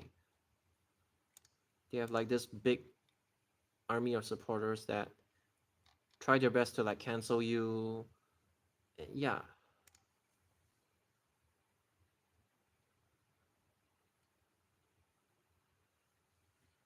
Intern job cause not a poly student and lower rank than them. So that I hate how Singapore is so hierarchical.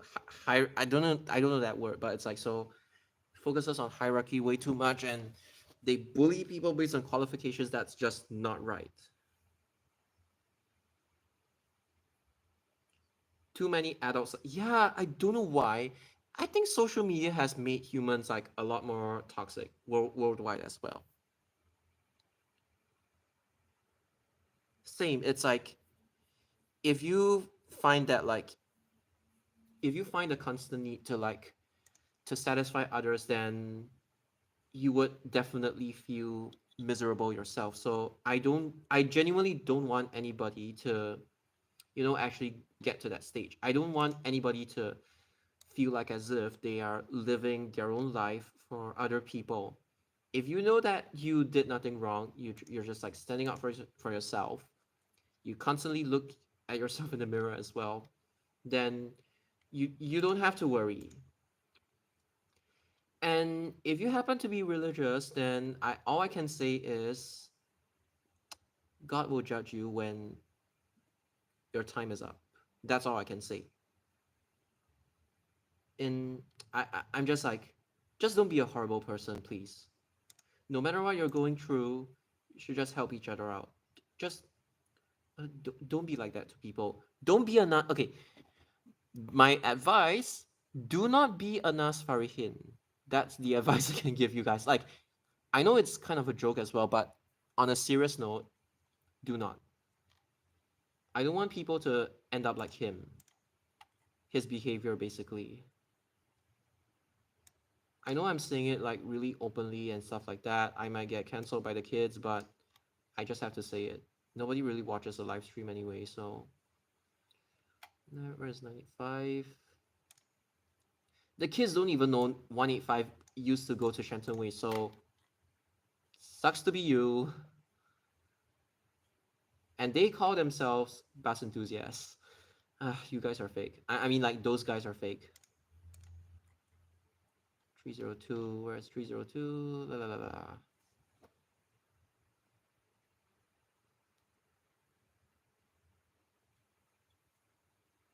Okay, doesn't matter if it's like a foreigner boss or a Singaporean boss, doesn't matter. If they're toxic, they're toxic. Toxicity does not discriminate when it comes to like nationality.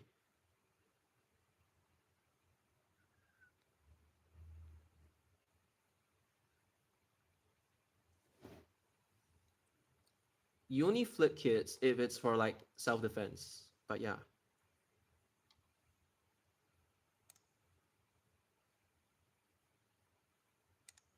I mean, some people are not truly neutral, so I mean, you don't need to elaborate on that.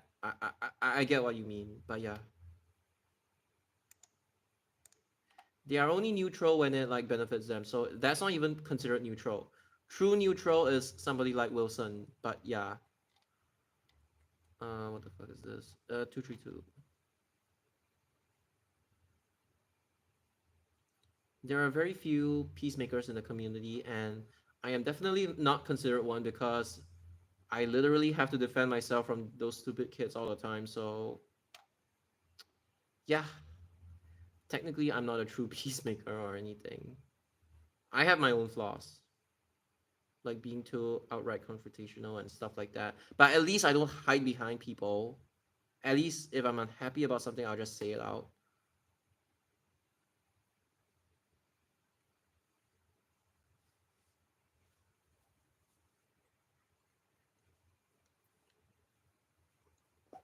Okay, then they're being dishonest. I don't know how it works, but they're being dishonest. The moment you open your mouth, you have already taken a side, like it or not. Yeah, that's like kind of true. And sometimes it's like people make you open your mouth, and it's not like you want to open your mouth. So, well, yeah, that sucks.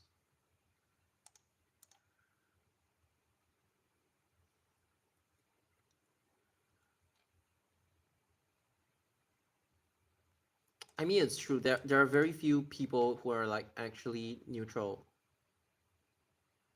and the people who are actually neutral, they generally just don't care.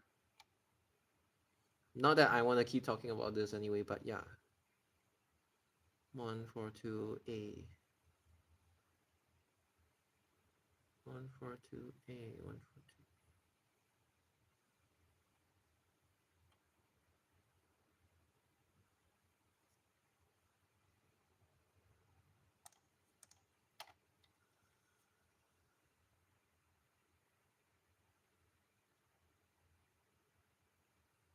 Schools only protect their reputation.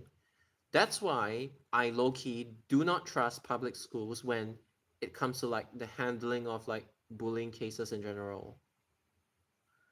Secondary school, tertiary, especially, because they are the most brutal when it comes to like all this stuff.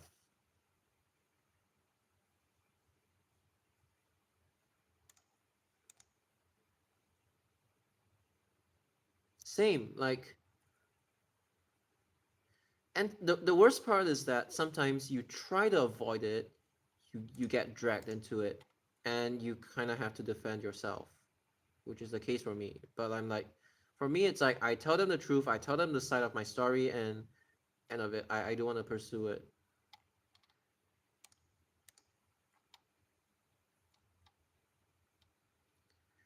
It's not the adults, but like I know there are toxic adults, but like the kids are generally the worst, and I mean like kids from between the ages of like 13 to 25. That's where they tend to be like really toxic, and usually those people they fake cameos or like I don't know, but yeah.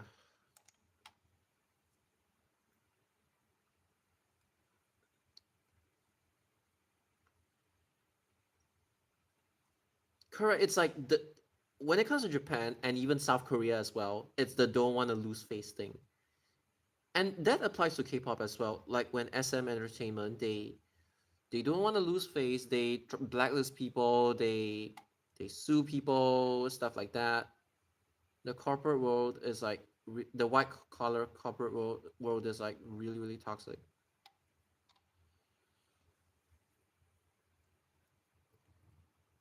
Government, yeah, that's the issue.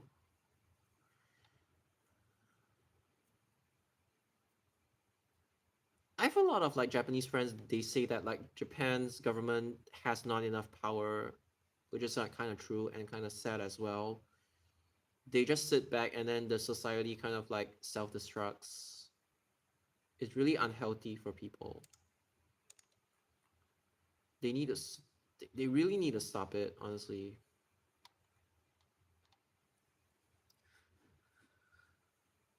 otherwise they only have themselves to blame when it comes to like their own population decline. That's all I'm gonna say. At least I have people that I know to trust, like SG buses included, and my viewers as well, most of them. Because it's like you need to choose the right people.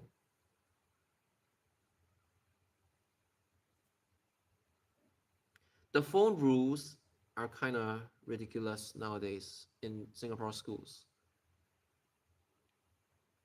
Yeah, it's like when everyone proposes heavier penalties as the catch-all solution to society's problems, and they don't even like. I know it's a general statement, but like they don't even tackle like the root cause of. If you use like the kind of like band-aid solution, it's just not gonna work in the long run. When they micromanage like or like blanket statement on society's problems in general, yeah, that's when it's stupid. But this is one thing that especially Asian societies they need to work on. Stop trying to tear each other apart. Just don't. Just learn how to live together. That's all.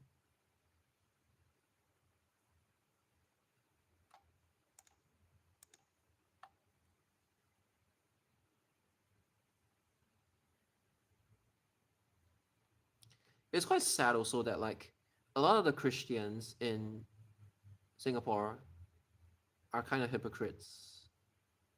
At least in Japan, they are actually real about like those people are actually good people. But Singapore, they have a lot to work on as well.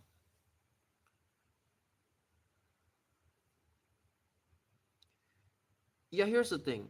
They only know how to criticize that as a problem Singapore has. Correct. And okay, when it comes to like the drugs thingy, you should be focusing on how to get the drug lords and not the mules.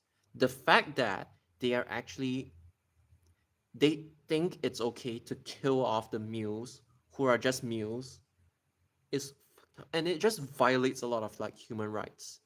I'm not saying that because I'm social justice warrior or anything. I think it's fucked up, honestly. You should put them in prison all the way till they're like elderly, release them so that they can at least live some life outside. You should never ever take away their life. It's like you say killing is wrong, but you punish them by killing them. That's why I never ever support it.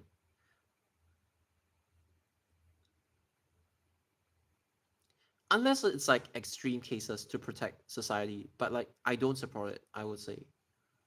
I'm not like Singaporeans. I usually don't support this kind of like draconian stuff.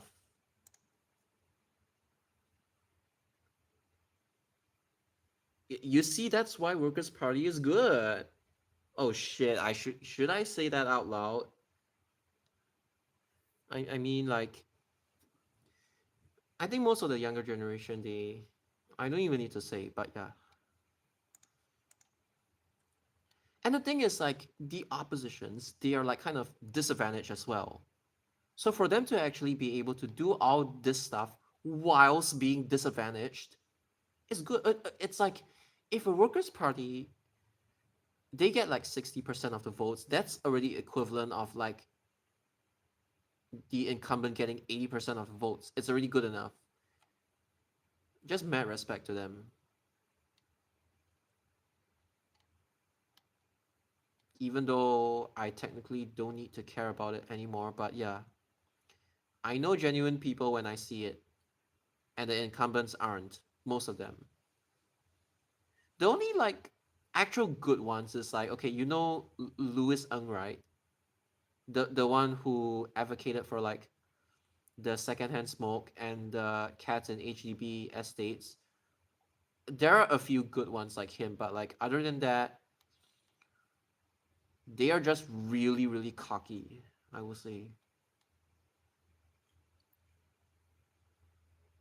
And most of my friends, they don't support them, thankfully. They are the reason why Singaporeans are unemployed anyway, so we'll leave it as that.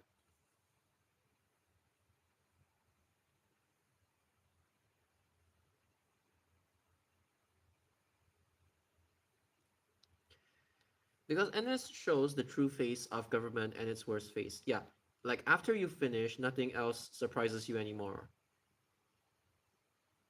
Be discreet. You don't have to tell others what you are doing. That's true. I think after finishing conscription during COVID changed my world view a lot. Correct, correct.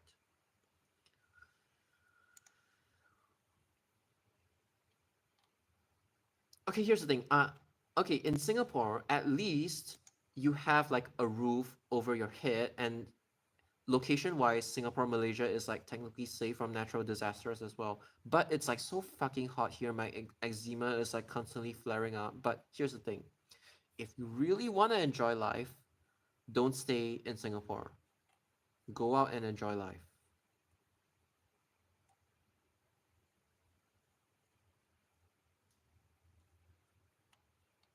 Especially if you're not religious. You, the whole you live only once thing, especially if you're not, just go out and enjoy it whilst you can. But yeah, respectfully, yeah.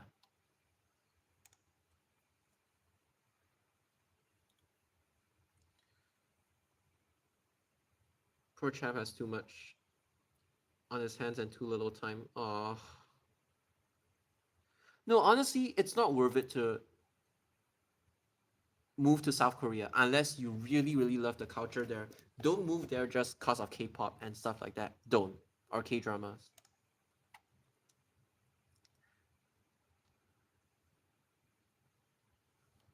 In fact, I would say the quality of Korean food in Singapore in general, I know it may not be 100% authentic, but I feel like it has actually improved over the years.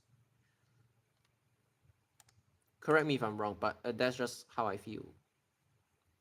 And the thing is, I don't know how, but Koreans actually make vegetables taste nice. Except cucumbers. I fucking cannot stand cucumbers. I don't eat fruits because I only drink the juice. I don't mind with pulp, but like I just cannot stand the texture. Like the Thai pineapple fried rice.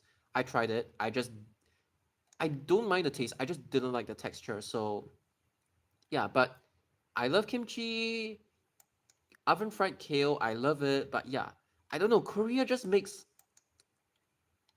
vegetables taste nice. I don't know how. Like I just don't know. It's not supposed to work, but apparently fermentation changes the taste of vegetables a lot. And I'm like, wow, just wow. Like in a positive way, obviously. And yeah, a lot of people have remarked that like uh I I don't know anything about Singaporean food because I mean I'm like a worldwide person. I, I just learn about like food culture around the world. So that's on you. I don't have to stick to one country. I don't have to. Like I just learned. In fact, I'm trying to find Vietnamese red rice or like hollow rice in Singapore, but it's like impossible to find affordable ones. So I'm like, sucks to be me. But at least I've tasted stuff like the Vietnamese beef stew with like carrots and potatoes. Their carrots, when they are cooked soft, they're actually quite okay. I don't like raw carrots, but when the carrots are cooked to fuck, I don't mind it. They actually taste decent. I mean, carrots they don't really have a taste, but when they when you cook them in stews or soups, their inherent flavor, earthy flavor disappears, and you can just eat them normally. So that's how I like to enjoy my vegetables, I guess. I'm not a vegetable lover, but I love kimchi. But yeah, I don't. See, I don't smoke, I don't drink, I don't even like carbonated drinks. I just drink all the drinks that have like vitamin C in it, and I love it.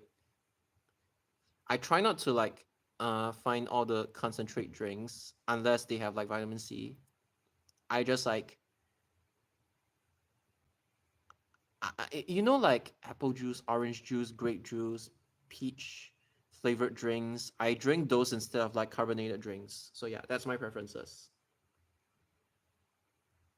Oh, sorry, I yap too much when it comes to food. I can see myself working to go overseas at least twice a year to enjoy myself. Ah, that's good. Because it's impossible to enjoy yourself in Singapore. Because transport is in such a broken state, there's no resource to consider the really nice to have things, and Singaporeans don't deserve nice things. That is true. I pity people who are stuck in this country, Fabian included, but at least he has mentioned that he would like to travel overseas at least twice a year, which is good. Correct. Singapore, it's like you can, within 3 months, you get bored of it already. Northeast region, it's polluted by noise, airplane, and even the smog from like Pasir Gudang. Even Admiralty has woodlands. Yishun, they have the same problems. The northeast in Singapore is just Pasir Ris is okay. At least there's a mangrove, but they just chopped half of it, which is stupid. It can get really boring. Even bus models around the world, it's like getting boring, monotonous. Japanese food in Singapore is still subpar. It depends. Korean food has improved, but Japanese, they have a lot to work on. As somebody who is going back to live in Japan, maze soba is good. The one in Ajisen tastes like crap. Japanese food standards have dropped so much. SG actually looks good for Japanese. Actually, that's kind of true. But then again, there are some actually good family-run restaurants. I know where to find them. Matsudo has them.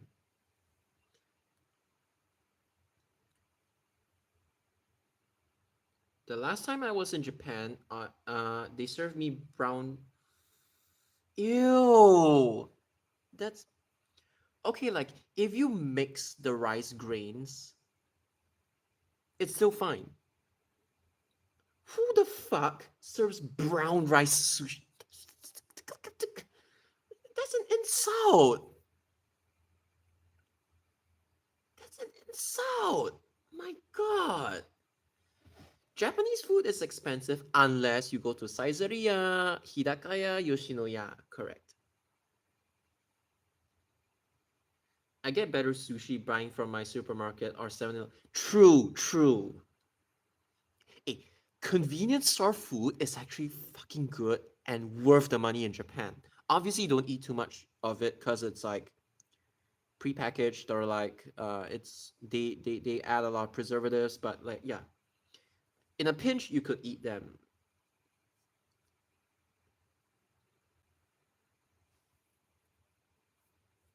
Oh, the white background thing is so stupid.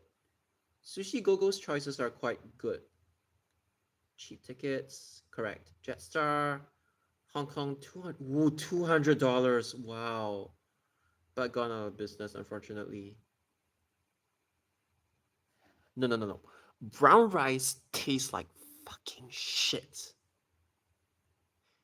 If you want to eat something healthy, eat kimchi. Don't fucking eat brown rice. Okay, but that being said, brown rice tea, I actually love it. However, there is actually one place that sells good brown rice. I forgot what's the place's name. It's in like Raffles Place. But yeah, fuck brown rice. White rice for the win. And the thing is, like Japanese or Korean white rice is actually considered quite healthy in the sense that like they're starchy. You don't need to eat so much of it. Yeah.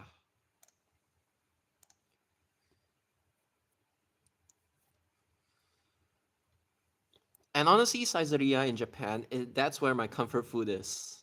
At least the standards are like it's similar to Singapore, but like slightly better. At least it's cheap. Yoshinoya is good. It's better than like fast food in Singapore. Same for Matsuya. God damn it, I miss my home, man.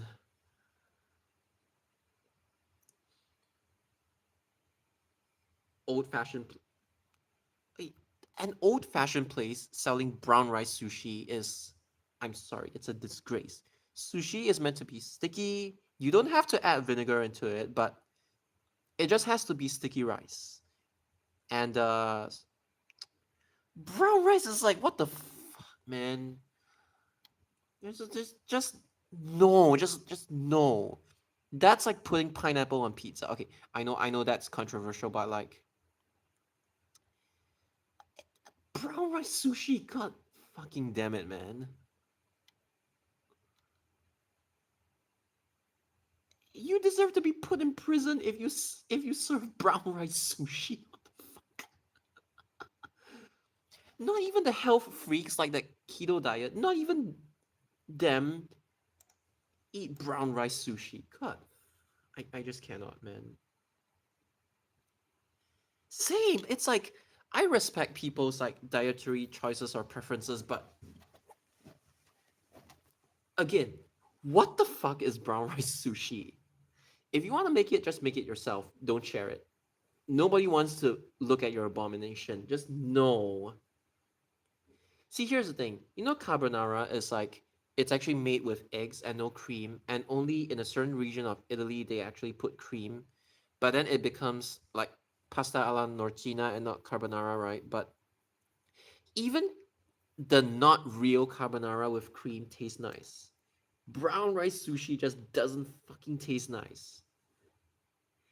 Hey, at least like the carbonara, the fake carbonara with cream, at least it's edible. And when you do it right, it can taste delicious. It's just you don't call it a carbonara, you call it a norcina instead.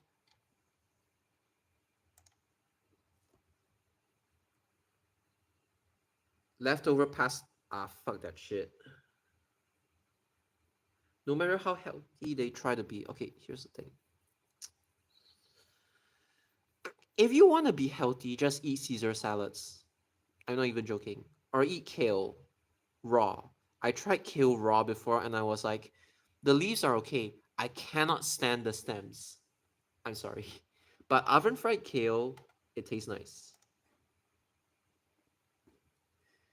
Tuna mayonnaise on donuts is tuna mayonnaise on don't what the fuck? Oh come on. The yolk, yes.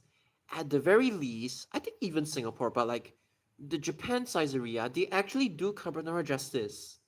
Now, obviously, if you have dietary restrictions, you could substitute the guanciale with the or prosciutto, pancetta, prosciutto. I forgot. Or pancetta with like beef or chicken or turkey, bacon or whatever. It'll still work. And even some, I think pasta is like as long as it's below $20, below $15, it can taste decent and it's like worth the money. But I remember SG buses saying that Italian food in Japan, some of them, their standards have really dropped. I've managed to find a few good ones, but like you can kind of tell that like the standards have really dropped. So yeah, especially those chain restaurants, the family-owned restaurants, those are the ones that actually sell the good food. And Osaka Osho in Japan, I am sorry, but their food can get really oily at times. It's it's a Japanese interpretation of Chinese food. In case anybody is curious, even Osaka Osho in Japan is like not that good. I will say, unfortunately.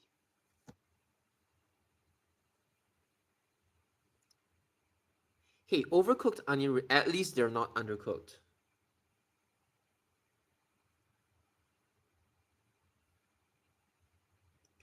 Okay, if you don't get enough vitamin C intake, just eat kimchi. It's better than nothing. Just buy some like fresh kimchi from like 7-Eleven or like NTUC or whatever or wherever. Then yeah.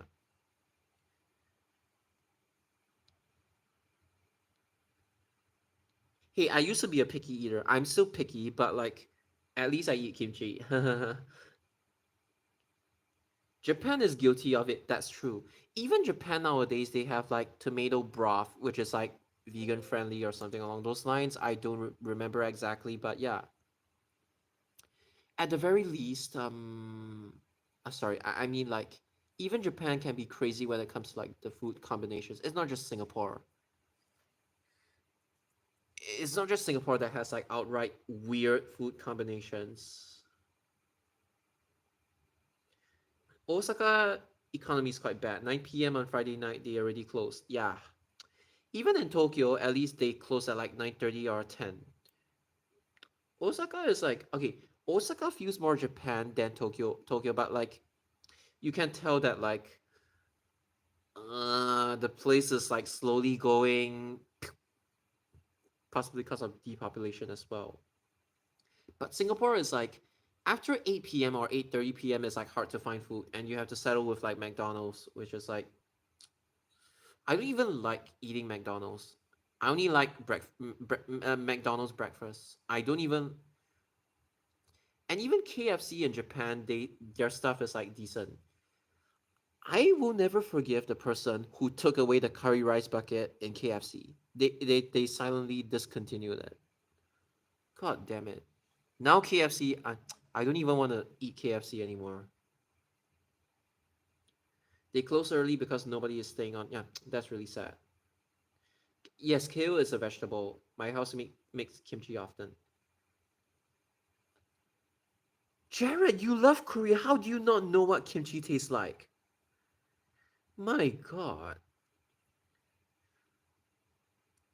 Affected by cost of living. Yeah, you know the eggs joke that Donald Trump makes. They eat out a lot less. Correct. It's like kimchi. It depends on like how you ferment the stuff. Yes, curry rice bucket was a thing for many years. The 7-Elevens in Singapore are also closing because the rentals are sky high. I don't blame them. I pity them sometimes. Yeah, it changes a lot when you don't let it ferment long enough. Okay, okay, bye bye. Thank you for your time. I'll see you next time. All right, good night.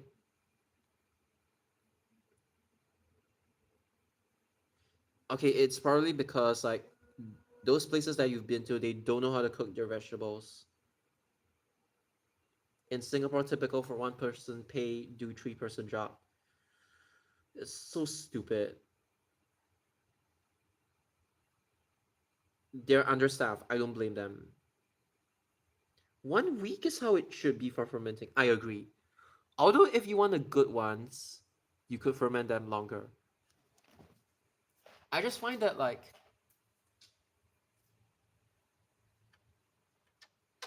you know the Korean like the kimchi in the past, their standard of like kimchi was like absolutely horrible. They're just not like fermented. They're just hard. They're not soft. But right now, I feel like the taste of like the standard of kimchi in Singapore has like at least it has improved over the years. Well, but even in Japan, they make their kimchi quite nice as well. Because a lot of Japanese people, they actually like kimchi. For those who are able to take the spice, they actually love kimchi. Kimchi is more sour, but kimchi can be spicy. It depends. Lettuce and corn. Okay, that's at least a good start. Lettuce, I don't mind. It's just that like you have to dress it well. Corn, I don't mind. No, kimchi is cabbage, not lettuce. But you can technically make lettuce kimchi if you want, but it's mostly cabbage. I don't like unfermented cabbage. I only like kimchi. I don't even like cabbage in general. I only like kimchi.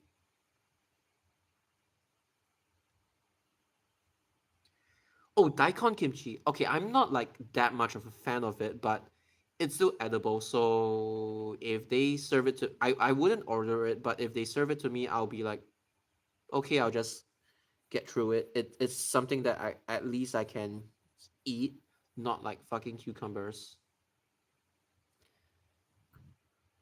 Oh yeah, yeah, yeah. Because it's like not just white radish, but it's like kimchi. There is like the normal kimchi, the spicy one, and it's like there's also one pet kimchi, which is like white kimchi. That one's the non-spicy version, but I've heard that like that one doesn't really taste that good. But yeah, I don't know. It's like fermented with salt or something. Draw the moisture out. It changes the taste. I don't know, but yeah. Could at you just okay, just buy kimchi ramyeon from like those not authentic Korean stores. That way, at least you'll be able to taste kimchi. Supermarket you can find ready to eat, correct? But best place is still Korean Mart. Yes, because the Korean marts they have a wide variety of like instant noodles. Unfortunately, that's the kind of thing that I look for. But yeah, they have a nice variety of like drinks as well.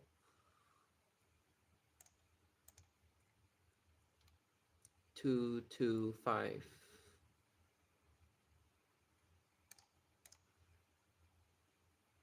Torikyu, separate. The sticks all separate, put into container.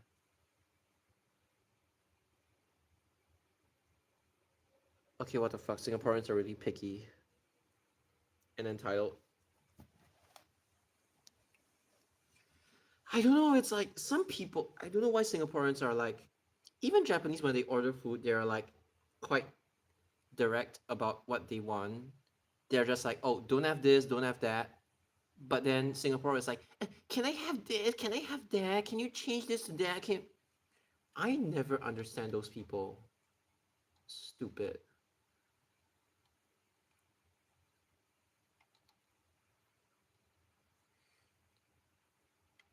It's like they make us picky eaters look good.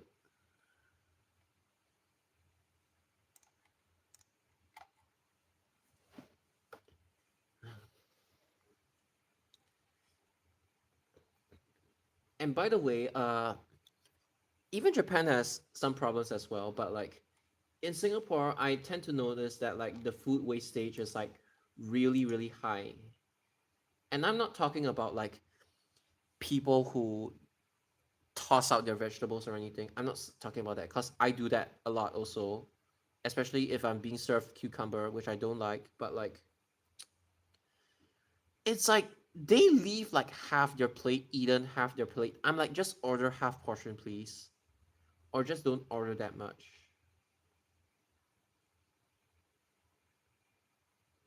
I'm not expecting them to like finish every single grain of rice or anything, but like,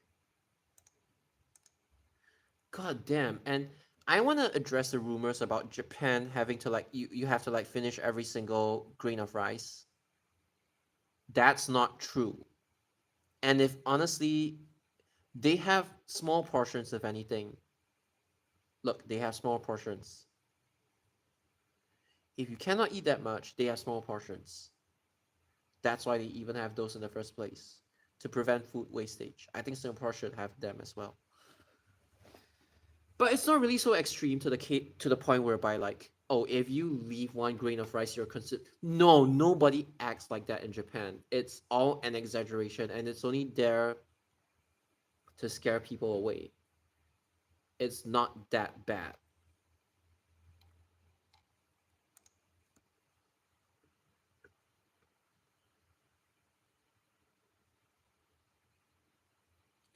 Coleslaw, it depends. It depends on how you dress it. If you don't dress the coleslaw well, it will taste like shit.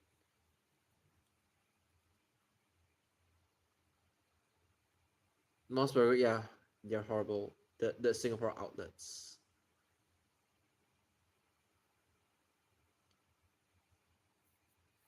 Dude, okay, sometimes they just don't have enough money to invest in self-serve kiosks, and it can get confusing. So it's fine. Even in Japan, there are not many self-serve kiosks. Okay, so I don't think it's fair to like demand that every single restaurant establishment has have self-serve kiosks. Like hawker centers, they don't have it. Obviously, sukiya, yes, correct. The sukiya thing is true. It's to prevent food wastage.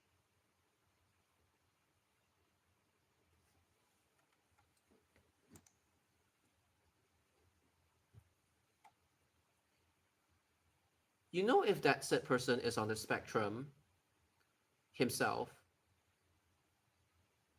there is no reason for him to be forcing people to finish their food, especially when they know that people of his neurodivergent condition sometimes they have like issues with certain textures of food. They cannot finish it. That guy is just a jerk, just hiding behind his yeah.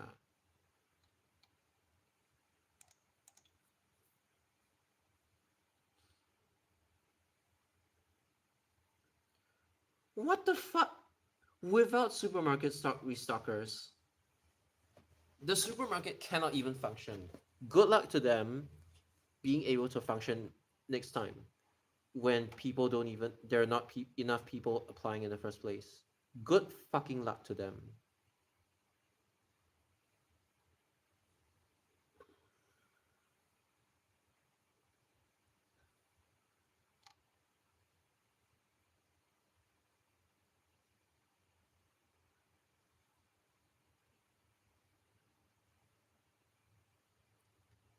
Okay, here's the thing. I'm from Japan, but I don't even watch anime a lot. I'm serious. So I don't think I would go shopping. I don't think I would go like that kind of shopping. I like bus and train. I'm not really into anime a lot. And by the way, I know it's pronounced anime because animation is how you pronounce it in English, but in Japan they call it anime because their romanization of the word is animation. So it becomes anime instead. Just so that you guys know the difference between how you say it in English and how you say it in Japanese. Because what you guys say as tsunami is actually tsunami, not tsunami. It's tsunami, tsunami. That's how you would say it. It's just an example. I mean, because that is like a loan word from Japanese, so I would use that as an example.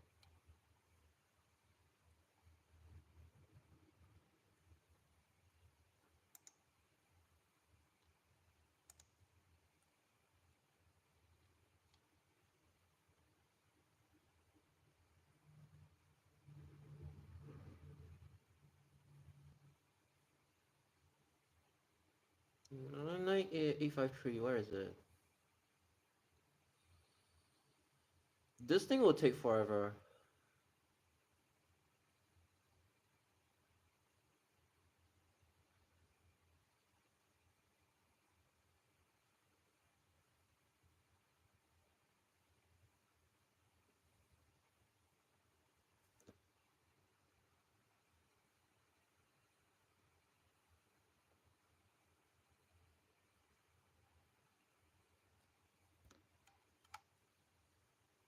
I like at night because all I can hear is quietness and fan, and no fighter jets flying over me.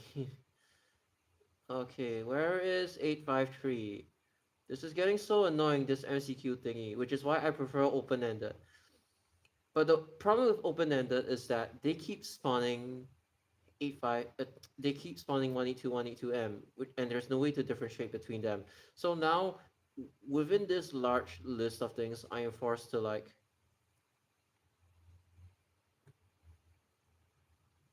oh my god, this is so stupid. 853.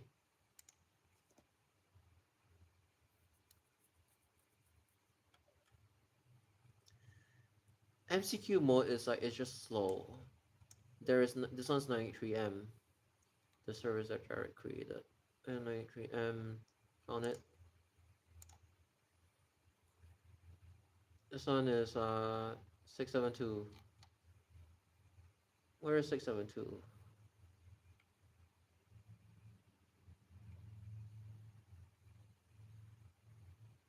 I have to comb and comb and comb. This is so stupid. 30E. No, no, 97E. The SWTs are easier because where's 97E?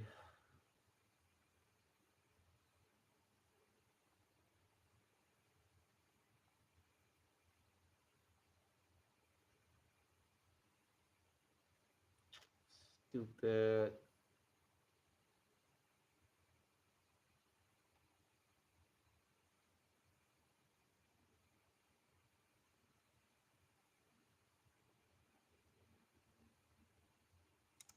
Took me forever to find it.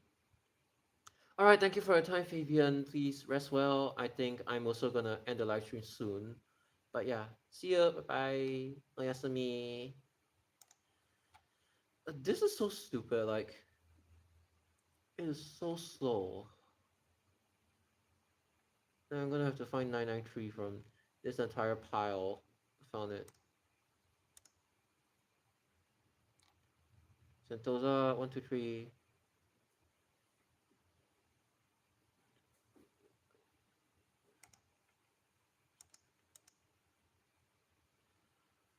Oh my god.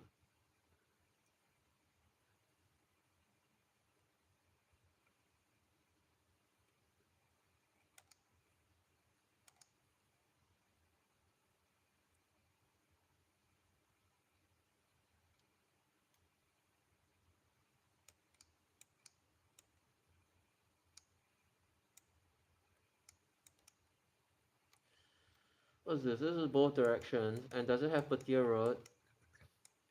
It doesn't have it, so it's 972.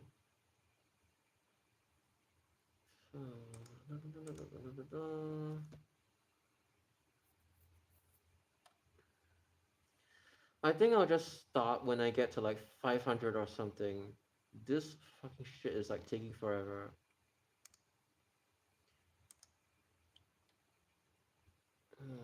E55. MCQ. The learning mode is just, they have a limit for it. That's all. MCQ is like, God, this is so time consuming. There's like 68B. I have to look for 68B. 142A.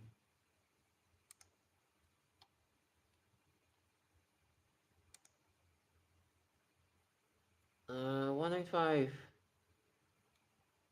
In one direction only. A.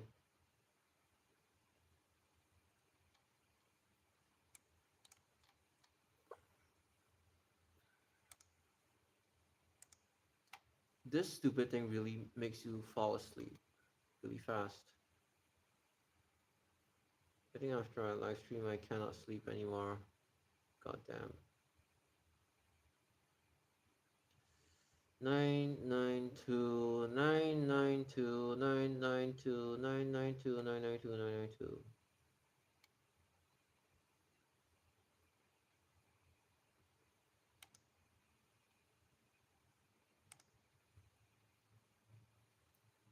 51.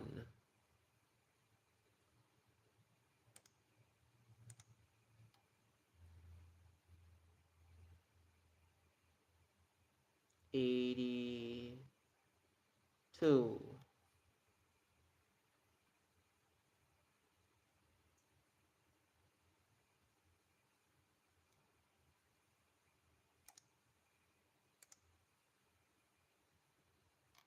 Two eight four.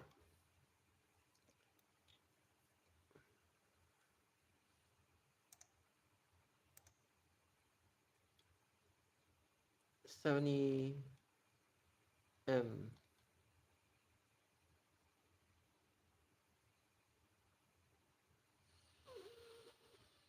Most burgers suck as the interviewer talk. Why only? Okay, honestly, I think you should just move on already. Because if they are really that shit, there's no point talking about it. Like, focus on the companies that actually want you. We already know, like, to avoid Mossberger.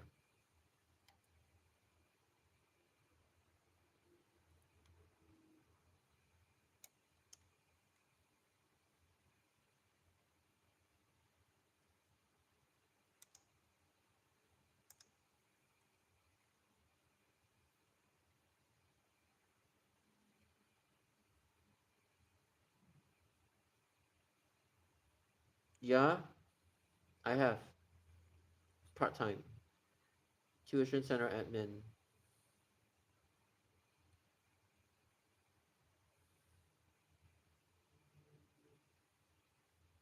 It was okay. I kind of enjoyed my time there. Even though right now it's kind of bad. But when I was there, it was like at least decent. But take care, okay? I know life is really hard in Singapore. It doesn't make it better that your government sucks.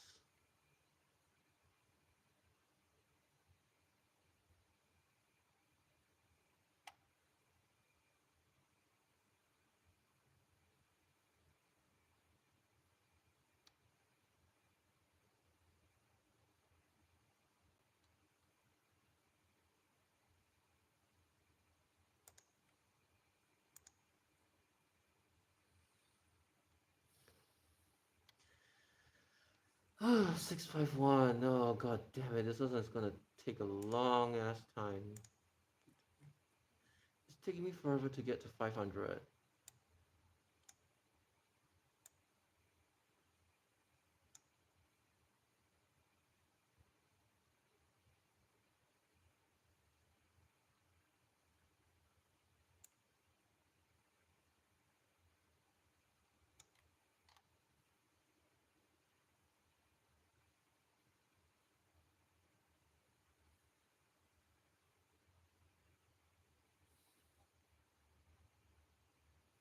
It's way too much for me to handle.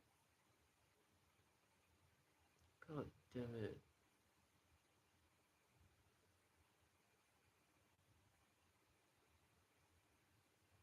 I can't even 553A properly.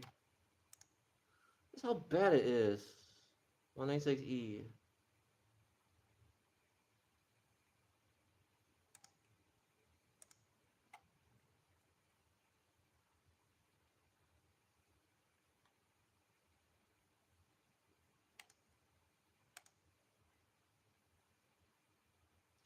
Nine A.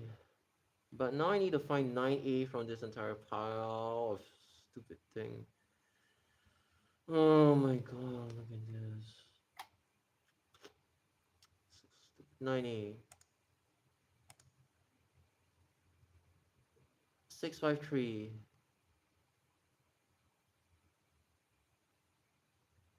This is absolutely painful. It's taking me forever.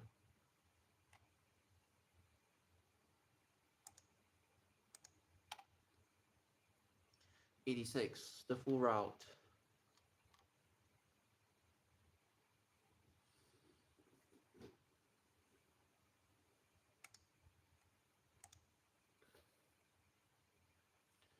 $45. Oh my god. 102. 102B.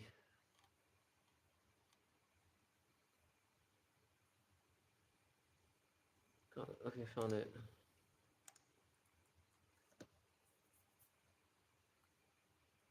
120.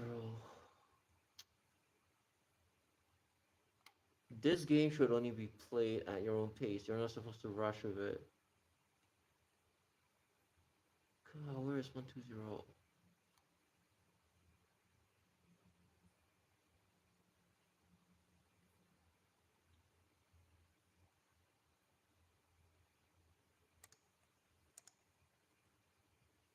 Just a little bit more and I'll end the stream already. I really cannot take this anymore. This is torture.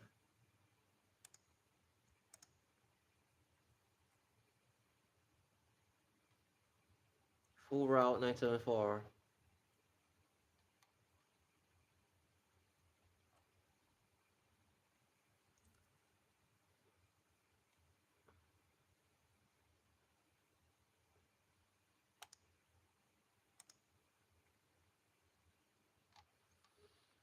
Nanaju.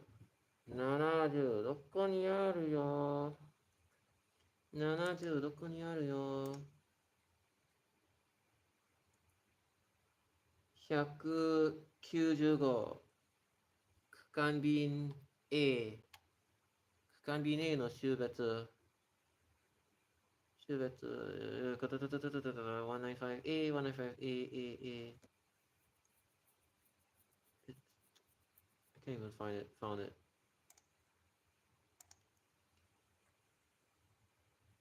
100. 100. 100だよ。最後の2つ。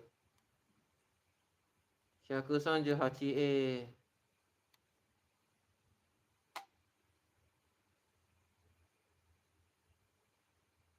138A だよ。見にくい。138A。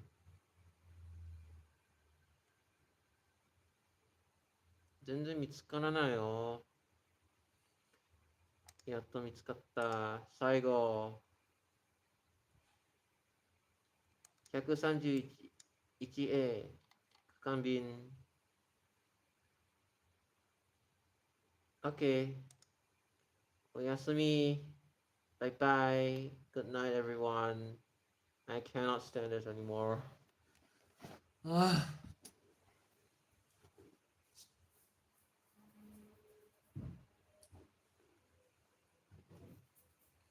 This is the longest I've ever streamed, like 5 hours. Oh my god. How do people even do 24-hour streams? Oh my god.